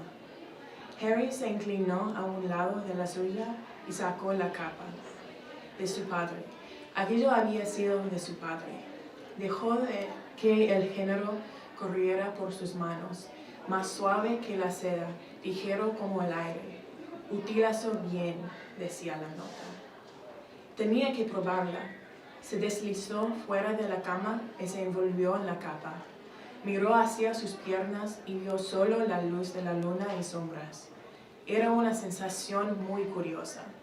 Utilizó bien. De pronto, Harry se sintió muy despierto. Con aquella capa, todo Hogwarts estaba abierto para él. Mientras estaba allí, en la oscuridad y el silencio, la excitación se apoderó de él. Podía ir a cualquier lugar con ella, a cualquier lugar, y Filch nunca lo sabría. Ron gruñó en sueños. ¿Debía despertarlo? Algo lo detuvo. La capa de su padre sintió que aquella vez, la primera vez, quería utilizarla solo. Salió cautelosamente del dormitorio, bajó la escalera, cruzó la sala común y pasó por el agujero del retrato. ¿Quién está ahí?, chilló la señora gorda. Harry no dijo nada. Anduvo rápidamente por el pasillo. ¿A dónde iría? De pronto se detuvo con el corazón palpitante y pensó. Y entonces lo supo. La sección prohibida de la biblioteca. Iba a poder leer todo lo que quisiera para descubrir quién era Flamel. Echó a andar, ajustando la capa a su alrededor mientras avanzaba. La biblioteca estaba oscura y fantasmal. Harry encendió una lámpara para ver la fila de libros. La lámpara parecía flotar sola en el aire, y hasta el mismo Harry, que sentía su brazo llevándolo, la visión le dio escalofríos. La sección prohibida estaba justo al fondo de la biblioteca, pasando con cuidado sobre la soga que separaba aquellos libros de los demás. Harry levantó la lámpara para leer los títulos. No le decían mucho. Las peladas y desteñidas letras doradas formaban palabras en lenguas que Harry no conocía. Algunos no tenían título. Un libro tenía una mancha negra que parecía sangre. A Harry se le erizó el vello de la nuca. Tal vez se lo estaba imaginando, tal vez no, pero le pareció que un murmullo salía de los libros, como si supieran que había alguien que no debía estar allí. Tenía que empezar por algún lado. Dejó la lámpara con cuidado en el suelo y miró en una estantería buscando un libro de aspecto interesante. Le llamó la atención un volumen grande, negro y plateado. Lo sacó con dificultad, porque era muy pesado, y equilibrándolo sobre sus rodillas, lo abrió. Un grito desgarrador, espantoso, cortó el silencio. El libro gritaba. Harry lo cerró de golpe, pero el aullido continuaba, en una nota aguda ininterrumpida. Retrocedió y chocó con la lámpara, que se apagó de inmediato. Aterrado, oyó pasos que se acercaban por el pasillo, metió el volumen y el estante y salió corriendo. Pasó al lado de Filch, casi en la puerta, y los ojos del celador, muy abiertos, miraron a través de Harry. El chico se agachó, pasó por debajo del brazo extendido de Filch y siguió por el pasillo, con los aullidos del libro resonando en sus oídos. Se detuvo de pronto frente a una armadura alta. Había estado tan ocupada en escapar de la biblioteca que no había prestado atención al camino. Tal vez era porque estaba oscuro, pero no reconoció el lugar donde estaba. Había una armadura cerca de la cocina. Eso lo sabía, pero ahora debía estar 5 pisos más arriba. Usted me pidió que le avisara directamente, profesor, si alguien andaba dando vueltas durante la noche y alguien ha estado en la biblioteca, en la sección prohibida. Harry sintió que se le iba la sangre de la cara. Filch debía conocer un atajo para llegar a donde él estaba, porque el murmullo de su voz se acercaba cada vez más y para su horror, él le contestaba era Snape. ¿La sección prohibida? Bueno, no pueden estar lejos, ya los atraparemos. Harry se quedó petrificado mientras Filch y Snape se acercaban. No podían verlo, por supuesto, pero el pasillo era estrecho y si se acercaban mucho, iban a chocar contra él. La capa no evitaba que fuera sólido. Retrocedió lo más silenciosamente que pudo. A la izquierda había una puerta entreabierta. Era su única esperanza. Se deslizó, conteniendo la respiración y tratando de no hacer ruido. Para su alivio, entró en la habitación sin que lo notaran. Pasaron por delante de él y Harry se apoyó contra la pared, respirando profundamente, mientras escuchaba los pasos que se alejaban. Habían estado cerca, muy cerca. Transcurrieron unos pocos segundos antes de que se fijara en la habitación que lo había ocultado. Parecía un aula en desuso. Las siluetas de sillas y pupitres estaban amontonadas contra las paredes, y había una papelera puesta al revés. Pero había algo apoyado en la pared frente a él que parecía no encajar en el lugar, como si lo hubieran dejado allí para quitarlo de en medio. Era un espejo magnífico, alto hacia el techo, con un marco dorado muy trabajado, apoyado en unos soportes que eran como garras. Tenía una inscripción grabada en la parte superior: Oese lenos arocut eron isaracut se onotse. Ya no oía ni a Filch ni a Snape, y Harry no tenía tanto miedo. Se acercó al espejo, deseando mirar para no encontrar su imagen reflejada. Se detuvo frente a él. Tuvo que llevarse las manos a la boca para no gritar. Giró en redondo. El corazón le latía más furiosamente que cuando el libro había gritado, porque no solo se había visto en el espejo, sino que había mucha gente detrás de él. Pero la habitación estaba vacía. Respirando agitadamente, volvió a mirar el espejo. Allí estaba, reflejado en él, blanco y con mirada de miedo. Y allí, reflejados detrás de él, había al menos otros 10. Harry miró por encima del hombro, pero no había nadie allí. ¿O también eran todos invisibles? Estaba en una habitación llena de gente invisible y la trampa del espejo era que los reflejaba, invisibles o no. Miró otra vez al espejo. Una mujer, justo detrás de su reflejo, le sonreía y agitaba una mano. Harry levantó una mano y sintió el aire que pasaba. Si ella estaba realmente allí, debió poder tocarla. Sus reflejos estaban tan cerca, pero solo sintió aire. Ella y los otros existían solo en el espejo. Era una mujer muy bella. Tenía el cabello rojo oscuro y sus ojos. Sus ojos son como los míos, pensó Harry, acercándose un poco más al espejo. Verde, brillante, exactamente la misma forma. Pero entonces notó que ella estaba llorando, sonriendo y llorando al mismo tiempo. El hombre alto, delgado y de pelo negro que estaba al lado de ella le pasó un brazo por los hombros. Llevaba gafas y el pelo muy alborotado, y se lo ponía tieso por detrás, igual que a Harry. Harry estaba tan cerca del espejo que su nariz casi tocaba su reflejo. «¿Mamá?», susurró. «¿Papá?». Entonces lo miraron, sonriendo, y lentamente Harry fue observando los rostros de las otras personas y vio otra par de ojos verdes como los suyos, otras narices como la suya, incluso un hombre pequeño que parecía tener las mismas rodillas huesudas de Harry. Estaba mirando a su familia por primera vez en su vida.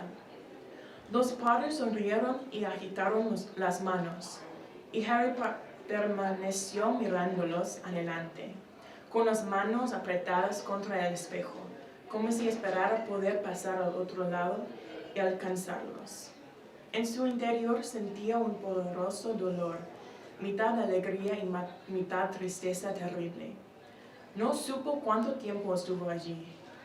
Los reflejos no se desvanecían a Harry, miraba y miraba, hasta que un ruido lejano lo hizo volver a la realidad.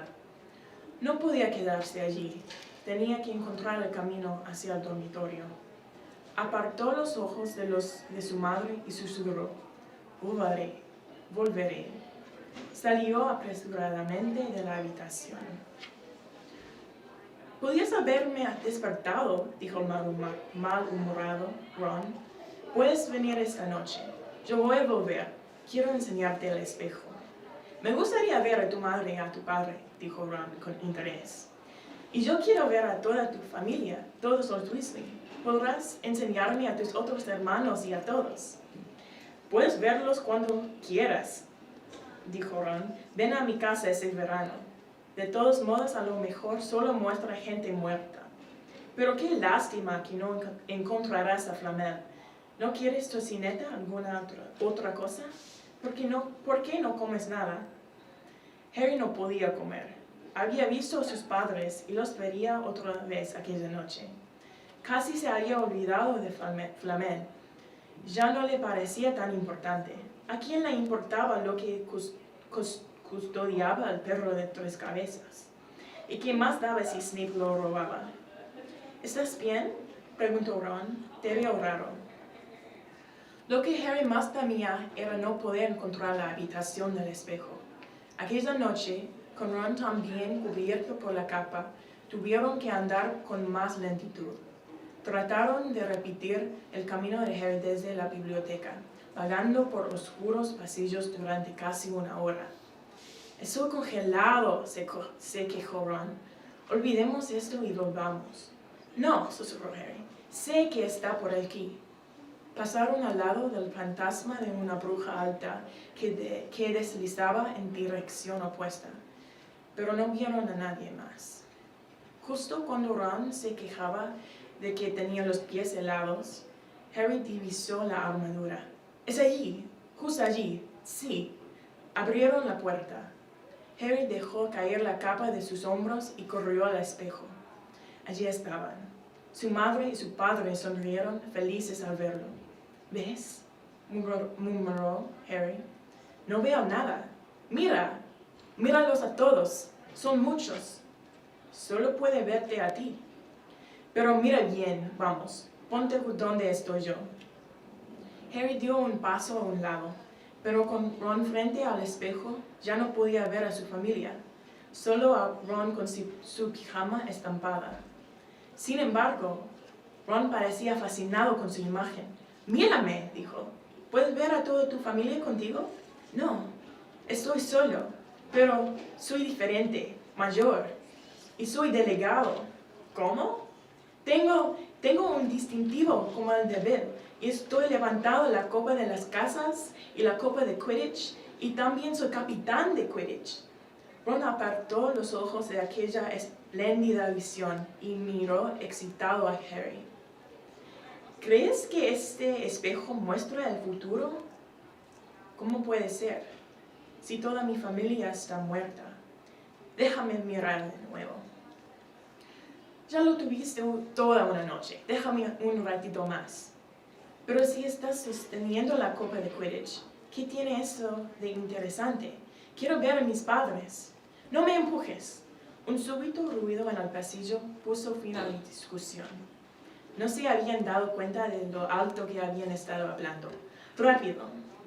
Ron echó la capa sobre ellos justo cuando los luminosos ojos de la señora Norris aparecieron en la puerta. Ron y Harry permanecieron inmóviles, los dos pensando lo mismo. ¿La capa funcionaba con los gatos? Después de un tiempo que pareció una eternidad, la gata se dio la vuelta y se fue.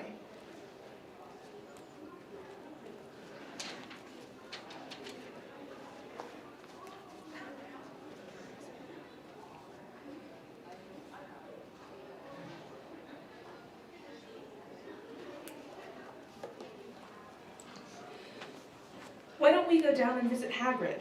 No, you go. I know what you're thinking about, Harry, that mirror. Don't go back tonight. Why not? I don't know, I've just got a bad feeling about it. And anyway, you've had too many close shaves already. Filch, Snape, and Mrs. Norris are wandering around. So what if they can't see you? What if they walk into you? What if you knock something over? You sound like Hermione. I'm serious, Harry, don't go. But Harry only had one thought in his head, which was to get back in front of the mirror, and Ron wasn't going to stop him. That night, he found his way more quickly than before. He was walking so fast, he knew he was making more noise than was wise, but he didn't meet anyone. And there were his mother and father smiling at him again, and one of his grandfathers nodding happily. Harry sank down to sit on the floor in front of the mirror. There was nothing to stop him from staying here all night with his family. Nothing at all. Except, so, back again, Harry? Harry felt as though his insides had turned to ice. He looked behind him. Sitting on one of the desks by the wall was none other than Albus Dumbledore. Harry must have walked straight past him, so desperate to get to the mirror he hadn't noticed him. I didn't see you, sir. Strange how nearsighted being invisible can make you, said Dumbledore, and Harry was relieved to see that he was smiling. So, said Dumbledore, slipping off the desk to sit on the floor with Harry, you, like hundreds before you, have discovered the delights of the Mirror of Erised. I didn't know it was called that, sir, but I expect you've realized by now what it does.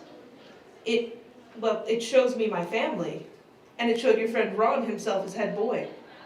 How did you know? I don't need a cloak to become invisible, said Dumbledore gently. Now can you think what the Mirror of Erised shows us all? Harry shook his head. Let me explain. The happiest man on earth would be able to use the Mirror of Erised like a normal mirror. That is, he would look into it and see himself exactly as he is. Does that help? Harry thought. Then he said slowly, it shows us what we want, whatever we want. Yes and no, said Dumbledore quietly. It shows us nothing more or less than the deepest, most desperate desire of our hearts. You who have never known your family, see them standing around you. Ronald Weasley, who has always been overshadowed by his brothers, sees himself standing alone, the best of them all. However, this mirror will give us neither knowledge nor truth. Men have wasted away before it, entranced by what they have seen, or been driven mad, not knowing if what it shows is real or even possible. The mirror will be moved to a new home tomorrow, Harry, and I ask you not to go looking for it again. If you ever do run across it, you will be prepared. It does not do well to dwell on dreams and forget to live. Remember that. Now why don't you put that admirable cloak back on and get off to bed? Harry stood up. Sir, Professor Dumbledore, can I ask you something? Obviously you've just done so, Dumbledore smiled. You may ask me one more thing, however. What do you see when you look in the mirror? I see myself holding a pair of thick woolen socks. Harry stared. One can never have enough socks, said Dumbledore. Another Christmas has come and gone and I didn't get a single pair. People will insist on giving me books. It was only when he was back in bed that it struck Harry that Dumbledore might not quite have been truthful. But then he thought, as he shoved Scabbers off his pillow, it had been quite a personal question. Chapter 13, Nicholas Flamel. Dumbledore had convinced Harry not to go looking for the Mirror of Erised again, and for the rest of the Christmas holidays, the invisibility cloak stayed folded at the bottom of his trunk. Harry wished he could forget what he'd seen in the mirror as easily, but he couldn't. He started having nightmares. Over and over again, he dreamed about his parents disappearing in a flash of green light, while a high voice cackled with laughter. You see, Dumbledore was right. That mirror could drive you mad, said Ron, when Harry told him about these dreams. Hermione, who came back the day before term started, took a different view of things. She was torn between horror at the idea of Harry being out of bed, roaming the school 3 nights in a row, if Filch had caught you, and disappointment that he hadn't at least found out who Nicholas Flamel was. They had almost given up hope of ever finding Flamel in a library book, even though Harry was still sure he'd read the name somewhere. Once term had started, they were back to skimming through books for 10 minutes during their breaks. Harry had even less time than the other two because Quidditch practice had started again. Wood was working the team harder than ever. Even the endless rain that had replaced the snow couldn't dampen his spirits. The Weasleys complained that Wood was becoming a fanatic, but Harry was on Wood's side. If they won their next match against Hufflepuff, they would overtake Slytherin in the House Championship for the first time in 7 years. Quite apart from wanting to win, Harry found that he had fewer nightmares when he was tired out after training. Then, during one particularly wet and muddy practice session, Wood gave the team a bit of bad news. He'd just gotten very angry with the Weasleys, who kept dive-bombing each other and pretending to fall off their brooms. "Will you stop messing around?" he yelled. "That's exactly the sort of thing that'll lose us the match. Snape's refereeing this time, and he'll be looking for any excuse to knock points off Gryffindor." George Weasley really did fall off his broom with these words. "Snape's refereeing?" he spluttered through a mouthful of mud. "When's he ever refereed a Quidditch match? He's not going to be fair if we might overtake Slytherin." The rest of the team landed next to George to complain too. "It's not my fault," said Wood. "We just got to make sure we play a clean game so Snape hasn't got an excuse to pick on us." Which was all very well, thought Harry, but he had another reason for not wanting Snape near him while he was playing Quidditch. The rest of the team hung back to talk to one another as usual at the end of practice, but Harry headed straight back to the Gryffindor common room, where he found Hermione and Ron playing chess. Chess was the only thing Hermione ever lost at, something Harry and Ron thought was very good for her. "Don't talk to me for a moment," said Ron when Harry sat down next to him. "I need to concentrate." He caught sight of Harry's face. "What's the matter with you? You look terrible." Speaking quietly so that no one else would hear, Harry told the other two about Snape's sudden, sinister desire to be a Quidditch referee. "Don't play," said Hermione at once. "Say you're ill," said Ron. "Pretend to break your leg," Hermione suggested. "Really break your leg," said Ron. "I can't," said Harry. "There isn't a reserve seeker. If I back out, Gryffindor can't play at all." At that moment, Neville toppled into the common room.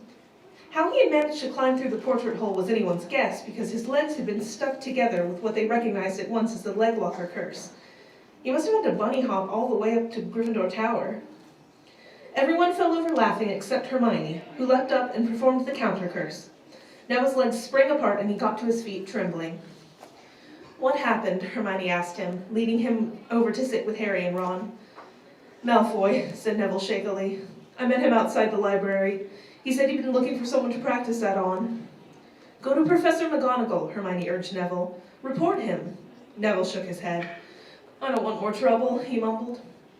You've got to stand up to him, Neville, said Ron. He's used to walking all over people, but that's no reason to lie down in front of him and make it easier.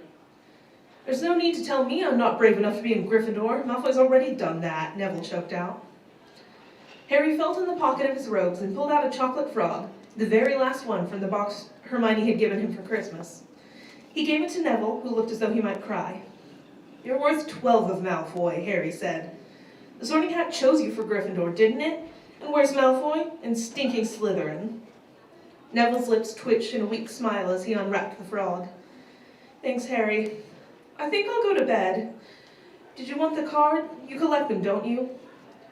As Neville walked away, Harry looked at the famous wizard card. Dumbledore again, he said. He was the first one I ever... He gasped. He stared at the back of the card, then he looked up at Ron and Hermione. I found him, he whispered. I found Flamel. I told you I'd read the name somewhere before. I read it on the train coming here. Listen to this. Dumbledore is particularly famous for his defeat of the Dark Wizard Grindelwald in 1945, for the discovery of the 12 uses of dragon's blood, and his work on alchemy with his partner, Nicholas Flamel. Hermione jumped to her feet. She hadn't looked so excited since they'd gotten back the marks for their very first piece of homework. Stay there, she said, and she sprinted up the stairs to the girls' dormitories. Harry and Ron barely had time to exchange mystified looks before she was dashing back, an enormous old book in her arms. I never thought to look in here, she whispered excitedly. I got this out of the library weeks ago for a bit of light reading. Light? Said Ron, but Hermione told him to be quiet until she'd looked something up and started flicking frantically through the pages, muttering to herself.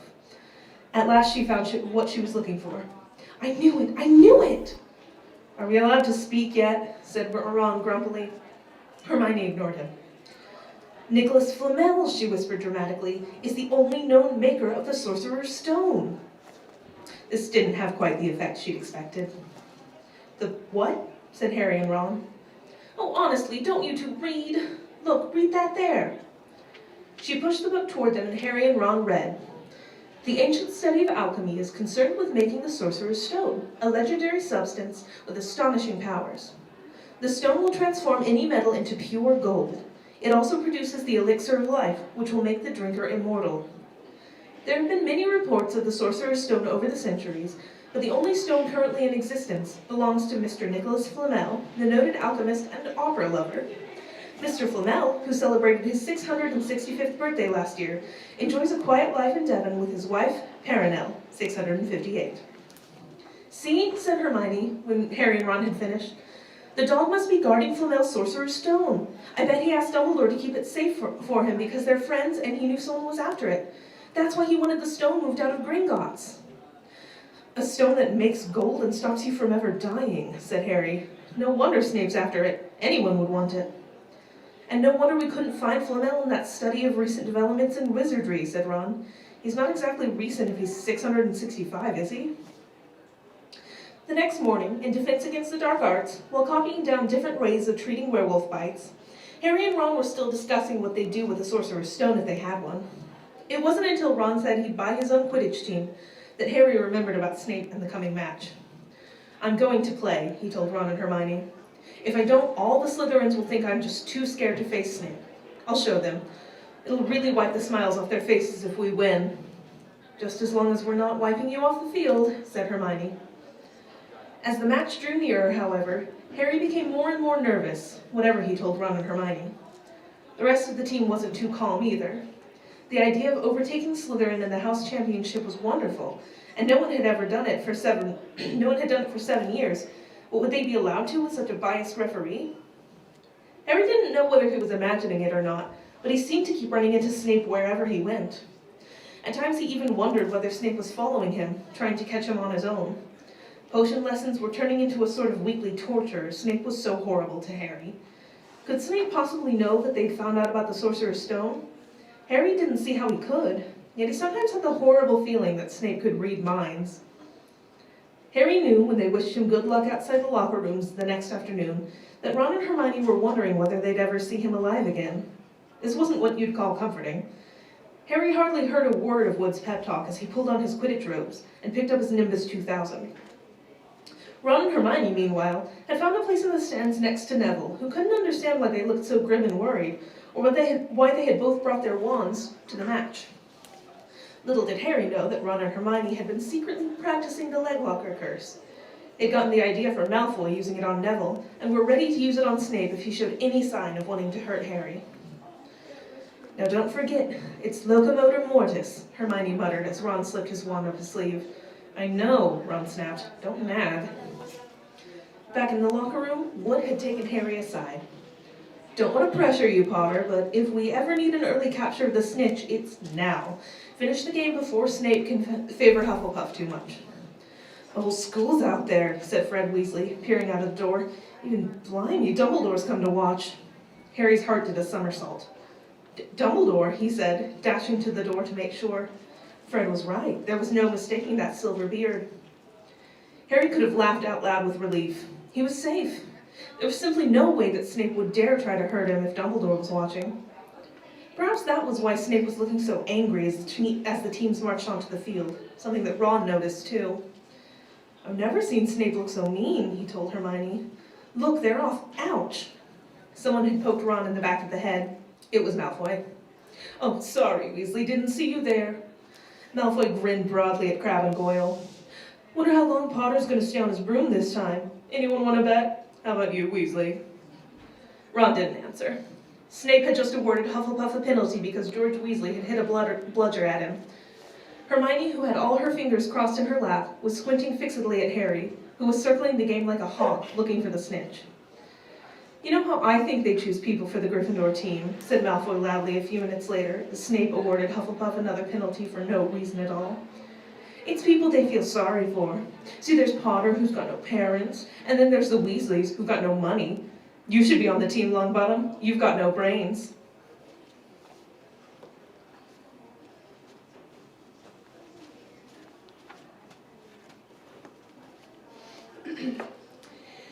Neville went bright red, but turned in his seat to face Malfoy. I'm worth 12 of you, Malfoy, he stammered.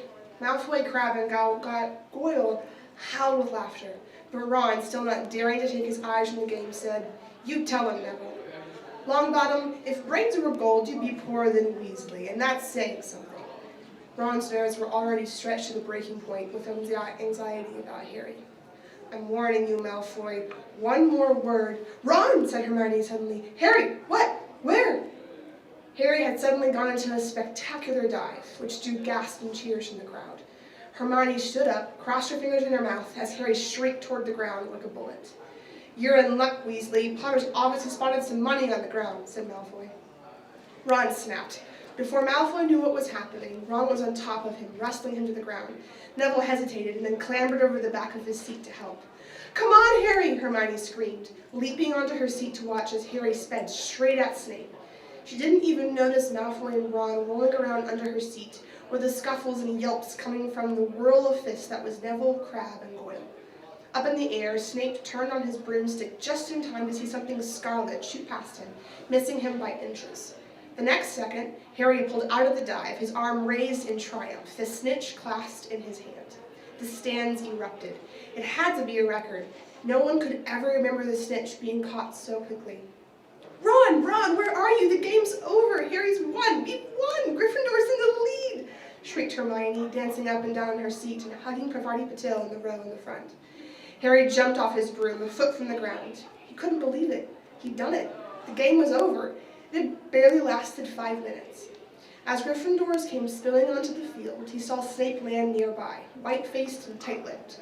Then Harry felt a hand on his shoulder and looked up into Dumbledore's smiling face. Well done, said Dumbledore so quietly that only Harry could hear. Nice to see you haven't been brooding about that mirror. You've been keeping busy. Excellent. Snape spat bitterly on the ground. Harry left the locker room alone some time later to take his Nimbus 2000 back to the broom shed. He couldn't ever remember feeling happier. He'd really done something to be proud of now. No one could say he was just a famous name anymore. The evening air had never smelled so sweet. He walked over the damp grass, reliving the last hour in his head, which was a happy blur. Gryffindors running to lift him up onto their shoulders. Ron and Hermione in the distance jumping up and down. Ron cheering through a heavy nosebleed. Harry had reached the shed. He leaned against the wooden door and looked up at Hogwarts, with its windows glowing red in the setting sun. Gryffindor in the lead. He'd done it. He'd shown Snape. And speaking of Snape, a hooded figure came swiftly down the front steps of the castle. Clearly not wanting to be seen, it walked as fast as possible towards the Forbidden Forest. Harry's victory faded from his mind as he watched. He recognized that figure's prowling walk. Snape, sneaking into the forest while everyone else was at dinner. What was going on? Harry jumped back on his Nimbus 2000 and took off. Gliding silently over the castle, he saw Snape enter the forest at a run. He followed. The trees were so thick he couldn't see where Snape had gone. He flew in circles, lower and lower, brushing the top branches of the trees until he heard voices. He glided toward them and landed noiselessly in a towering beech tree. He climbed carefully along one of the branches, holding tight to his broomstick, trying to see through the leaves. Below, in a shadowy clearing, stood Snape. But he wasn't alone. Quirrell was there too. Harry couldn't make out the look on his face, but he was stuttering worse than ever. Harry strained to catch what they were saying. "Don't know why you wanted to meet here, of all places, Severus." "Oh, I thought we'd keep this private," said Snape, his voice icy. "Students aren't supposed to know about the Sorcerer's Stone, after all." Harry leaned forward. Quirrell was mumbling something. Snape interrupted him. "Have you found out how to get past that beast of Hagrid's yet?" But Severus, you don't want me as your enemy, Quirrell," said Snape, taking a step toward him. I don't know what you mean. You know perfectly well what I mean." An owl hooted loudly, and Harry nearly fell out of the tree. He steadied himself in time to hear Snape say, "Your little bit of hocus pocus. I'm waiting." But I don't, very well, Snape cut in. "We'll have another little chat soon when you've had time to think over and decided where your loyalties lie." He threw his cloak over his head and strode out of the clearing. It was almost dark now, but Harry could see Quirrell standing quite still, as though he was petrified. "Harry, where have you been?" Hermione squeaked. "We won, you won, we won," shouted Ron, thumping Harry on the back, "and I gave Malfoy a black eye, and Neville tried to take on Crabbe and Goyle single-handed. He's still out cold, but Madame Pomfrey says he'll be all right. Talk about showing Slytherin. Everyone's in the waiting for you in the common room. We're having a party. Fred and George stole some cakes and stuff from the kitchens." "Never mind that now," said Harry breathlessly. "Let's find an empty room. Wait till you hear this." He made sure Peeves wasn't inside before shutting the door behind them. Then he told them what he'd seen and heard. "So we were right. It is the Sorcerer's Stone, and Snape's trying to force Quirrell to help him get it. He asked if he knew how to get past Fluffy, and he said something about Quirrell's hocus pocus. I reckon there are other things guarding the stone apart from Fluffy, loads of enchantments probably, and Quirrell would need to have done some anti-dark art spell that Snape needs to break through. So you mean the stone's only as safe as long as Quirrell stands up to Snape?" said Hermione in alarm. "It'll be gone by next Tuesday," said Ron. Chapter 14, Norbert and the Norwegian Greyjoy. Quirrell, however, must have been braver than they thought. In the weeks that followed, he did seem to be getting paler and thinner, but it didn't look as though he'd cracked yet. Every time they passed the third-floor corridor, Harry, Ron, and Hermione would press their ears to the door to check that Fluffy was still growling inside. Snape was sweeping about in his usual bad temper, which surely meant that the stone was still safe. Whenever Harry passed Quirrell these days, he gave him an encouraging sort of smile, and Ron had started telling people off for laughing at Quirrell's stutter. Hermione, however, had more on her mind than the Sorcerer's Stone. She had started drawing up study schedules and color-coding all her notes. Harry and Ron wouldn't have minded, but she kept nagging them to do the same. "Hermione, the exams are ages away." 10 weeks, Hermione snapped. "That's not ages. That's like a second to Nicholas Flamel." "But we're not 600 years old," Ron reminded her. "Anyway, what are you studying for? You know it all already." "What am I studying for? Are you crazy? You realize we need to pass these exams to get into second year? They're very important, and I should have started studying a month ago. I don't know what's gotten into me." Unfortunately, the teachers seemed to be thinking along the same lines as Hermione.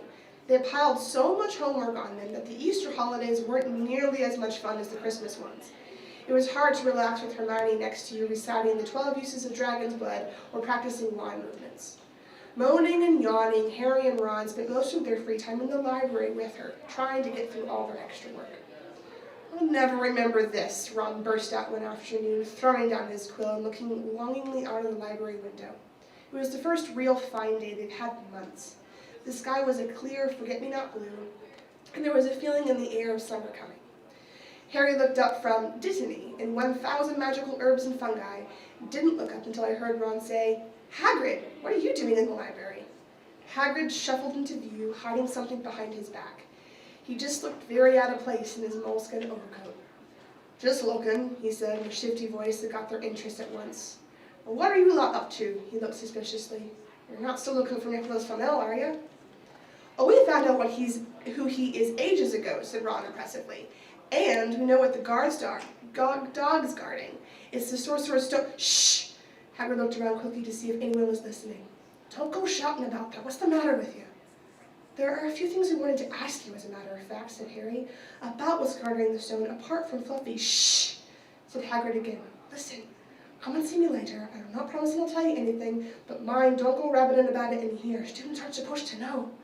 They'll think I've told you." "See you later then," said Harry. Hagrid shuffled off. "What was he hiding behind his back?" said Hermione thoughtfully. "Do you think it had anything to do with the stone?" "I'm going to see what section he was in," said Ron, who had enough of working. He came back a minute later with a pile of books in his arms and slammed them down on the table. "Dragons," he whispered.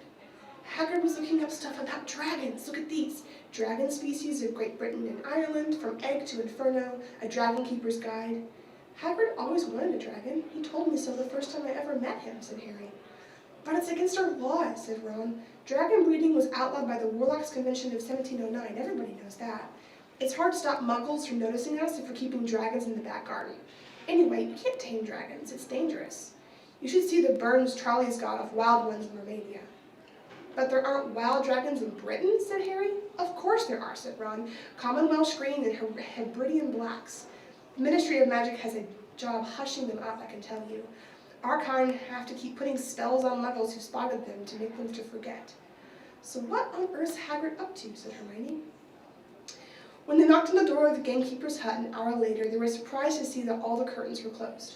Hagrid called, "Who is it?" before he let them in, and then shut the door quickly behind them. It was stifling hot inside. Even though it was such a warm day, there was a blazing fire in the grate. Hagrid made them a cup and offered them stoat sandwiches, which they refused. "So, yeah, you wanted to ask me something?" "Yes," said Harry. There was no point beating around the bush. "We were wondering if you could tell us what's guarding the Sorcerer's Stone apart from Fluffy." Hagrid frowned at him. "Of course I can't," he said. "Number one, I don't know myself. Number two, you already know too much already, so I wouldn't tell you if I could. The stone's here for a good reason. It was almost stolen out of Gringotts. I suppose you've worked that out and all. Beats me how you even know about Fluffy." "Oh, come on, Hagrid. You might not want to tell us, but you do know, and you know everything that goes on around here," Hermione said in a warm, flattering voice. Hagrid's beard twitched, and they could tell he was smiling. "We only wondered who had done the guarding, really," Hermione went on. "We wondered who Dumbledore had trusted enough to help him, apart from you." Hagrid's chest swelled at these last words. Harry and Ron beamed at Hermione. "Well, I don't suppose it could hurt to tell you that. Let's see. He borrowed Fluffy from me, and then some old teachers did enchantments, Professor Sprout, Professor Flitwick, Professor McGonagall. He ticked them off on his fingers. Professor Quirrell, and Dumbledore himself did something, of course. Hang on, I've forgotten someone. Oh yeah, Professor Snape." "Snape?" "Yeah, you're not so on about that, are you? Look, Snape helped protect the stone. He's not about to steal it." Harry knew Ron and Hermione were thinking the same as he was. If Snape had been in on protecting the stone, it must have been easy to find out how the other teachers had guarded it. He probably knew everything, except it's the Quirrell spell and how to get past Fluffy. "You're the only one who knows how to get past Fluffy, aren't you, Hagrid?" said Harry anxiously. "And you wouldn't tell anyone, would you? Not even one of the teachers?" "Not a soul knows except me and Dumbledore," said Hagrid proudly. "Well, that's something," Harry muttered to the others. "Hagrid, can we have a window open? I'm boiling." "Can't, Harry, sorry," said Hagrid. Harry noticed and glanced at the fire. Harry looked at it too. "Hagrid, what's that?" But he already knew what it was. In the very heart of the fire, underneath the kettle, was a huge black egg. "Ah," said Hagrid, fiddling nervous with his beard. "That's, where did you get it, Hagrid?" said Ron, crouching over the fire to get a closer look at the egg. "Must have cost you a fortune." "Won it," said Hagrid, "last night. I was down in the village having a few drinks and got into a game of cards with a stranger. I think he was quite glad to get rid of it, to be honest. But what are you going to do with it when it's hatched, said Hermione. Well, I've been doing some reading, said Hagrid, pulling out a large book from under his pillow. Got this out of the library. Dragon Breeding for Pleasure and Profit. It's a bit out of date, of course, but it's all in here. Keeping the egg in the fire, because the mother's breath on the sea, and when it hatches, feed it on a bucket of brandy mixed with chicken blood every half hour. And see, I had to recognize different eggs. What I got here is a Norwegian ridgeback. They're rare, them. He looked very pleased with himself, but Hermione didn't. Hagrid, you live in a wooden house, she said. But Hagrid wasn't listening. He was humming merrily as he stoked the fire. So now they had something else to worry about. What might happen to Hagrid if anyone found out he was hiding an illegal dragon in his hut? Wonder what it's like to have a peaceful life, Ron sighed as evening after evening they struggled through all the extra homework they were getting. Hermione had now started making study schedules for Harry and Ron too. It was driving them nuts. At one breakfast time, Hedwig brought Harry another note from Hagrid. He had written only 2 words. It's hatching. Ron wanted to skip herbology and go straight down to the hut. Hermione wouldn't hear of it. Hermione, how many times in our lives are we going to get to see a dragon hatching? We've got lessons, we'll get into trouble, and it's nothing to do what Hagrid's going to be when someone finds out what he's doing. Shut up, Harry whispered. Malfoy was only a few feet away and had stopped dead to listen. How much had he heard? Harry didn't look at Malfoy's face at all. Ron and Hermione argued all the way down to herbology, and in the end, Hermione agreed to run down to Hagrid's with the other 2 during the morning break. When the bell sounded from the castle at the end of the lesson, the 3 of them dropped their trowels at once and hurried through the grounds to the edge of the forest. Hagrid greeted them, looking flushed and excited. It's nearly out, and he ushered them inside.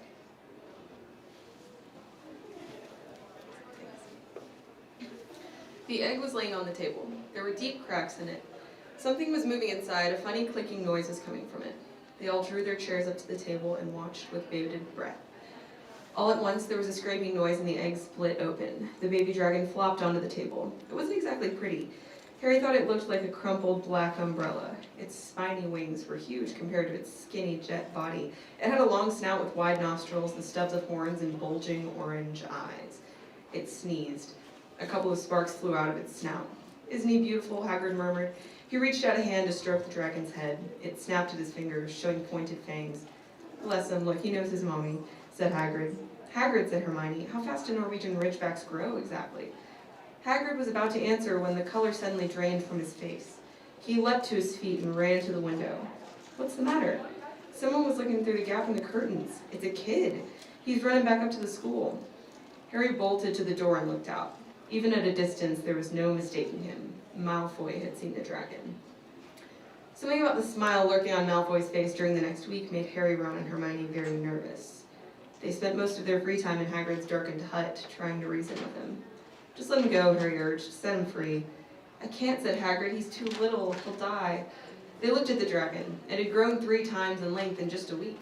Smoke kept furling out of its nostrils. Hagrid hadn't been doing his gamekeeping duties because the dragon was keeping him so busy. There were empty brandy bottles and chicken feathers all over the floor. I've decided to call him Norbert, said Hagrid, looking at the dragon with misty eyes. He really knows me. Watch. Norbert! Norbert! He's lost his marbles, Ron muttered in Harry's ear. Hagrid, said Harry loudly, give it 2 weeks and Norbert's going to be as long as your house. Malfoy could go to Dumbledore at any moment. Hagrid bit his lip.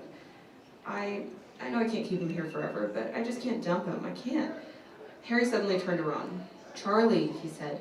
You're losing it too, said Ron. I'm Ron, remember? No, Charlie, your brother, Charlie, in Romania, studying dragons. We could send Norbert to him. Charlie can take care of him and then put him back in the wild. Brilliant, said Ron. How about it, Hagrid? And in the end, Hagrid agreed that they could send an owl to Charlie to ask him. The following week dragged by. Wednesday night found Hermione and Harry sitting alone in the common room, long after everyone else had gone to bed. The clock on the wall had just chimed midnight when the portrait hole burst open. Ron appeared out of nowhere as he pulled off Harry's invisibility cloak. He'd been down at Hagrid's hut helping him feed Norbert, who was now eating dead rats by the crate. It bit me, he said, showing them his hand, which was wrapped in a bloody handkerchief. I'm not going to be able to hold a quill for a week. I tell you, that dragon's the most horrible animal I've ever met. But the way Hagrid goes on about it, you'd think it was a fluffy little bunny rabbit. When he bit me, he told me off for frightening it. And when I left, he was singing it a lullaby. There was a tap on the dark window. It's Hedwig, said Harry, hurrying to let her in. She'll have Charlie's answer. The 3 of them put their heads together to read the note. Dear Ron, how are you? Thanks for the letter. I'd be glad to take the Norwegian Ridge back, but it won't be easy getting him here. I think the best thing will be to send him over with some friends of mine who are coming to visit me next week. Trouble is, they mustn't be seen carrying an illegal dragon. Could you get the ridge back up the tallest tower at midnight on Saturday? They can meet you there and take him away while it's still dark. Send me an answer as soon as possible. Love, Charlie. They looked at one another. We've got the invisibility cloak, said Harry. It shouldn't be too difficult. I think the cloak's big enough to carry two of us and Norbert. To cover two of us and Norbert. It was a mark of how bad the last week had been that the other two agreed with him. Anything to get rid of Norbert and Malfoy. There was a hitch. By the next morning, Ron's bitten hand had swollen to twice its usual size. He didn't know whether it was safe to go to Madame Pomfrey. Would she recognize a dragon bite? By the afternoon, though, he had no choice. The cut had turned a nasty shade of green. It looked as if Norbert's fangs were poisonous. Harry and Hermione rushed up to the hospital wing at the end of the day to find Ron in a terrible state in bed. It's not just my hand, he whispered, although that feels like it's about to fall off. Malfoy told Madame Pomfrey he wanted to borrow one of my books so he could come and have a good laugh at me. He kept threatening to tell her what really bit me. I've told her it was a dog, but I don't think she believes me. I shouldn't have hit him at the Quidditch match, that's why he's doing this. Harry and Hermione tried to calm Ron down. It'll all be over at midnight on Saturday, said Hermione, but this didn't soothe Ron at all. On the contrary, he sat bolt upright and broke into a sweat. Midnight on Saturday, he said in a hoarse voice. Oh no, I've just remembered. Charlie's letter was in that book Malfoy took. He's gonna know we're getting rid of Norbert. Harry and Hermione didn't get a chance to answer. Madame Pomfrey came at that moment and made them leave, saying Ron needed sleep. It's too late to change the plan now, Harry told Hermione. We haven't got time to send Charlie another owl, and this could be our only chance to get rid of Norbert. We'll have to risk it. And we have got the invisibility cloak. Malfoy doesn't know about that. They found Fang, the boarhound, sitting outside with a bandaged tail when they went to tell Hagrid, who opened a window to talk to them. I won't let you in, he puffed. Norbert's at a tricky stage, nothing I can't handle. When they told him about Charlie's letter, his eyes filled with tears, although that might have been because Norbert had just bitten him on the leg. It's all right, he's only got my boot. Just playing, he's only a baby after all. The baby banged its tail on the wall, making the windows rattle. Harry and Hermione walked back to the castle, feeling Saturday couldn't come quickly enough. They would have felt sorry for Hagrid when the time came for him to say goodbye to Norbert if they hadn't been so worried about what they had to do. It was a very dark, cloudy night, and they were a bit late leaving at Hagrid's hut because they had to wait for Peeves to get out of the way in the entrance hall, where he'd been playing tennis against the wall. Hagrid had Norbert packed away and ready in a large crate. He's got lots of rats and some brandy for the journey, said Hagrid in a muffled voice. And I've packed his teddy bear in case he gets lonely. From inside the crate came ripping noises that sounded to Harry as though the teddy bear was having its head torn off. Bye-bye, Norbert, Hagrid sobbed, and as Harry and Hermione covered the crate with the invisibility cloak and stepped underneath it themselves. I'll never forget you. How they managed to get the crate back up to the castle, they never knew. Midnight ticked nearer as they heaved Norbert up the marble staircase in the entrance hall and along the dark corridors. Up another staircase, then another. Even one of Harry's shortcuts didn't make the work much easier. Nearly there, Harry panted as they reached the corridor beneath the tallest tower. Then a sudden movement ahead of them made them almost drop the crate. Forgetting that they were already invisible, they shrank into the shadows, staring at the dark outlines of two people grappling with each other 10 feet away. A lamp flared. Professor McGonagall, in tartan bathrobe and hairnet, had Malfoy by the ear. Detention, she shouted, and 20 points from Slytherin, wandering around in the middle of the night. How dare you? You don't understand, Professor. Harry Potter's coming. He's got a dragon. What utter rubbish. How dare you tell such lies? Come on, I shall see Professor Snape about you, Malfoy. The steep spiral staircase up to the top of the tower seemed the easiest thing in the world after that. And not until they'd stepped out into the cold night air did they throw off the cloak, glad to be able to breathe properly again. Hermione did sort of a jig. Malfoy's got detention, I could sing. Don't, Harry advised her. Chuckling about Malfoy, they waited, Norbert thrashing about in his crate.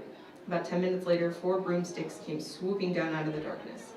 Charlie's friends were a cheery lot. They showed Harry and Hermione the harnesses they'd rigged up so they could suspend Norbert between them. They all helped buckle Norbert's safety into it, and then Harry and Hermione shook hands with the others and thanked them very much.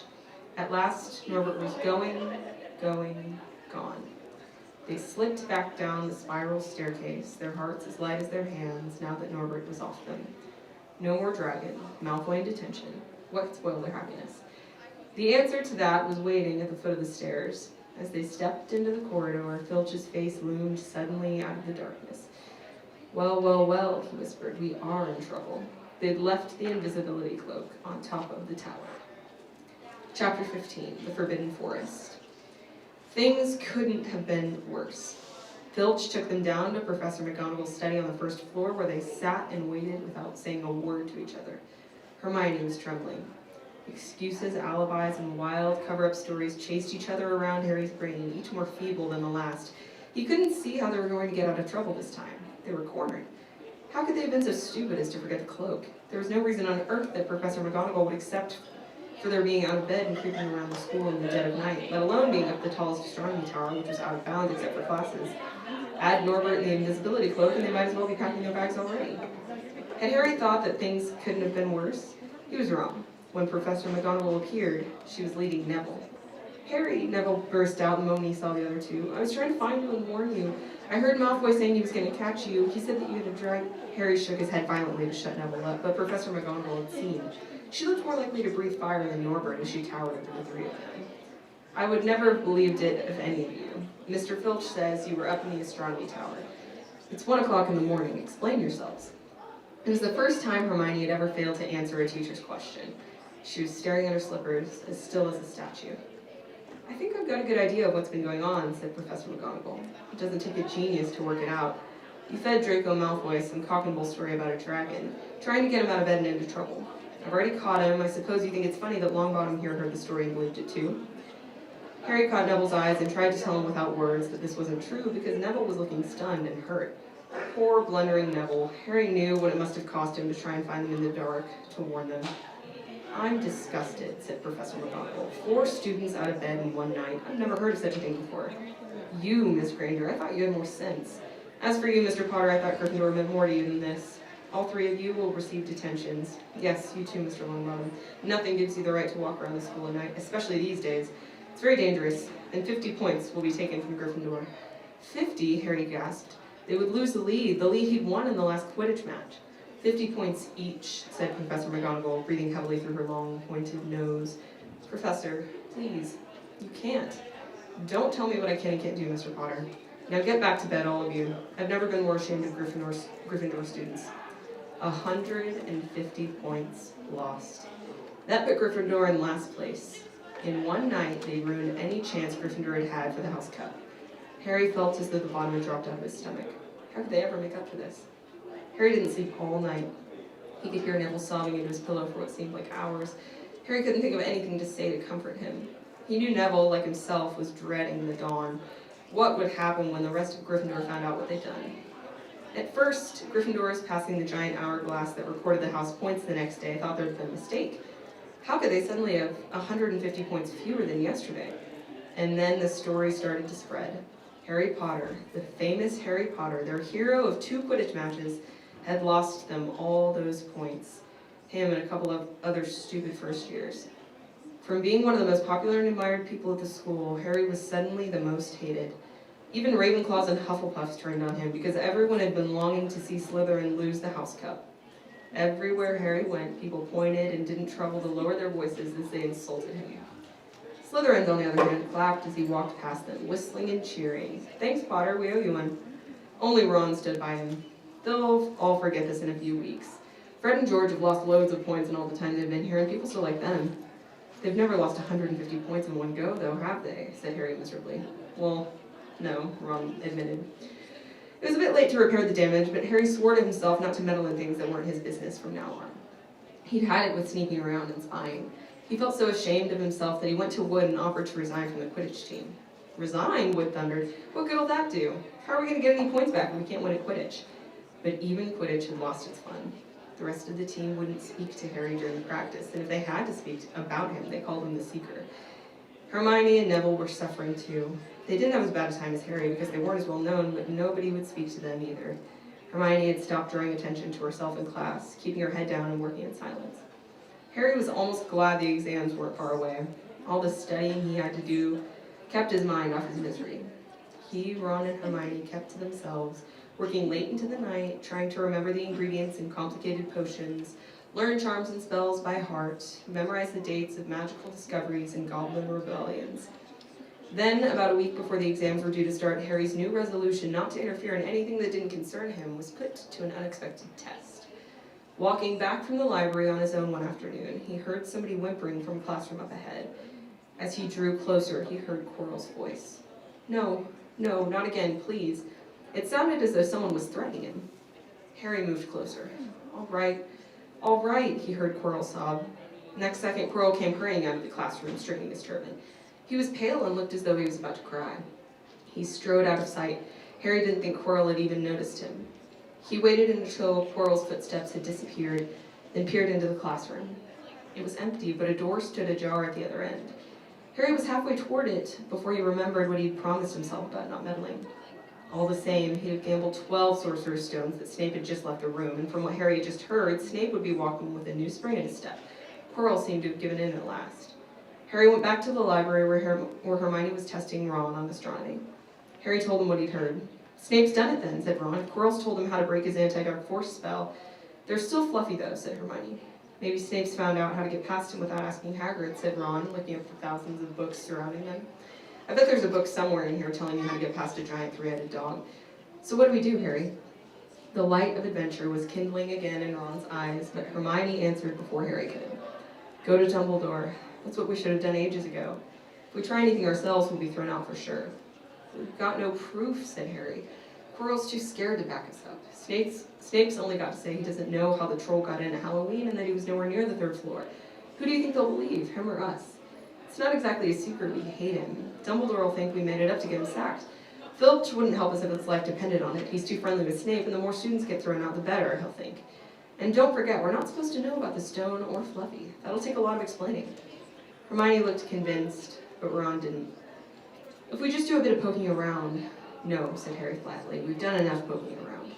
He pulled a map of Jupiter toward him and started to learn the names of its moons. The following morning, notes were delivered to Harry, Hermione, and Neville at the breakfast table. They were all the same. Your detention will take place at 11 o'clock tonight. Meet Mr. Filch in the entrance hall. From Professor M. McGonagall.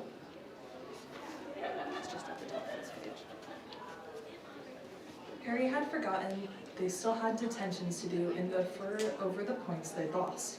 He had half expected Hermione to complain that this was a whole night of studying lost, but she didn't say a word. Like Harry, she felt they deserved what they'd got. At 11 o'clock that night, they said goodbye to Ron in the common room and went down to the entrance hall with Neville. Filch was already there, and so was Malfoy. Harry had also forgotten that Malfoy had gotten a detention too. Follow me, said Filch, lighting a lamp and leading them outside. I bet you'll think twice about breaking the school rule again, won't you, Anne? He said, leering at them. Oh yes, hard work and pain are the best teachers if you ask me. It's just a pity they let the old punishments die out. Hang you by the wrist from the ceiling for a few days. I've got the chains in my office. Keep them well oiled in case they're ever needed. Right, off we go. And don't think of running off now. It'll be worse for you if you do. They marched off across the dark grounds. Neville kept sniffing. Harry wondered what their punishment was going to be. It must be something really horrible, or Filch wouldn't be sounding so delighted. The moon was bright, but clouds scudding across it kept throwing them into darkness. Ahead, Harry could see the lighted window of Hagrid's hut. Then they heard a distant shout. Is that you, Filch? Hurry up. I want to get started. Harry's heart rose. If they were going to be working with Hagrid, it wouldn't be so bad. His relief must have showed in his face, because Filch said, I suppose you think you'll be enjoying yourself with that oaf. Well, think again, boy. It's into the forest you're going, and I'm much mistaken if you'll all come out in one piece.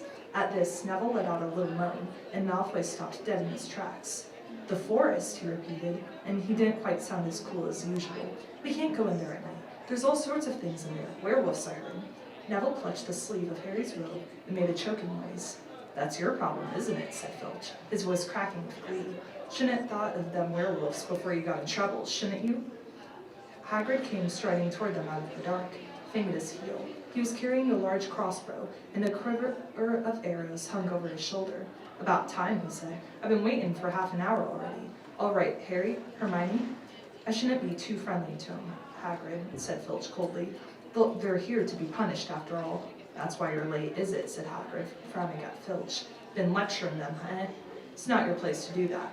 You've done your bit. I'll take them from here. I'll be back at dawn, said Filch. For what's left of them, he added nastily, and he turned and started back toward the castle, his lamp bobbing away in the darkness. Malfoy now turned to Hagrid. I'm not going in that forest, he said. and Harry was pleased to hear the note of panic in his voice. You are if you want to stay at Hogwarts, said Hagrid fiercely. You have done what's wrong now. You've just got to pay for it. But this is servant stuff. It's not for students to do. I thought we'd be copying lines or something. If my father knew I was doing this, he'd tell you that's how it's done at Hogwarts, Hagrid growled. Copying lines.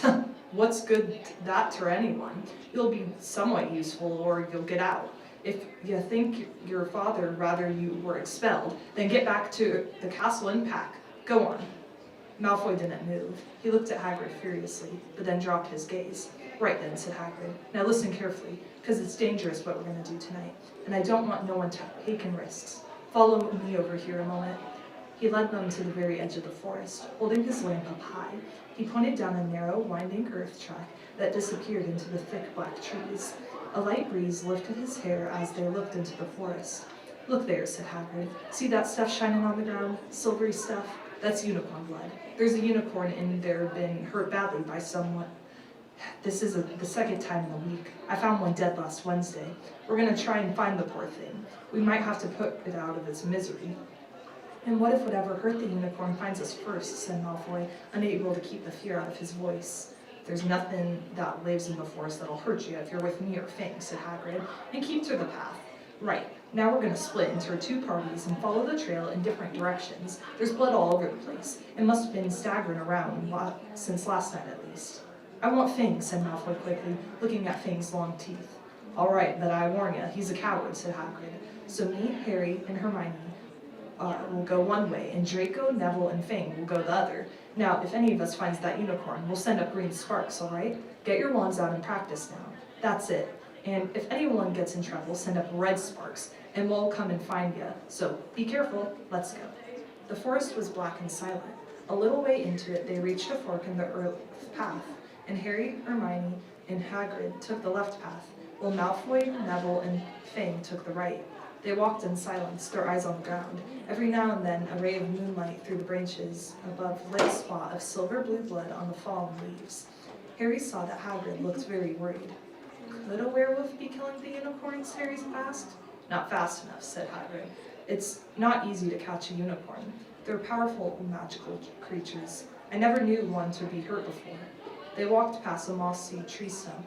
Harry could hear running water. There must be a stream somewhere nearby. They were close. There were still spots of unicorn blood here and there along the winding path. You all right, Hermione? Hagrid whispered. Don't worry. It can't have gone far if it's hurt this badly. And then we'll be able to... Get behind that tree! Hagrid seized Harry and Hermione and hoisted them off the path toward a towering oak. He pulled out an arrow and fitted it into his crossbow, raising it, ready to fire. The three of them listened. Something was slithered over dead trees nearby. It sounded like a cloak trailing along the ground. Hagrid was squinting up the dark path, but after a few seconds, the sound faded away. I knew it, he murmured. There's somewhat in here that shouldn't be. A werewolf, Harry suggested. That wasn't no werewolf, and it wasn't no unicorn either, said Hagrid grimly. Right, follow me, but careful now. They walked more slowly, ears straining but for the faintest sound. Suddenly, in a clearing ahead, something definitely moved. Who's there? Hagrid called. Show yourself. I'm armed. And into the clearing came, was it a man or a horse? To the waist, a man with red hair and beard, but below there was a horse's gleaming chestnut body with a long reddish tail. Harry and Hermione's jaws dropped. Oh, it's you, Rowan, said Hagrid in relief. How are you? He walked forward and shook the centaur's hand. Good evening to you, Hagrid, said Rowan. He had a deep, sorrowful voice. Were you going to shoot me? Can't be too careful, Rowan, said Hagrid, patting his crossbow.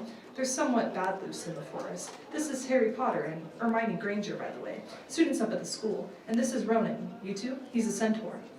We noticed, said Hermione faintly. Good evening, said Ronan. Students, are you? And do you learn much up at the school? A bit, said Hermione timidly. A bit. Well, that's something, Ronan sighed. He flung back his head and stared at the sky. Mars is bright tonight. Yeah, said Hagrid, glancing up too. Listen, I'm glad we've run into you, Ronan, because there's been a unicorn been hurt. You seen anything? Ronan didn't answer immediately. He stared unblinkingly upward, then sighed again. Always the innocent are the first victims, he said.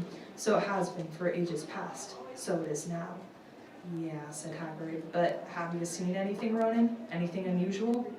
Mars is bright tonight, Ronan repeated, while Hagrid watched him impatiently. Unusually bright. Yeah, but I was meaning anything unusual a bit nearer home, said Hagrid. So, yeah, hadn't noticed anything strange? Yet again, Ronan took a while to answer. At last he said, the forest hides many secrets. A movement in the trees behind Ronan made Hagrid raise his bow again, but it was only a second centaur, black-haired and bodied and wilder-looking than Ronan. "Hullo, Bane," said Hagrid. "All right. Good evening, Hagrid. I hope you are well." "Well enough. Look, I've just been asking Ronan. You see anything odd in here lately? There's a unicorn been injured. Would you know anything about it?" Bane walked over to stand next to Ronan. He looked skyward. "Mars is bright tonight," he said simply. "We've heard," said Hagrid grumpily. "Well, if either of you do see anything, let me know, won't you? We'll be off then." Harry and Hermione followed him out of the clearing, staring over their shoulders at Ronan and Bane until the trees blocked their view. "Never," said Hagrid irritably. "Try and get a straight answer out of a centaur. Ready stargazers. Not interested in anything closer than the moon." "Are there many of them in here?" asked Hermione. "Oh, a fair few. Keep themselves to themselves mostly. But they're good enough about turning up if ever I want a word. They're deep mind centaurs. They know things, just don't let on much." "Do you think that was a centaur we heard earlier?" said Harry. "Did that sound like hoofs to you?" "Nah, if you ask me, that was what's been killing the unicorns. Never heard anything like it before." They walked on through the dense, dark trees. Harry kept looking nervously over his shoulder. He had the nasty feeling they were being watched. He was very glad they had Hagrid and his crossbow with them. They had just passed a bend in the path when Hermione grabbed Hagrid's arm. "Hagrid, look, red sparks! The others are in trouble!" "You two wait here," Hagrid shouted. "Stay on the path. I'll come back for you." They heard him crashing away through the undergrowth and stood looking at each other, very scared, until they couldn't hear anything but the rustling of leaves around them. "You don't think they've been hurt, do you?" whispered Hermione. "I don't care if Malfoy has, but if something gets Neville, it's our fault he's here in the first place." The minutes dragged by. Their ears seemed sharper than usual.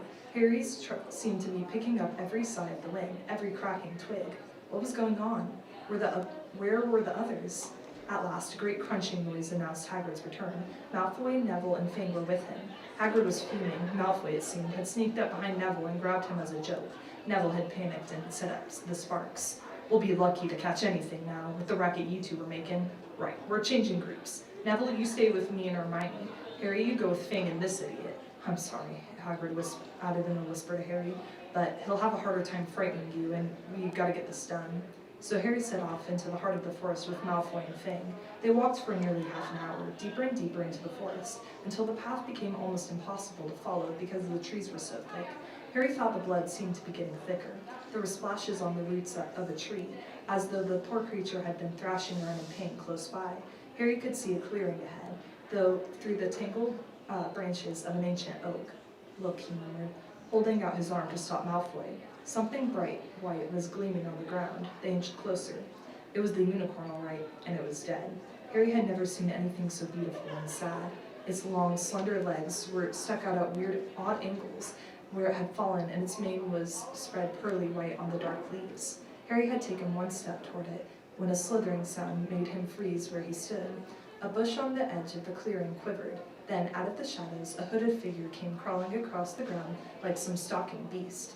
Harry, Malfoy, and Fang stood transfixed. The cloaked figure reached the unicorn, lowered its head over the wound in the animal's side, and began to drink its blood. "Ah!" Malfoy let out a terrible scream and bolted. So did Fang. The hooded figure raised its head and looked right at Harry. Unicorn blood was dribbling down its front. It got to its feet and came swiftly toward Harry. He couldn't move for fear. Then a pain, like he never felt before, pierced his head. It was as though his scar was on fire. Half blinded, he staggered backward.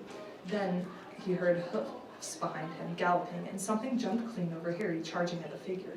The pain in Harry's head was so bad he fell to his knees. It took a minute or two to pass. When he looked up, the figure had gone. A centaur was standing over him. Not Ronan or Bane. This one looked younger. He had white blonde hair and a palmer body. "Are you all right?" said the centaur, pulling Harry to his feet. "Yes, thank you. What was that?" The centaur didn't answer. He had astonishingly blue eyes, like pale sapphires. He looked carefully at Harry, his eyes lingering on the scar that stood out livid on Harry's forehead. "You are the Potter boy," he said. "You had better go back to Hagrid. The forest is not safe this time, especially for you. Can you ride? It'll be quicker this way." My name is Frenzy, he added, as he lowered himself onto his front legs so that Harry could clamber onto his back. There was suddenly a sound of more galloping from the other side of the clearing. Ronan and Bane came bursting through the trees, their flanks heaving and sweaty. Frenzy, Bane thundered, what are you doing here? You have a human on your back. Have you no shame? Are you a common mule? Do you realize who this is? Said Frenzy. This is the Potter boy. The quicker he leaves the forest, the better. What have you been telling him? Growled Bane. Remember, Frenzy, we are sworn not to set ourselves against the heavens.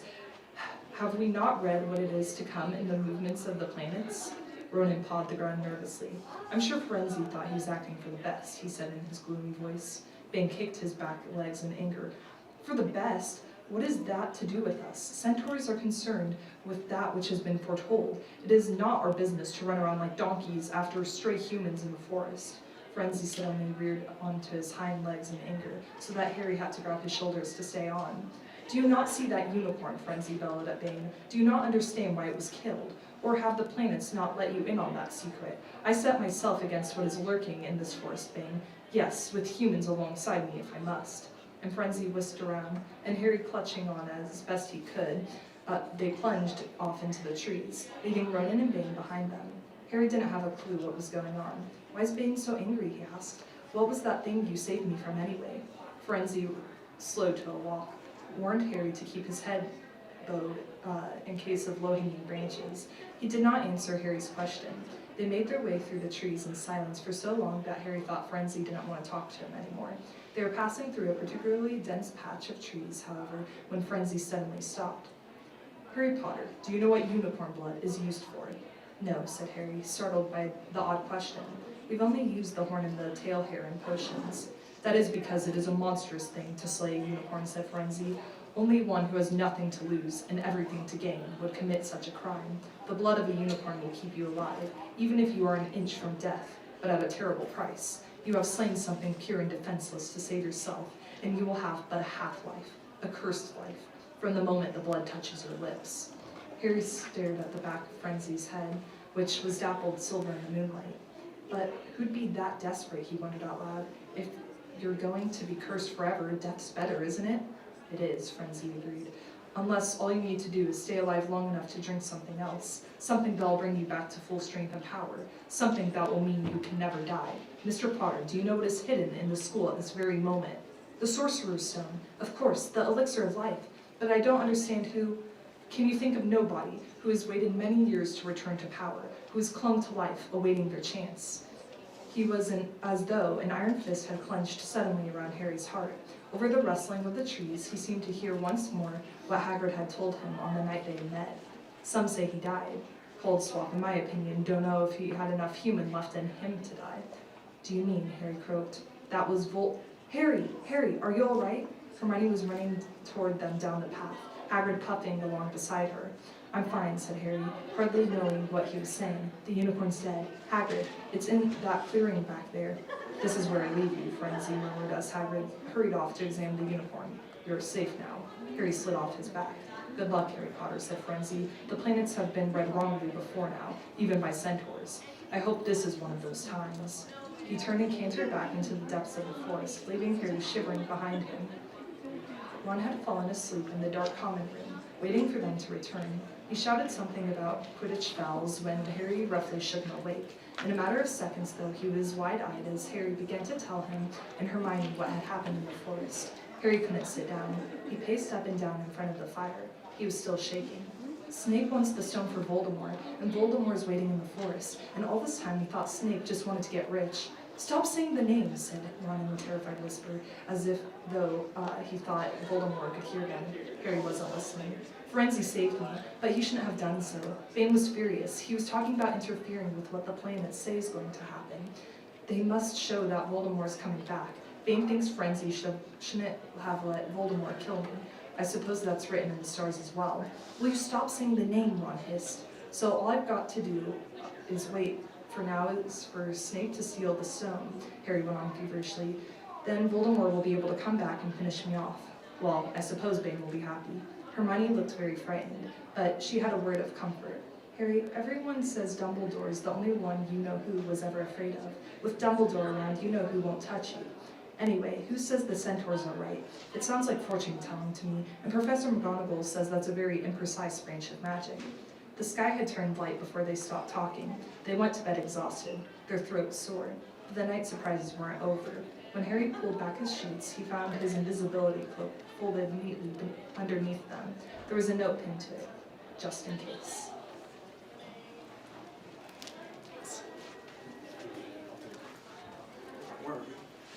We are at the beginning of chapter 16.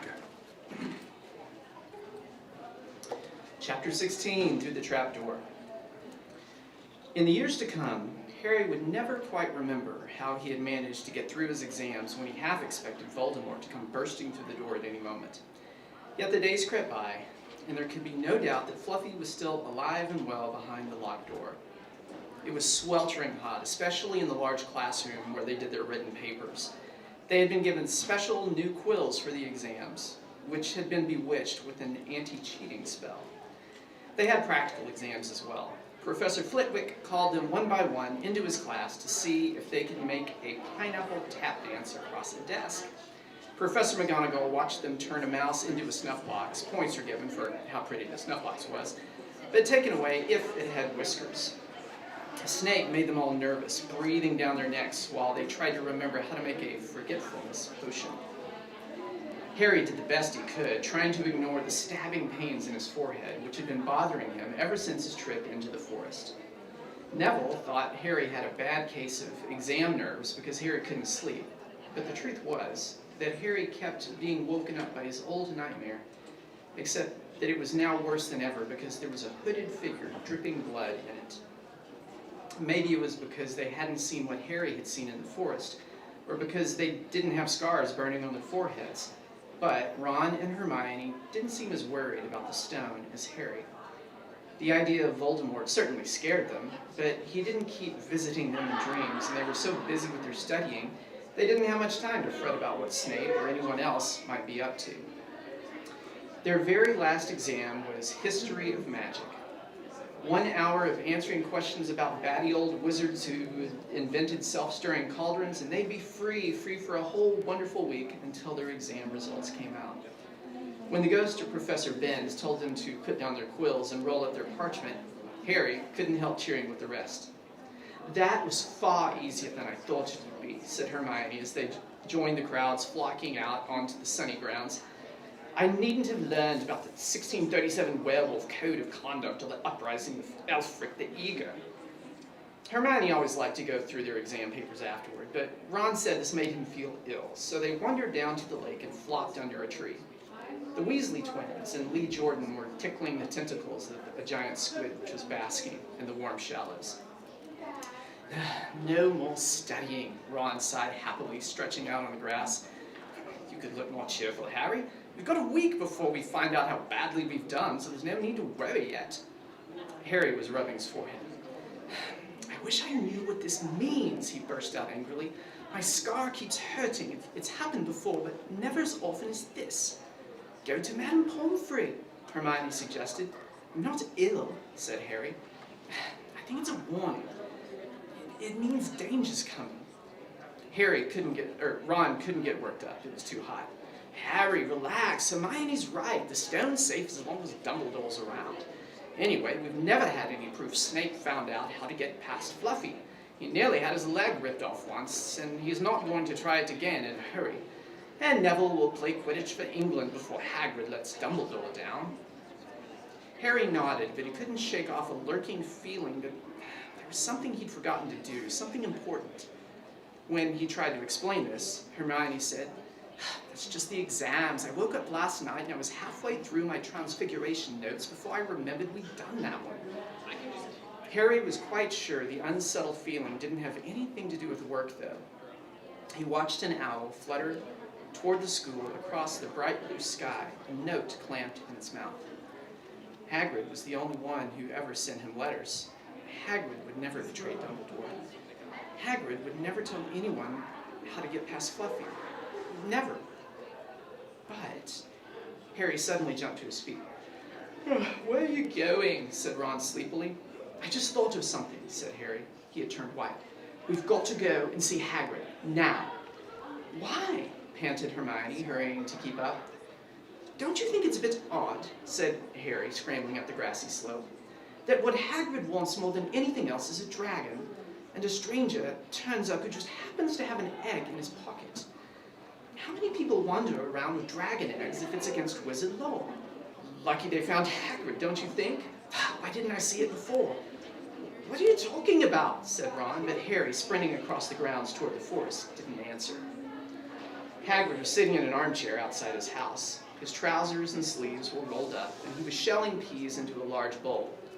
Hello, he said, smiling. Finished your exams? Got time for a drink? Yes, please, said Ron, but Harry cut him off. No, we're in a hurry, Hagrid. I've got to ask you something. You know that night you won Norbert? What did the stranger you were playing cards with look like? Oh, I don't know, said Hagrid casually. He wouldn't take his cloak off. He saw the three of them look stunned and raised his eyebrows. It's not that unusual. You get a lot of funny folk in the Hog's Head. That's one of the pubs down in the village. Might have been a dragon dealer, mightn't he? Never saw his face. He kept his hood up. Harry sank down next to the bowl of peas. What did you talk to him about, Hagrid? Did you mention Hogwarts at all? Ugh, might have come up, said Hagrid, frowning as he tried to remember. Yeah, he asked what I did, and I told him I was gamekeeper here. He asked a bit about the sort of creatures I look after, so I told him. And I said, what I'd always really wanted was a dragon. And then, I can't remember too well, because he kept buying me drinks. Let's see, yeah. Then he told me he had the dragon egg, we could play cards for it if I wanted. But he had to be sure I could handle it. He didn't want it to go to any old home, so I told him, after Fluffy, a dragon would be easy. And did he seem interested in Fluffy? Harry asked, trying to keep his voice calm. Yeah, how many three-headed dogs do you meet, even around Hogwarts? So I told him, Fluffy's a piece of cake if you know how to calm him down. Just play him a little bit of music and he'll go straight off to sleep. Hagrid suddenly looked horrified. I shouldn't have told you that, he blurted out. Forget I said it. Hey, where are you going? Harry, Ron, and Hermione didn't speak to each other at all until they came to a halt in the entrance hall, which seemed very cold and gloomy after the grounds.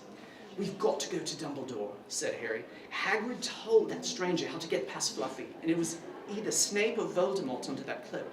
It must have been easy once he'd got Hagrid drunk. I just hope Dumbledore believes us. Firenze might back us up if Bane doesn't stop him. Where's Dumbledore's office? They looked around as if hoping to see a sign pointing them in the right direction. They had never been told where Dumbledore lived, nor did they know anyone who had been sent to see him. We'll just have to, Harry began, but a voice suddenly rang across the hall. What are you three doing inside? It was Professor McGonagall carrying a large pile of books. We want to see Professor Dumbledore, said Hermione, rather bravely, Harry and Ron thought. See Professor Dumbledore? Professor McGonagall repeated, as though this is a very fishy thing to want to do. Why? Harry swallowed. Now what? It's sort of secret, he said, but he wished it once he hadn't, because Professor McGonagall's nostrils flared. Professor Dumbledore left 10 minutes ago, she said coldly. He received an urgent owl from the Ministry of Magic and flew off for London at once. He's gone, said Harry frantically. Now? Professor Dumbledore is a very great wizard, Potter. He has many demands on his time. But this is important. Something you have to say is more important than the Ministry of Magic, Potter. Look, said Harry, throwing caution to the winds. Professor, it's about the Sorcerer's Stone. Whatever Professor McGonagall had expected, it wasn't that. The books she was carrying tumbled out of her arms, but she didn't pick them up. How do you know, she spluttered, Professor, I know that someone's going to try and steal the stone. I've got to talk to Professor Dumbledore. She eyed him with a mixture of shock and suspicion. Professor Dumbledore will be back tomorrow, she said finally. I don't know how you found out about the stone, but rest assured, no one can possibly steal it. It's too well protected. But, Professor, Potter, I know what I'm talking about, she said shortly. She bent down and gathered up the fallen books. I suggest you all go back outside and enjoy the sunshine. But they didn't. It's tonight, said Harry, once he was sure Professor McGonagall was out of earshot. Snape's going through the trapdoor tonight. He's found out everything he needs, and now he's got Dumbledore out of the way. He sent that note. I bet the Ministry of Magic will get a real shock when Dumbledore turns up. But what can we... Hermione gasped. Harry and Ron wheeled around. Snape was standing there. Good afternoon, he said smoothly. They stared at him. You shouldn't be inside on a day like this, he said with an odd, twisted smile. We were, Harry began, without any idea of what he was going to say. You want to be more careful, said Snape. Hanging around like this, people will think you're up to something, and Gryffindor can't really afford to lose any more points, can it? Harry flushed. They turned to go outside, but Snape called them back. Be warned, Potter. Any more nighttime wanderings, and I will personally make sure you are expelled. Good day to you. He strode off in the direction of the staff room. Out on the stone steps, Harry turned to the others. Right, here's what we've got to do, he whispered urgently. One of us has got to keep an eye on Snape, wait outside the staff room, and follow him if he leaves it. Hermione, you'd better do that. But why me? Well, it's obvious, said Ron. You can pretend to be waiting for Professor Flitwick, you know. He put on a high voice. Oh, Professor Flitwick, I'm so worried. I think I got question 14B wrong. Oh, shut up, said Hermione, but she agreed to go and watch out for Snape. And we'd better stay outside on the third-floor corridor, Harry told Ron. Come on. But that part of the plan didn't work. No sooner had they reached the door separating Fluffy from the rest of the school than Professor McGonagall turned up again, and this time she lost her temper. I suppose you think you're harder to get past than a pack of enchantments, she stormed. Enough of this nonsense. If I hear you've come anywhere near here again, I'll take 50 points from Gryffindor. Yes, Weasley, from my own house.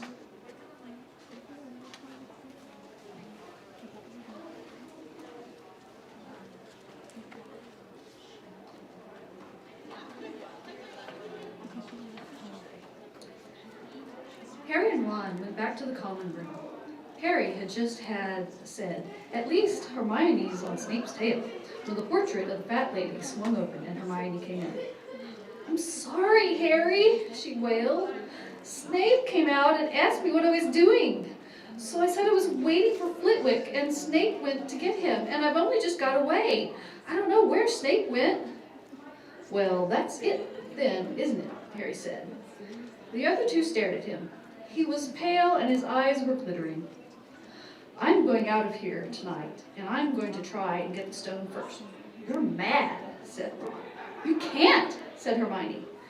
After what McGonagall and Snape have said, you'll be expelled. So what? Harry shouted. Don't you understand? If Snape gets a hold of the stone, Voldemort's coming back. Haven't you heard what it was like when he was trying to take over? There won't be any Hogwarts to get expelled from. He'll flatten it, or he'll turn it into a school for the dark arts. Losing points doesn't matter anymore, can't you see? Do you think he'll leave you and your families alone if Gryffindor wins the House Cup? If I get caught before I can get to the stone, well, I'll have to go back to the Dursleys and wait for Voldemort to find me there. It's only dying a bit later than I would have, because I'm never going over to the dark side. I am going through the trapdoor tonight, and nothing you two say is going to stop me. Voldemort killed my parents, remember? He glared at them. You're right, Harry, said Hermione in a small voice. I'll use the invisibility cloak, said Harry. It's just lucky I got it back. But will it cover all three of us? Said Ron. All three of us? Oh, come off it. You don't think we'd let you go alone? Of course not, said Hermione briskly. How do you think you'd get to the stone without us? I'd better go and look through my books. There might be something useful. But if we get caught, you two will be expelled too. Not if I can help it, said Hermione grimly. Flitwick told me in secret that I got 112% on his exam. They're not throwing me out after that. After dinner, The three of them sat nervously apart in the common room. Nobody bothered them. None of the Gryffindors had anything to say to Harry anymore, after all. This was the first night he hadn't been upset by it. Hermione was skimming through all her notes, hoping to come across one of the enchantments they were about to try to break. Harry and Ron didn't talk much. Both of them were thinking about what they were about to do. Slowly, the room emptied as people drifted off to bed. "Better get the cloak," Ron muttered, as Lee Jordan finally left, stretching and yawning. Harry ran upstairs to their dark dormitory. He pulled out the cloak, and then his eyes fell on the flute Hagrid had given him for Christmas.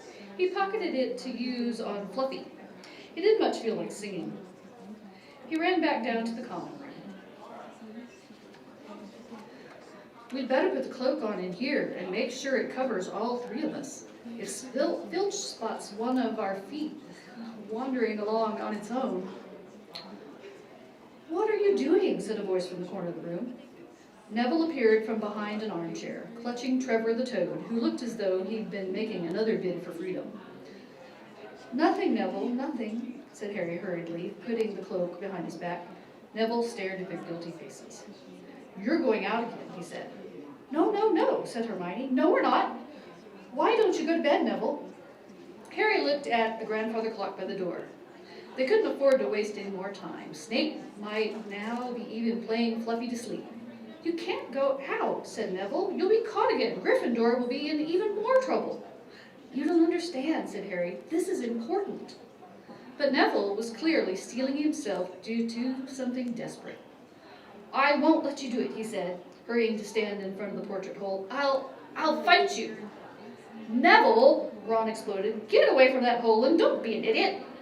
"Don't you call me an idiot," said Neville. "I don't think you should be breaking any more rules. And you were the one who told me to stand up to people." "Yes, but not to us," said Ron in exasperation. "Neville, you don't know what you're doing." He took a step forward and Neville dropped Trevor the Toad, who leapt out of sight. "Go on then, try and hit me," said Neville, raising his fist. "I'm ready." Harry turned to Hermione. "Do something," he said desperately. Hermione stepped forward. "Neville," she said, "I'm really, really sorry about this." She raised her wand. "Petrificus totalis," she cried, pointing it at Neville. Neville's arms snapped to his sides, his legs sprang together, his whole body rigid. He swayed where he stood and then fell flat on his face, stiff as a board. Hermione ran to turn him over. Neville's jaws were jammed together so he couldn't speak. Only his eyes were moving, looking at them in horror. "What have you done to him?" Harry whispered. "It's a full body bind," said Hermione miserably. "Oh, Neville, I'm so sorry." "We had to, Neville. No time to explain," said Harry. "You'll understand later, Neville," said Ron as they stepped over him and pulled on the invisibility cloak. But leaving Neville lying motionless on the floor didn't feel like a very good omen. In their nervous state, every statue's shadow looked like Filch. Every distant breath of wind sounded like Peeves swooping down on them. At the foot of the first set of stairs, they spotted Mrs. Norris skulking near the top. "Oh, let's kick her just this once," Ron whispered in Harry's ear, but Harry shook his head. As they climbed carefully around her, Mrs. Norris turned her lamp-like eyes on them, but didn't do anything. They didn't meet anyone else until they reached the staircase up to the third floor. Peeves was bobbing halfway up, loosening the carpet so that people would trip. "Who's there?" he said suddenly as they climbed toward him. He narrowed his wicked black eyes. "Know you're there, even if I can't see you. Are you a ghoulie, or a ghostie, or a wee student beastie?" He rose up in the air and floated there, squinting at them. "Should call Filch, I should, if something's a-creeping around unseen." Harry had a sudden idea. "Peeves," he said in a hoarse whisper. "The bloody Baron has his own reasons for being invisible." Peeves almost fell out of the air in shock. He caught himself in time and hovered about a foot of the stairs. "So sorry, your bloodiness, Mr. Baron, sir," he said greasily. My mistake, I didn't see you." Of course I didn't. You're invisible. Forgive old Peevesy his little jokes, sir." "I have business here, Peeves," croaked Harry. "Stay away from this place tonight." "I will, sir. I most certainly will," said Peeves, rising up in the air again. Hope your business goes well, Baron. I'll not bother you. And he scooted off. Brilliant, Harry, whispered Ron. A few seconds later, they were there outside the third-floor corridor, and the door was already ajar. Well, there you are, Harry said quietly. Snape's already got past Fluffy. Seeing the open door somehow seemed to impress upon all of the three of them what was facing them. Underneath the cloak, Harry turned to the other two. If you want to go back, I won't blame you, he said. You can take the cloak. I won't need it now. Don't be stupid, said Ron. We're coming, said Hermione. Harry pushed the door open. As the door creaked, low, rumbling growls met their ears. All three of the dogs' noses sniffed madly in their direction, even though it couldn't see them. What's that at its feet? Hermione whispered. Looks like a harp, said Ron. Snape must have left it there. It must wake up the moment you stop playing it, said Harry. Well, here goes. He put Hagrid's flute to his lips and blew. It wasn't really a tune, but from the first note, the beast's eyes began to droop. Harry hardly drew breath. Slowly, the dog's growls ceased. It tottered on its paws and fell to its knees. Then it slumped to the ground, fast asleep. Keep playing, Ron warned Harry as they slipped out of the cloak and crept toward the trapdoor. They could feel the dog's hot, smelly breath as they approached the giant heads. I think we'll be able to pull the door open, said Ron, peering over the dog's back. Want to go first, Hermione? No, I don't. All right, Ron gritted his teeth and stepped carefully over the dog's legs. He bent and pulled the ring of the trapdoor, which swung open and up and open. What can you see? Hermione said anxiously. Nothing, just black. There's no way of climbing down. We'll just have to drop. Harry, who was still playing the flute, waved at Ron to get his attention and pointed at himself. You want to go first? Are you sure? Said Ron. I don't know how deep this thing goes. Give the flute to Hermione so she can keep him asleep. Harry handed the flute over. In the few seconds' silence, the dog growled and twitched, but the moment Hermione began to play, it fell back into its deep sleep. Harry climbed over it and looked down through the trapdoor. There was no sign at the bottom. He lowered himself through the hole until he was hanging on by his fingertips. Then he looked up at Ron and said, If anything happens to me, don't follow. Go straight to the owlery and send a headwig to Dumbledore, right? Right, said Ron. See you in a minute, I hope. And Harry let go. Cold, damp air rushed past him as he fell down, down, down, and flump. With a funny, muffled sort of a thump, he landed on something soft. He sat up and felt around. His eyes were not used to the gloom. He felt as though he were sitting on some sort of plant. It's okay, he called up to the light the size of a postage stamp, which was the open trap door. It's a soft landing. You can jump. Ron followed right away. He landed sprawled next to Harry. What's this stuff? Were his first words. Dunno, some sort of plant thing. I suppose it's here to break the fall. Come on, Hermione. The distant music stopped and there was a loud bark from the dog, but Hermione had already jumped and she landed on Harry's other side. We must be miles under the school, she said. Lucky this plant thing is here, really, said Ron. Lucky? Shrieked Hermione. Look at you both.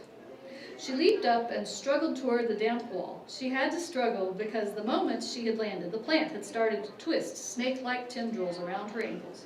As for Harry and Ron, their legs had already been bound tightly by the long creepers without their noticing. Hermione had managed to freeze herself before the plant got a firm grip on her. Now she watched in horror as the two boys fought to pull the plant off them, but the more they strained against it, the tighter and faster the plant wound around them. Stop moving! Hermione ordered them. I know what this is. It's Devil's Snare. Oh, I'm so glad we know what it's called. That's a great help, snarled Ron, leaning back and trying to stop the plant from curling around his neck. Shut up. I'm trying to remember how to kill it, said Hermione. Well, hurry up. I can't breathe, Harry gasped, wrestling with it as it curled around his chest. Devil's Snare. Devil's Snare. What did Professor Sprout say? It likes the dark and the damp. So light a fire, Harry choked.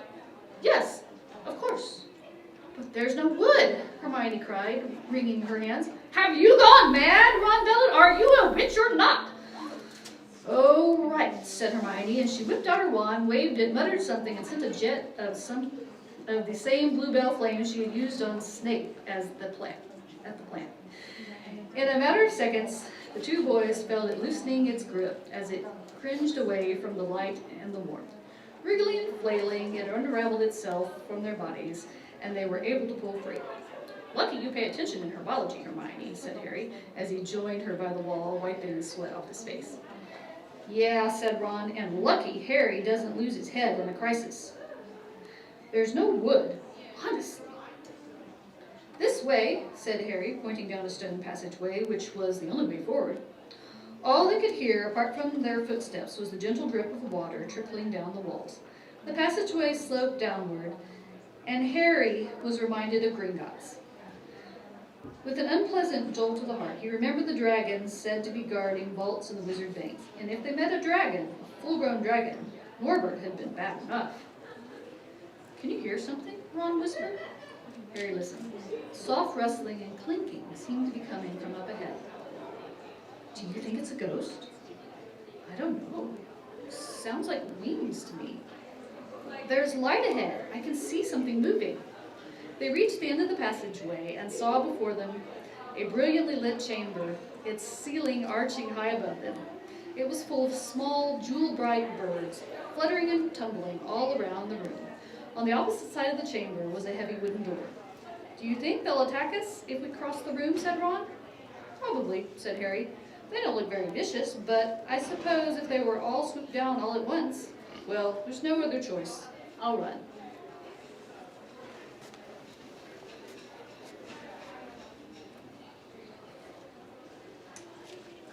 He took a deep breath, covered his face with his arms, and sprinted across the room.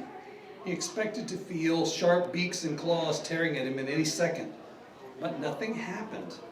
He reached the door untouched. He pulled the handle, but it was locked. The other two followed him. They tugged and heaved at the door, but it wouldn't budge, not even when Hermione tried her Alohomora charm. Now what? Said Ron. These birds, they can't just be here for decoration, said Hermione. They watched the birds soaring overhead, glittering. Glittering? They're not birds, Harry said suddenly. They're keys, winged keys. Look carefully. So that must mean... He looked around the chamber while the other two squinted up at the flock of keys. Yes, look, broomsticks. We've got to catch the key to the door. But there are hundreds of them. Ron examined the lock on the door. We're looking for a big, old-fashioned one, probably silver, like the handle. They each seized a broomstick and kicked off into the air, soaring into the midst of the cloud of keys. They grabbed and snatched, but the bewitched keys darted and dived so quickly it was almost impossible to catch one. Not for nothing, though, was Harry the youngest seeker in a century. He had a knack for spotting things that other people didn't. After a minute's weaving through the whirl of rainbow feathers, he noticed a large silver key that had a bent wing, as if it had already been caught and stuffed roughly into the keyhole.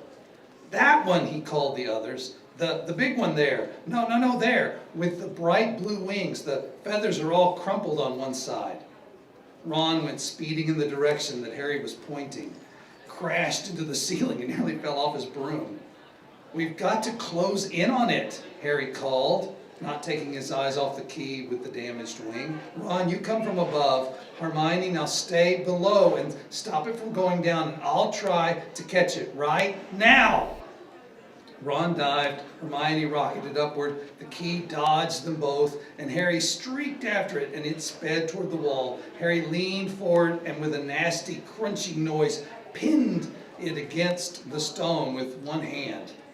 Ron and Hermione's cheers echoed around the high chamber. They landed quickly, and Harry ran to the door, the key struggling in his hand. He rammed it into the lock and turned. It worked. The moment the lock had clicked open, the key took flight again, looking very battered now that it had been caught twice. Ready? Harry asked the other two, and his hand on the door handle, and they nodded. He pulled the door open. The next chamber was so dark they couldn't see anything at all. But they stepped into it, and light suddenly flooded the room to reveal an astonishing sight. They were standing on the edge of a huge chessboard. Behind the black chessmen were all taller than they were, and it was carved out of what looked like black stone. Facing them across the chamber were the white pieces. Harry, Ron, and Hermione shivered slightly. The towering white chessmen had no faces. "Now what are we to do?" Harry whispered. "It's obvious, isn't it?" said Ron. "We've got to play our way across the room." Behind the white pieces, they could see another door. "How?" said Hermione nervously. I think we're going to have to be chessmen." He walked up to a black knight, put his hand out to touch the knight's horse, and at once the stone sprang to life. The horse pawed the ground, and the knight turned its helmeted head to look down at Ron. "Do we, have to join to get across?" The Black Knight nodded. Ron turned to the other two. "This needs thinking about," he said. "I suppose we've got to take the place of 3 of the black pieces." Harry and Hermione stayed quiet, watching Ron think. Finally he said, "Now, don't be offended or anything, but neither of you are that good at chess." "We're not offended," said Harry quickly. "Just tell us what to do." "Well, Harry, you take the place of that bishop, and Hermione, you go over there instead of that castle." "What about you?" "I'm going to be the knight," said Ron. The chessmen seemed to have been listening, because at these words, a knight, a bishop, and a castle turned their backs on the white pieces and walked off the board, leaving 3 empty squares that Ron, Harry, and Hermione took. "White always plays first in chess," said Ron, peering across the room. "Yes, look." A white pawn moved forward 2 squares. Ron started to direct the black pieces. They moved silently wherever he sent them. Harry's knees were trembling. What if they lost? "Harry, move diagonally 4 squares to the right." Their first real shock came when the other knight was taken. The white queen smashed him to the floor and dragged him off the board, where he lay quite still, face down. "Had to let that happen," said Ron, looking shaken. "Leaves you free to take the bishop. Hermione, go on." Every time one of their men was lost, the white pieces showed no mercy. Soon there was a huddle of limp black players slumped along the wall. Twice, Ron only just noticed in time that Harry and Hermione were in danger, and he darted around the board, taking almost as many white pieces as they had lost black ones. "We're nearly there," he muttered suddenly. Let me think. The white queen turned her blank face toward him. "Yes," said Ron softly, "it's the only way. I've got to be taken." "No!" Harry and Hermione shouted. "That's chess," snapped Ron. You've got to make some sacrifices. I'll make my move and she'll take me, and that will leave you free to checkmate the king, Harry. But do you want to stop staying or not? Ron, look, if you don't hurry up, he'll already have the stone." There was no alternative. "Ready?" Ron called, his face pale but determined. "Here I go. Now, don't hang around once you've won." He stepped forward, and the white queen pounced. She struck Ron hard across the head with her stone arm, and he crashed to the floor. Hermione screamed but stayed on her square. The white queen dragged Ron to one side. He looked as if he had been knocked out. Shaking, Harry moved 3 spaces to the left. The White King took off his crown and threw it at Harry's feet. They had won. The chessmen parted and bowed, leaving the door ahead clear. With one last desperate look back at Ron, Harry and Hermione charged through the door and up the next passageway. What if he's... He'll be all right, said Harry, trying to convince himself. What do you reckon's next? We've had sprouts. That was the devil's snare. Flitwick must have put the charms on the keys. McGonagall transfigured the chessmen to make them alive. That leaves Quirrell's spell and Snape's. They had reached another door. All right, Harry whispered. Go on. Harry pushed it open. A disgusting smell filled their nostrils, making both of them pull up their robes over their noses. Eyes watering, they saw, flat on the floor in front of them, a troll, even larger than the one they had tackled, out with a cold, bloody lump on its head. I'm glad we didn't have to fight that one, Harry whispered, as they stepped carefully over his massive legs. Come on, I can't breathe. He pulled open the next door, and both of them hardly daring to look at what came next, but there was nothing very frightening in here. Just a table with 7 differently shaped bottles standing all in a line. Snape's, said Harry. What do we have to do? They stepped over the threshold, and immediately a fire sprang up from behind them in the doorway. It wasn't ordinary fire either, it was purple. At that same instant, black flames shot up in the doorway leading onward. They were trapped. Look! Hermione seized a roll of paper lying next to the bottles. Harry looked over her shoulder to read it. Danger lies before you, while safety lies behind. 2 of us will help you, whichever you would find. 1 among the 7 will let you move ahead. Another will transport the drinker back instead. 2 among our number hold only nettle wine. 3 of us are killers, waiting in line. Choose unless you wish to stay here forever. To help you in your choice, we give you these clues 4. First, however, slyly, the poison tries to hide. You will always find some on the nettle's wine's left side. Second, different are those who stand at either end. But if you would move onward, neither is your friend. Third, as you see clearly, all are different size. Neither dwarf nor giant holds death in their insides. Fourth, the second left and the second on the right are twins once you taste them, though different at first sight. Hermione let out a great sigh, and Harry, amazed, saw that she was smiling, the very last thing he felt like doing. Brilliant, said Hermione. This isn't magic, it's logic, a puzzle. A lot of the greatest wizards haven't got an ounce of logic. They'd be stuck here forever. But so will we, won't we? Of course not, said Hermione. Everything we need is here on this paper. 7 bottles, 3 are poison, 2 are wine. 1 will get us safely through the black fire. 1 will get us back through the purple. But how do we know which to drink? Give me a minute. Hermione read the paper several times. Then she walked up and down the line of bottles, muttering to herself and pointing at them. At last she clapped her hands. Got it, she said. The smallest bottle will get us through the black fire towards the stone. Harry looked at the tiny bottle.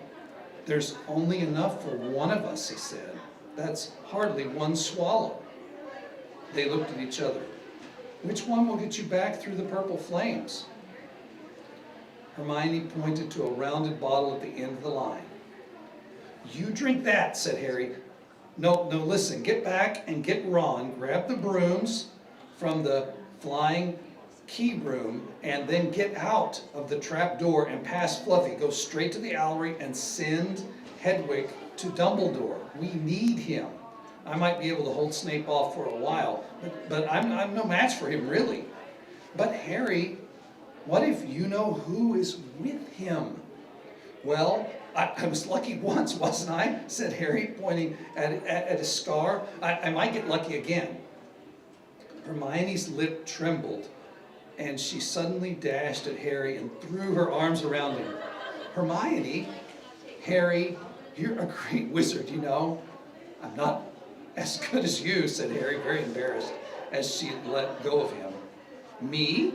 Said Hermione. Books and cleverness. There are more important things. Friendship and bravery and oh, Harry, be careful. You drink first, said Harry. You are sure which is which, aren't you? Positive, said Hermione. She took a long drink from the round bottle at the end and shuddered. It's not poison, said Harry anxiously. No, it's like ice. Quick, go before it wears off. Good luck and take care. Go! Hermione turned and walked straight through the purple fire. Harry took a deep breath and picked up the smallest bottle. He turned to face the black flames. Here I come, he said, and he drained the little bottle in one gulp. It was indeed as though ice was flooding his body. He put the bottle down and walked forward. He braced himself, saw the black flames licking his body, but he couldn't feel them. For a moment, he could see nothing but dark fire. He was on the other side in the last chamber. There was already someone there, but it wasn't Snape. It wasn't even Voldemort. It was Quirrell. You, he gasped. Quirrell smiled. His face wasn't twitching at all.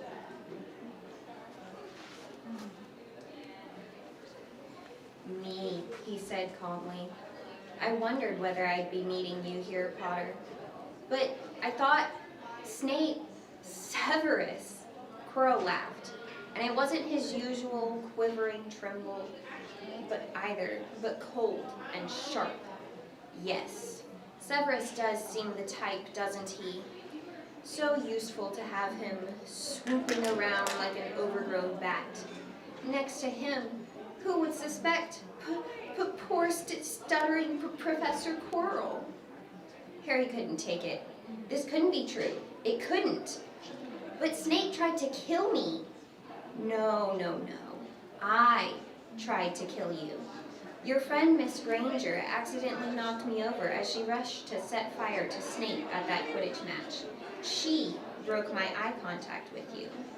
Another few seconds, and I'd have gotten you off that broom. I'd have managed it before then if Snape hadn't been muttering a counter curse, trying to save you.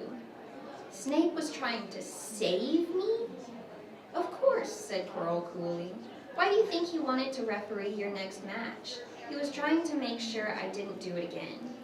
Funny, really. He needn't have bothered. I couldn't do anything with Dumbledore watching. All the other teachers thought Snape was trying to stop Gryffindor from winning. He did make himself unpopular. And what a waste of time, when after all that, I'm going to kill you tonight. Quirrell snapped his fingers.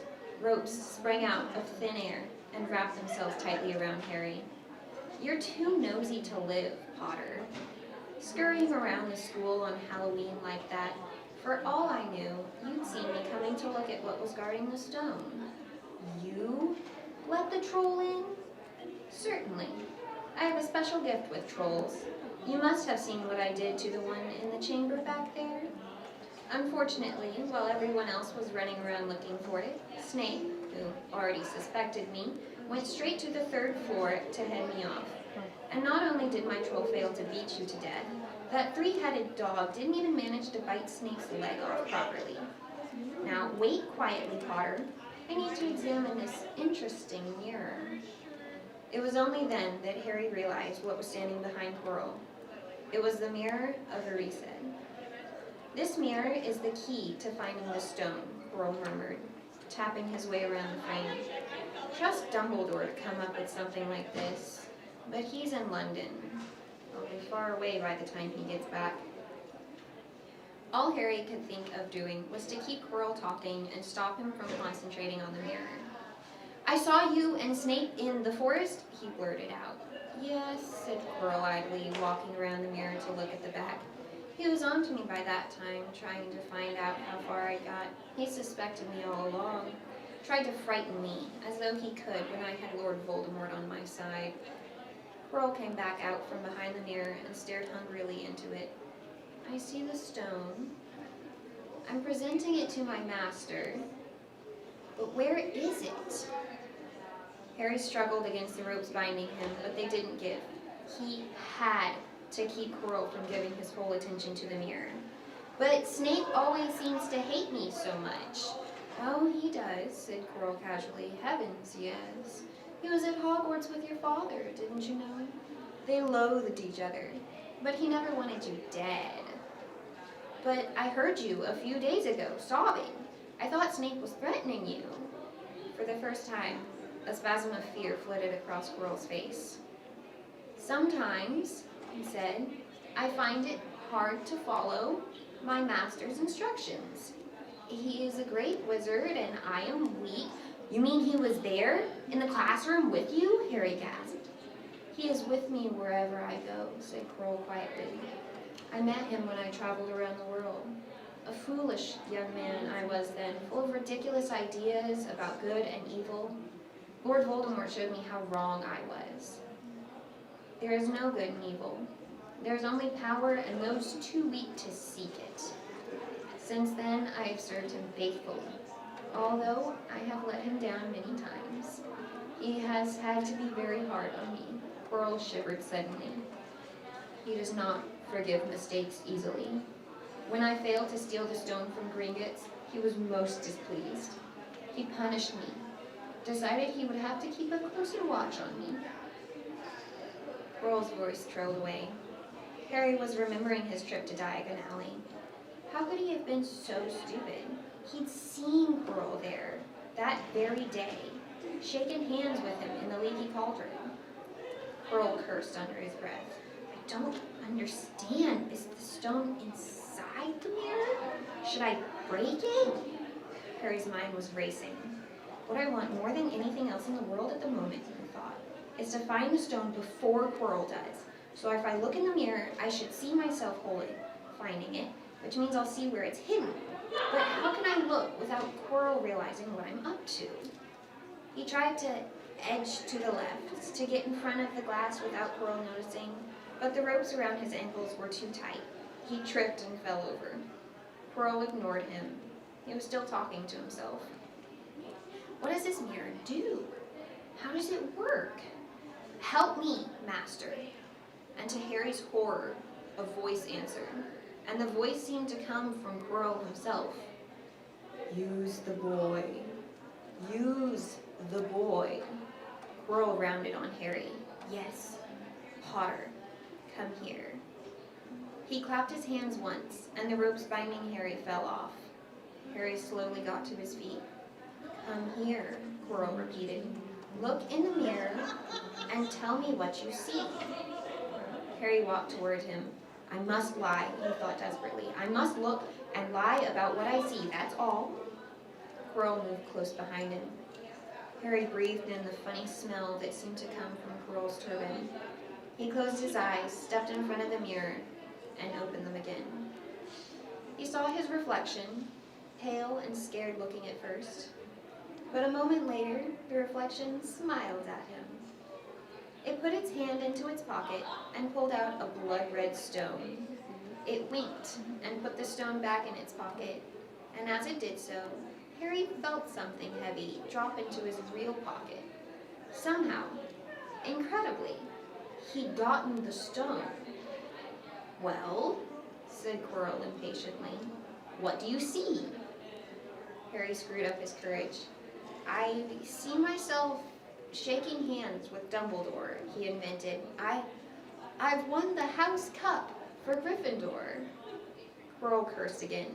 "Get out of the way," he said. As Harry moved aside, he felt the sorcerer's stone against his leg. Dare he make a break for it? But he hadn't walked 5 paces before a high voice spoke, though Quirrell wasn't moving his lips.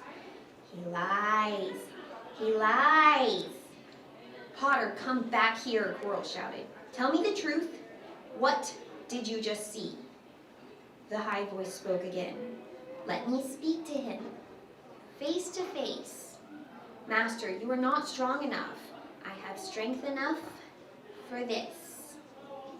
Harry felt as if Devil's Snare was rooting him to the spot. He couldn't move a muscle. Petrified, he watched as Quirrell reached around and began to unwrap his turban. What was going on? The turban fell away. Quirrell's head looked strangely small without it. Then he turned slowly on the spot. Harry would have screamed, but he couldn't make a sound. Where there should have been a back to Quirrell's head, there was a face. The most terrible face Harry had ever seen. It was chalk white, with glaring red eyes and slits for nostrils like a snake. "Harry Potter," it whispered. Harry tried to take a step backward, but his legs wouldn't move. "See what I have become," the face said. "Mere shadow and vapor. I have form only when I can share another's body, but there have always been those willing to let me into their hearts and minds. Unicorn blood has strengthened me these past weeks. You saw faithful Quirrell drinking it for me in the forest. And once I have the elixir of life, I will be able to create a body of my own. Now, why don't you give me that stone in your pocket?" So he knew. The feeling suddenly surged back into Harry's legs. He stumbled backward. "Don't be a fool," snarled the face.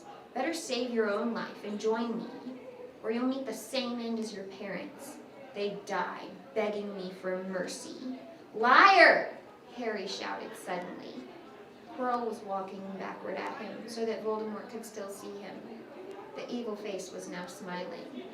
"How touching," it hissed. "I always value bravery. Yes, boy, your parents were brave. I killed your father first, and he put up a courageous fight. But your mother needn't have died. She was trying to protect you. Now give me the stone, unless you want her to have died in vain." "Never!" Harry sprang toward the flame door, but Voldemort screamed, "Seize him!" And the next second, Harry felt Quirrell's hand close on his wrist. At once, the needle-sharp pain seared across Harry's scar. His head felt as though it was about to split in two. He yelled, struggling with all his might, and to his surprise, Quirrell let go of him. The pain in his head lessened. He looked around wildly to see where Quirrell had gone and saw him hunched in pain, looking at his fingers. They were blistering before his eyes. "Seize him! Seize him!" shrieked Voldemort again, and Quirrell lunged, knocking Harry clean off his feet, landing on top of him, both hands around Harry's neck. Harry's scar was almost blinding him with pain, yet he could see Quirrell howling in agony. "Master, I cannot hold him! My hands! My hands!" And Quirrell, though pinning Harry to the ground with his knees, let go of his neck and stared, bewildered, at his own palms. Harry could see they looked burned, red, raw, shiny. "Then kill him, fool, and be done!" screeched Voldemort. Quirrell raised his hand to perform a deadly curse, but Harry, by instinct, reached up and grabbed Quirrell's face. "Ah!" Quirrell rolled off him, his face blistering too, and then Harry knew. Quirrell couldn't touch his bare skin, not without suffering terrible pain. His only chance was to keep hold of Quirrell, keep him in enough pain to stop him from doing a curse. Harry jumped to his feet, caught Quirrell by the arm, and hung on as tight as he could. Quirrell screamed and tried to throw Harry off. The pain in Harry's head was building. He couldn't see. He could only hear Quirrell's terrible shrieks and Voldemort's yells of, "Kill him! Kill him!" and other voices, maybe in Harry's own head, crying, "Harry! Harry!" He felt Quirrell's arm wrenched from his grasp, knew all was lost, and fell into blackness, down, down, down. Something gold was glinting above him. The snitch! He tried to catch it, but his arms were too heavy. He blinked. It wasn't the snitch at all. It was a pair of glasses. How strange. He blinked again. The smiling face of Albus Dumbledore swam into view above him. "Good afternoon, Harry," said Dumbledore. Harry stared at him. Then he remembered. "Sir, the stone! It was Quirrell! He's got the stone! Sir, quick!" "Calm yourself, dear boy. You're a little behind the times," said Dumbledore. "Quirrell does not have the stone." "Then who does?" "Sir, Harry, please relax, or Madame Pomfrey will have me thrown out." Harry swallowed and looked around him. He realized he must be in the hospital wing. He was lying in a bed with white linen sheets, and next to him was a table, piled high with what looked like half of a candy shop. Harry's tokens from your friends and admirers, said Dumbledore, beaming. What happened down in the dungeons between you and Professor Quirrell is a complete secret, so naturally the whole school knows. I believe your friends, Misters Fred and George Weasley, were responsible for trying to send you a toilet seat.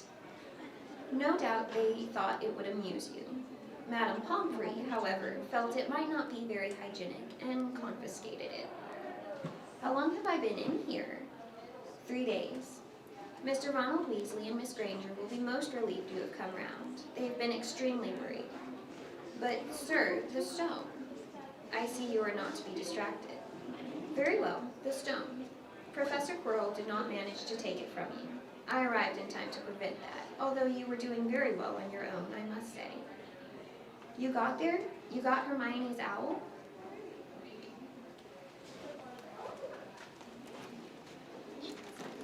I'm going to be finishing in Spanish. So. Debimos de cruzarnos en el aire.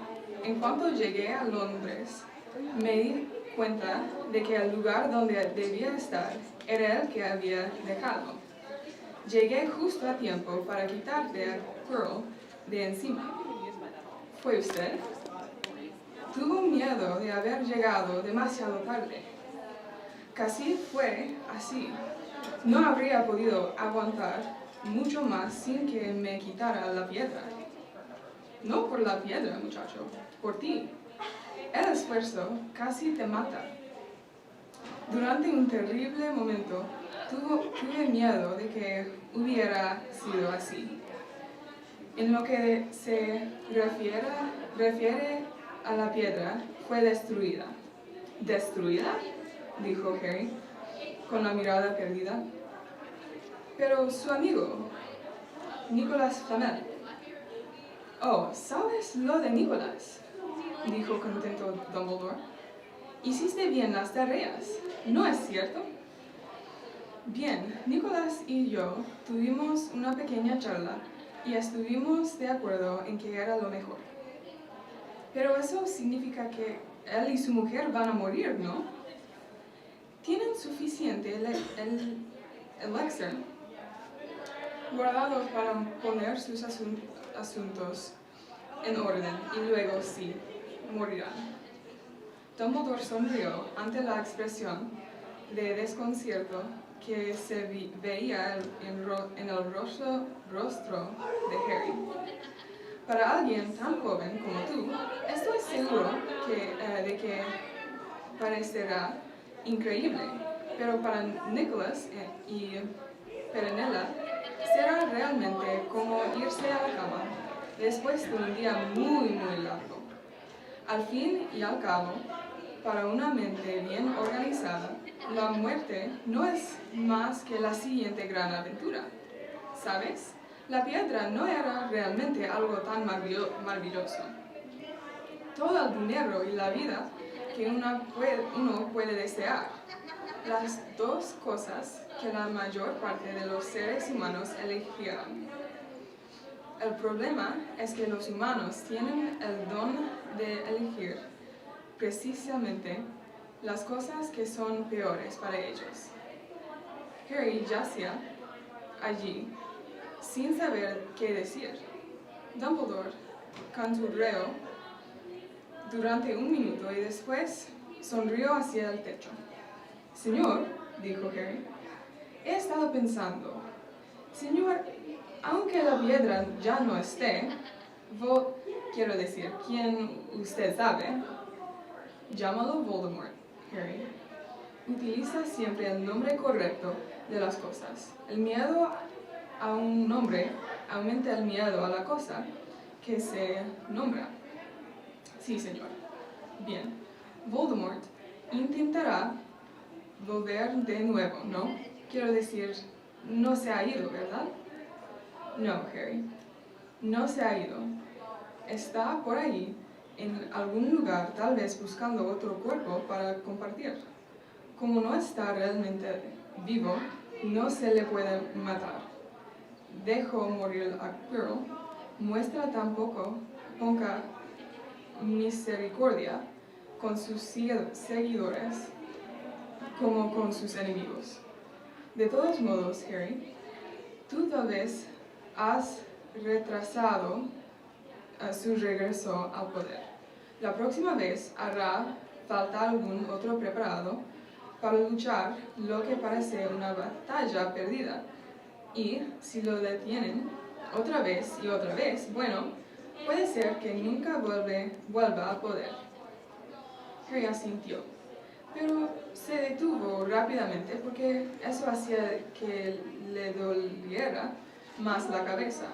Luego dijo, Señor, hay algunas cosas más que me gustaría saber. Si puede decírmelas. Cosas sobre las que quiero saber la verdad. La verdad, Dumbledore suspiró. Es una cosa terrible y hermosa, y por lo tanto debe ser tratado con gran cuidado. Sin embargo, contestaré a tus preguntas, a menos que tenga una muy buena razón para no hacerlo. Y en este caso, te pido que me perdones. Por supuesto, no voy a mentirte. Bien. Voldemort dijo que solo mató a mi madre porque ella trató de evitar que me matara. Pero, ¿por qué iba a querer matarme a mí en primer lugar? Aquella vez Dumbledore suspiró profundamente. Vaya, la primera cosa que me preguntas si no puedo contestarte. No hoy, no ahora. Lo sabrás un día. Quítatelo de la cabeza por ahora. Harry, cuando seas mayor, ya sé que eso es odioso. Bueno, cuando estés listo para sabrás. Y Harry supo que no sería bueno discutir. ¿Y por qué Quirrell no podía tocarme? Tu madre murió para salvarte. Si hay algo que Voldemort no puede entender es el amor. No se dio cuenta de que un amor tan poderoso como el de tu madre hacia ti deja marcas poderosas. No una cicatriz, no un signo visible. Haber sido amado tan profundamente, aunque esa persona que nos amó no esté, nos deja para siempre una protección. Eso está en tu piel. Quirrell, lleno de odio, codicia y ambición, compartiendo su alma con Voldemort, no podía tocarte por esa razón.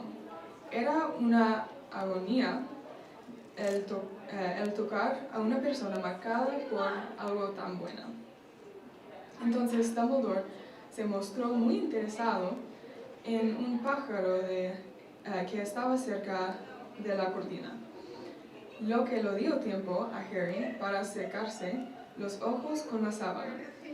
Cuando pudo hablar de nuevo, Harry dijo, ¿y la capa invisible? ¿Sabe quién me la mandó? Ah, resulta de tu padre.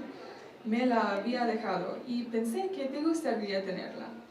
Los ojos de Dumbledore brillaron. Cosas útiles. Tu padre la utilizaba sobre todo para robar comida en la cocina, cuando estaba aquí. Y hay algo más. Dispara. Quirrell dijo que Snape, el profesor Snape, Harry, sí, él, Quirrell dijo que me odia porque odiaba a mi padre, ¿es verdad? Bueno, ellos se detestaban, como tú y el señor Malfoy. Y entonces tu padre hizo algo que Snape nunca pudo perdonarle. ¿Qué? Le salvó la vida. ¿Qué? Sí, dijo Dumbledore con aire soñador. Es curiosa la forma en que funciona la mente de la gente, ¿no es cierto? El profesor Snape no podía soportar estar en deuda con tu padre.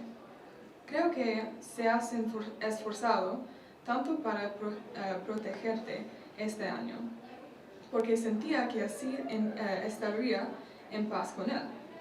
Así podría seguir odiando la memoria de tu padre en paz. Harry trató de entenderlo, pero le provocaba dolor de cabeza, así que lo dejó. Y señor, hay una cosa más. ¿Solo uno? ¿Cómo pude hacer que la piedra saliera del espejo? Ah, bueno, me alegro de que me preguntéis eso. Fue una de mis más brillantes ideas, y entre tú y yo, eso es decir mucho. ¿Sabes? Solo alguien que quisiera encontrar la piedra, encontrarla, pero no utilizarla, sería capaz de conseguirla. De otra forma, se verían haciendo oro o bebiendo el elixir de la vida. Mi mente me sorprende hasta a mí mismo. Bueno, suficientes preguntas. Te sugiero que comiences a comer esas golosinas. A las gomitas de todos los sabores. En mi juventud tuve la mala suerte de encontrar una con sabor de vómito, y desde entonces me temo que dejaron de gustarme. Pero creo que no tendré problema con esta bonita gomita. ¿No te parece? Sonrió y se metió en la boca una gomita de color dorado. Luego se atragantó y dijo: ¡ay de mí!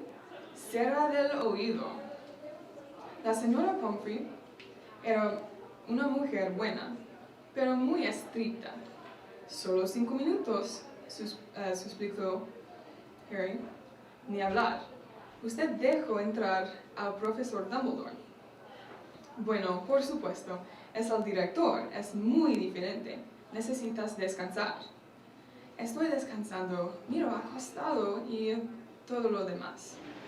Oh, vamos, señora Pomfrey. Oh, está bien, dijo, pero solo 5 minutos. Y dejó entrar a Ron y Hermione. ¡Harry! Hermione parecía lista para lanzarse en sus brazos, pero Harry se alegró de que se contuviera, porque le dolía la cabeza. Oh, Harry, estábamos seguros de que Dumbledore estaba tan preocupado. Todo el colegio habla de ello, dijo Ron. ¿Qué es lo que realmente pasó? Fue una de esas raras ocasiones en que la verdadera historia era aún más extraña y apasionante que los más extraños rumores. Harry les contó todo. Quirrell, el espejo, la piedra y Voldemort. Ron y Hermione eran muy buen público. Se quedaban boquiabiertos en los momentos apropiados, y cuando Harry les dijo lo que había debajo del turbante de Quirrell, Hermione gritó muy fuerte. Entonces, ¿la piedra no existe?, dijo por último Ron. ¿Flamel morirá?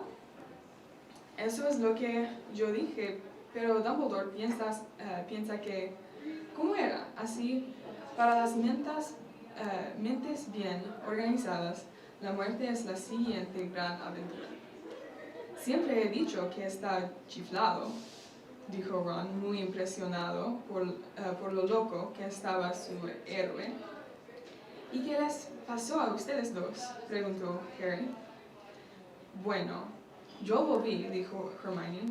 Reanima a Ron, tardé un rato largo, y cuando íbamos a la buhonera para comunicarnos con Dumbledore, lo encontramos en el vestíbulo de entrada. Él ya lo sabía porque nos dijo, Harry ha ido a buscarlo, ¿no? Y subió al tercer piso. ¿Crees que él pretendía que lo hicieras? Ron dijo. Al enviarte la capa de tu padre y todo eso. Bueno, estalló Hermione. Si lo hizo, es terrible. Podían haberte matado. No, no fue así, dijo Harry con aire pensativo. Dumbledore es un hombre muy especial. Yo creo que querría darme una oportunidad. Creo que él sabe más o menos todo lo que sucede aquí. Supongo que debía saber lo que íbamos a intentar y el lugar de detenernos. Enseñó lo suficiente para ayudarnos. No creo que fuera por accidente que me dejara encontrar el espejo y ver cómo funcionaba. Es casi como si él pensara que yo tenía derecho a enfrentarme a Voldemort si podía. Bueno, sí, está bien, dijo Ron. Escucha, tienes que estar levantado para mañana. Es la fiesta de fin de curso. Ya se repartieron todos los puntos y Slytherin ganó, por supuesto. Te perdiste el último partido de Quidditch. Sin ti nos arrasó Ravenclaw, pero la comida será buena. En aquel momento entró la señora Pomfrey. Ya han estado 15 minutos. Ahora fuera, dijo con severidad. Después de una buena noche de sueño, Harry se sintió casi bien. Quiero ir a la fiesta, dijo la señora Pomfrey, mientras ella le ordenaba todas las cajas de golosinas. Podré ir, ¿verdad? El profesor Dumbledore dice que tienes permiso para ir, dijo con desdén, como si considerara que el profesor Dumbledore no se daba cuenta de lo peligrosas que eran las fiestas. Y tienes otra visita. Oh, bien, dijo Harry. ¿Quién es? Mientras hablaba, entró Hagrid. Como siempre, que estaba dentro de un lugar parecía demasiado grande. Se sentó cerca de Harry y lo miró y puso a llorar. Todo ha sido por mi maldita culpa, gimió, con la cara entre las manos. Yo le dije al malvado cómo pasar ante Fluffy. Se lo dije. Podías haber muerto. Todo por un huevo de dragón. Nunca volveré a beber. Deberían echarme y obligarme a vivir como un mago. Hagrid, dijo Harry, impresionado al ver la tristeza y el remordimiento de Hagrid, y las lágrimas que mojaban su barba. Hagrid, lo habría descubierto igual. Estamos hablando de Voldemort. No habría sabido igual aunque no le hubieras dicho nada. Podrías haber muerto, sollozó Hagrid. Y no digas ese nombre. Voldemort, gritó Harry, y Hagrid se impresionó tanto que dejó de llorar. Me encontré con él y lo llamó por su nombre. Por favor, alégrate, Hagrid. Salvamos la piedra. Ya no está. No podrá usarla. Toma una rana de chocolate. Tengo muchísimas. Hagrid lo secó la nariz con el dorso de la mano y dijo, eso me hace recordar. te he traído un regalo. No será un sándwich de aluminio, ¿verdad? Dijo preocupado Harry, y finalmente Hagrid se rió. No, Dumbledore me dio libre el día y ayer para hacerlo. Por supuesto, en lugar de eso tendría que haberme echado. Bueno, aquí tienes. Parecía un libro con una hermosa cubierta de cuero.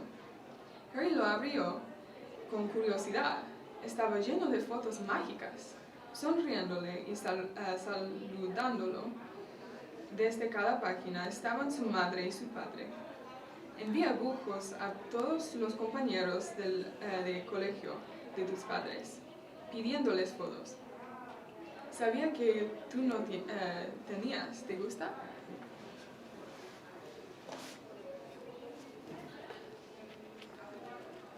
It's like 304, so. Thank you.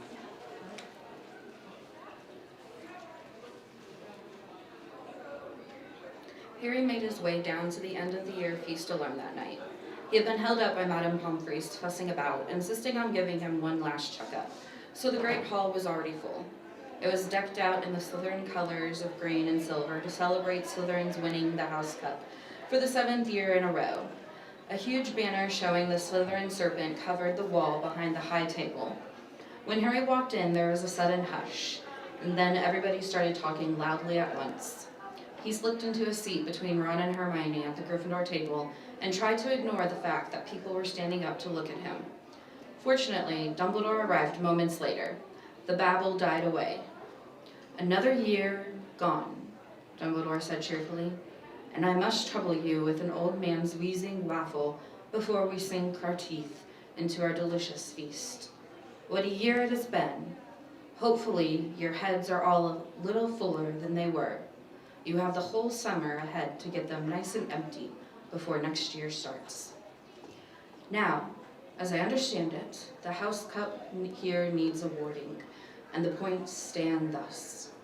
In 4th place, Gryffindor, with 312 points. In 3rd, Hufflepuff, with 352. Ravenclaw has 426, and Slytherin, 472. A storm of cheering and stamping broke out from the Slytherin table. Harry could see Draco Malfoy banging his goblet on the table. It was a sickening sight. "Yes, yes, well done, Slytherin," said Dumbledore. "However, recent events must be taken into account." The room went very still. The Slytherin smiles faded a little. Said Dumbledore. "I have a few last-minute points to dish out. Let me see. Yes, first, to Mr. Ronald Weasley." Ron went purple in the face. He looked like a radish with a bad sunburn. "For the best played game of chess Hogwarts has seen in many years. I award Gryffindor House 50 points." Gryffindor cheers nearly raised the bewitched ceiling. The stars overhead seemed to quiver. Percy could be heard telling the other prefects, "My brother, you know, my youngest brother, got past McGonagall's giant chess set." At last there was silence again. Second, to Miss Hermione Granger, for the use of cool logic in the face of fire. I award Gryffindor House 50 points. Hermione buried her face in her arms. Harry strongly suspected she had burst into tears. Gryffindors up and down the table were beside themselves. They were 100 points up. Third, to Mr. Harry Potter, said Dumbledore. The room went deadly quiet. For pure nerve and outstanding courage.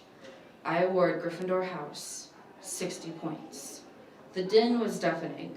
Those who could add up while yelling themselves hoarse knew that Gryffindor now had 472 points, exactly the same as Slytherin. They had tied for the House Cup. If only Dumbledore had given Harry just one more point. Dumbledore raised his hand. The room gradually fell silent. "There are all kinds of courage," said Dumbledore, smiling. "It takes a great deal of bravery to stand up to our enemies, but just as much to stand up to our friends. I therefore award 10 points to Mr. Neville Longbottom." Someone standing outside the Great Hall might well have thought some sort of explosion had taken place. So loud was the noise that erupted from the Gryffindor table.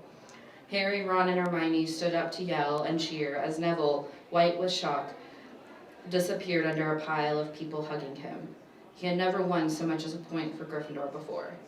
Harry, still cheering, nudged Ron in the ribs and pointed at Malfoy, who couldn't have looked more stunned and horrified if he just had the body-bind curse put on him.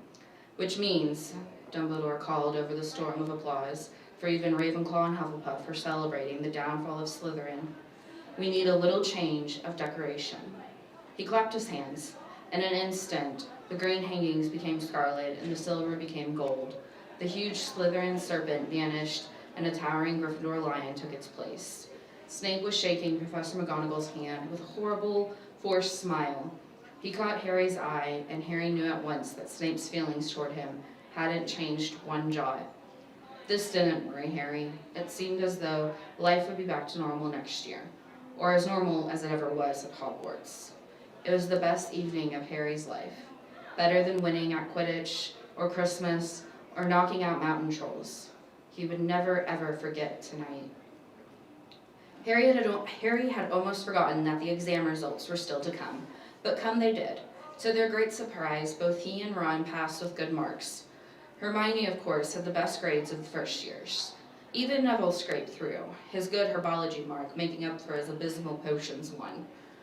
They had hoped that Goyle, who was almost as stupid as he was mean, might be thrown out, but he had passed too. It was a shame, but as Ron said, you couldn't have everything in life.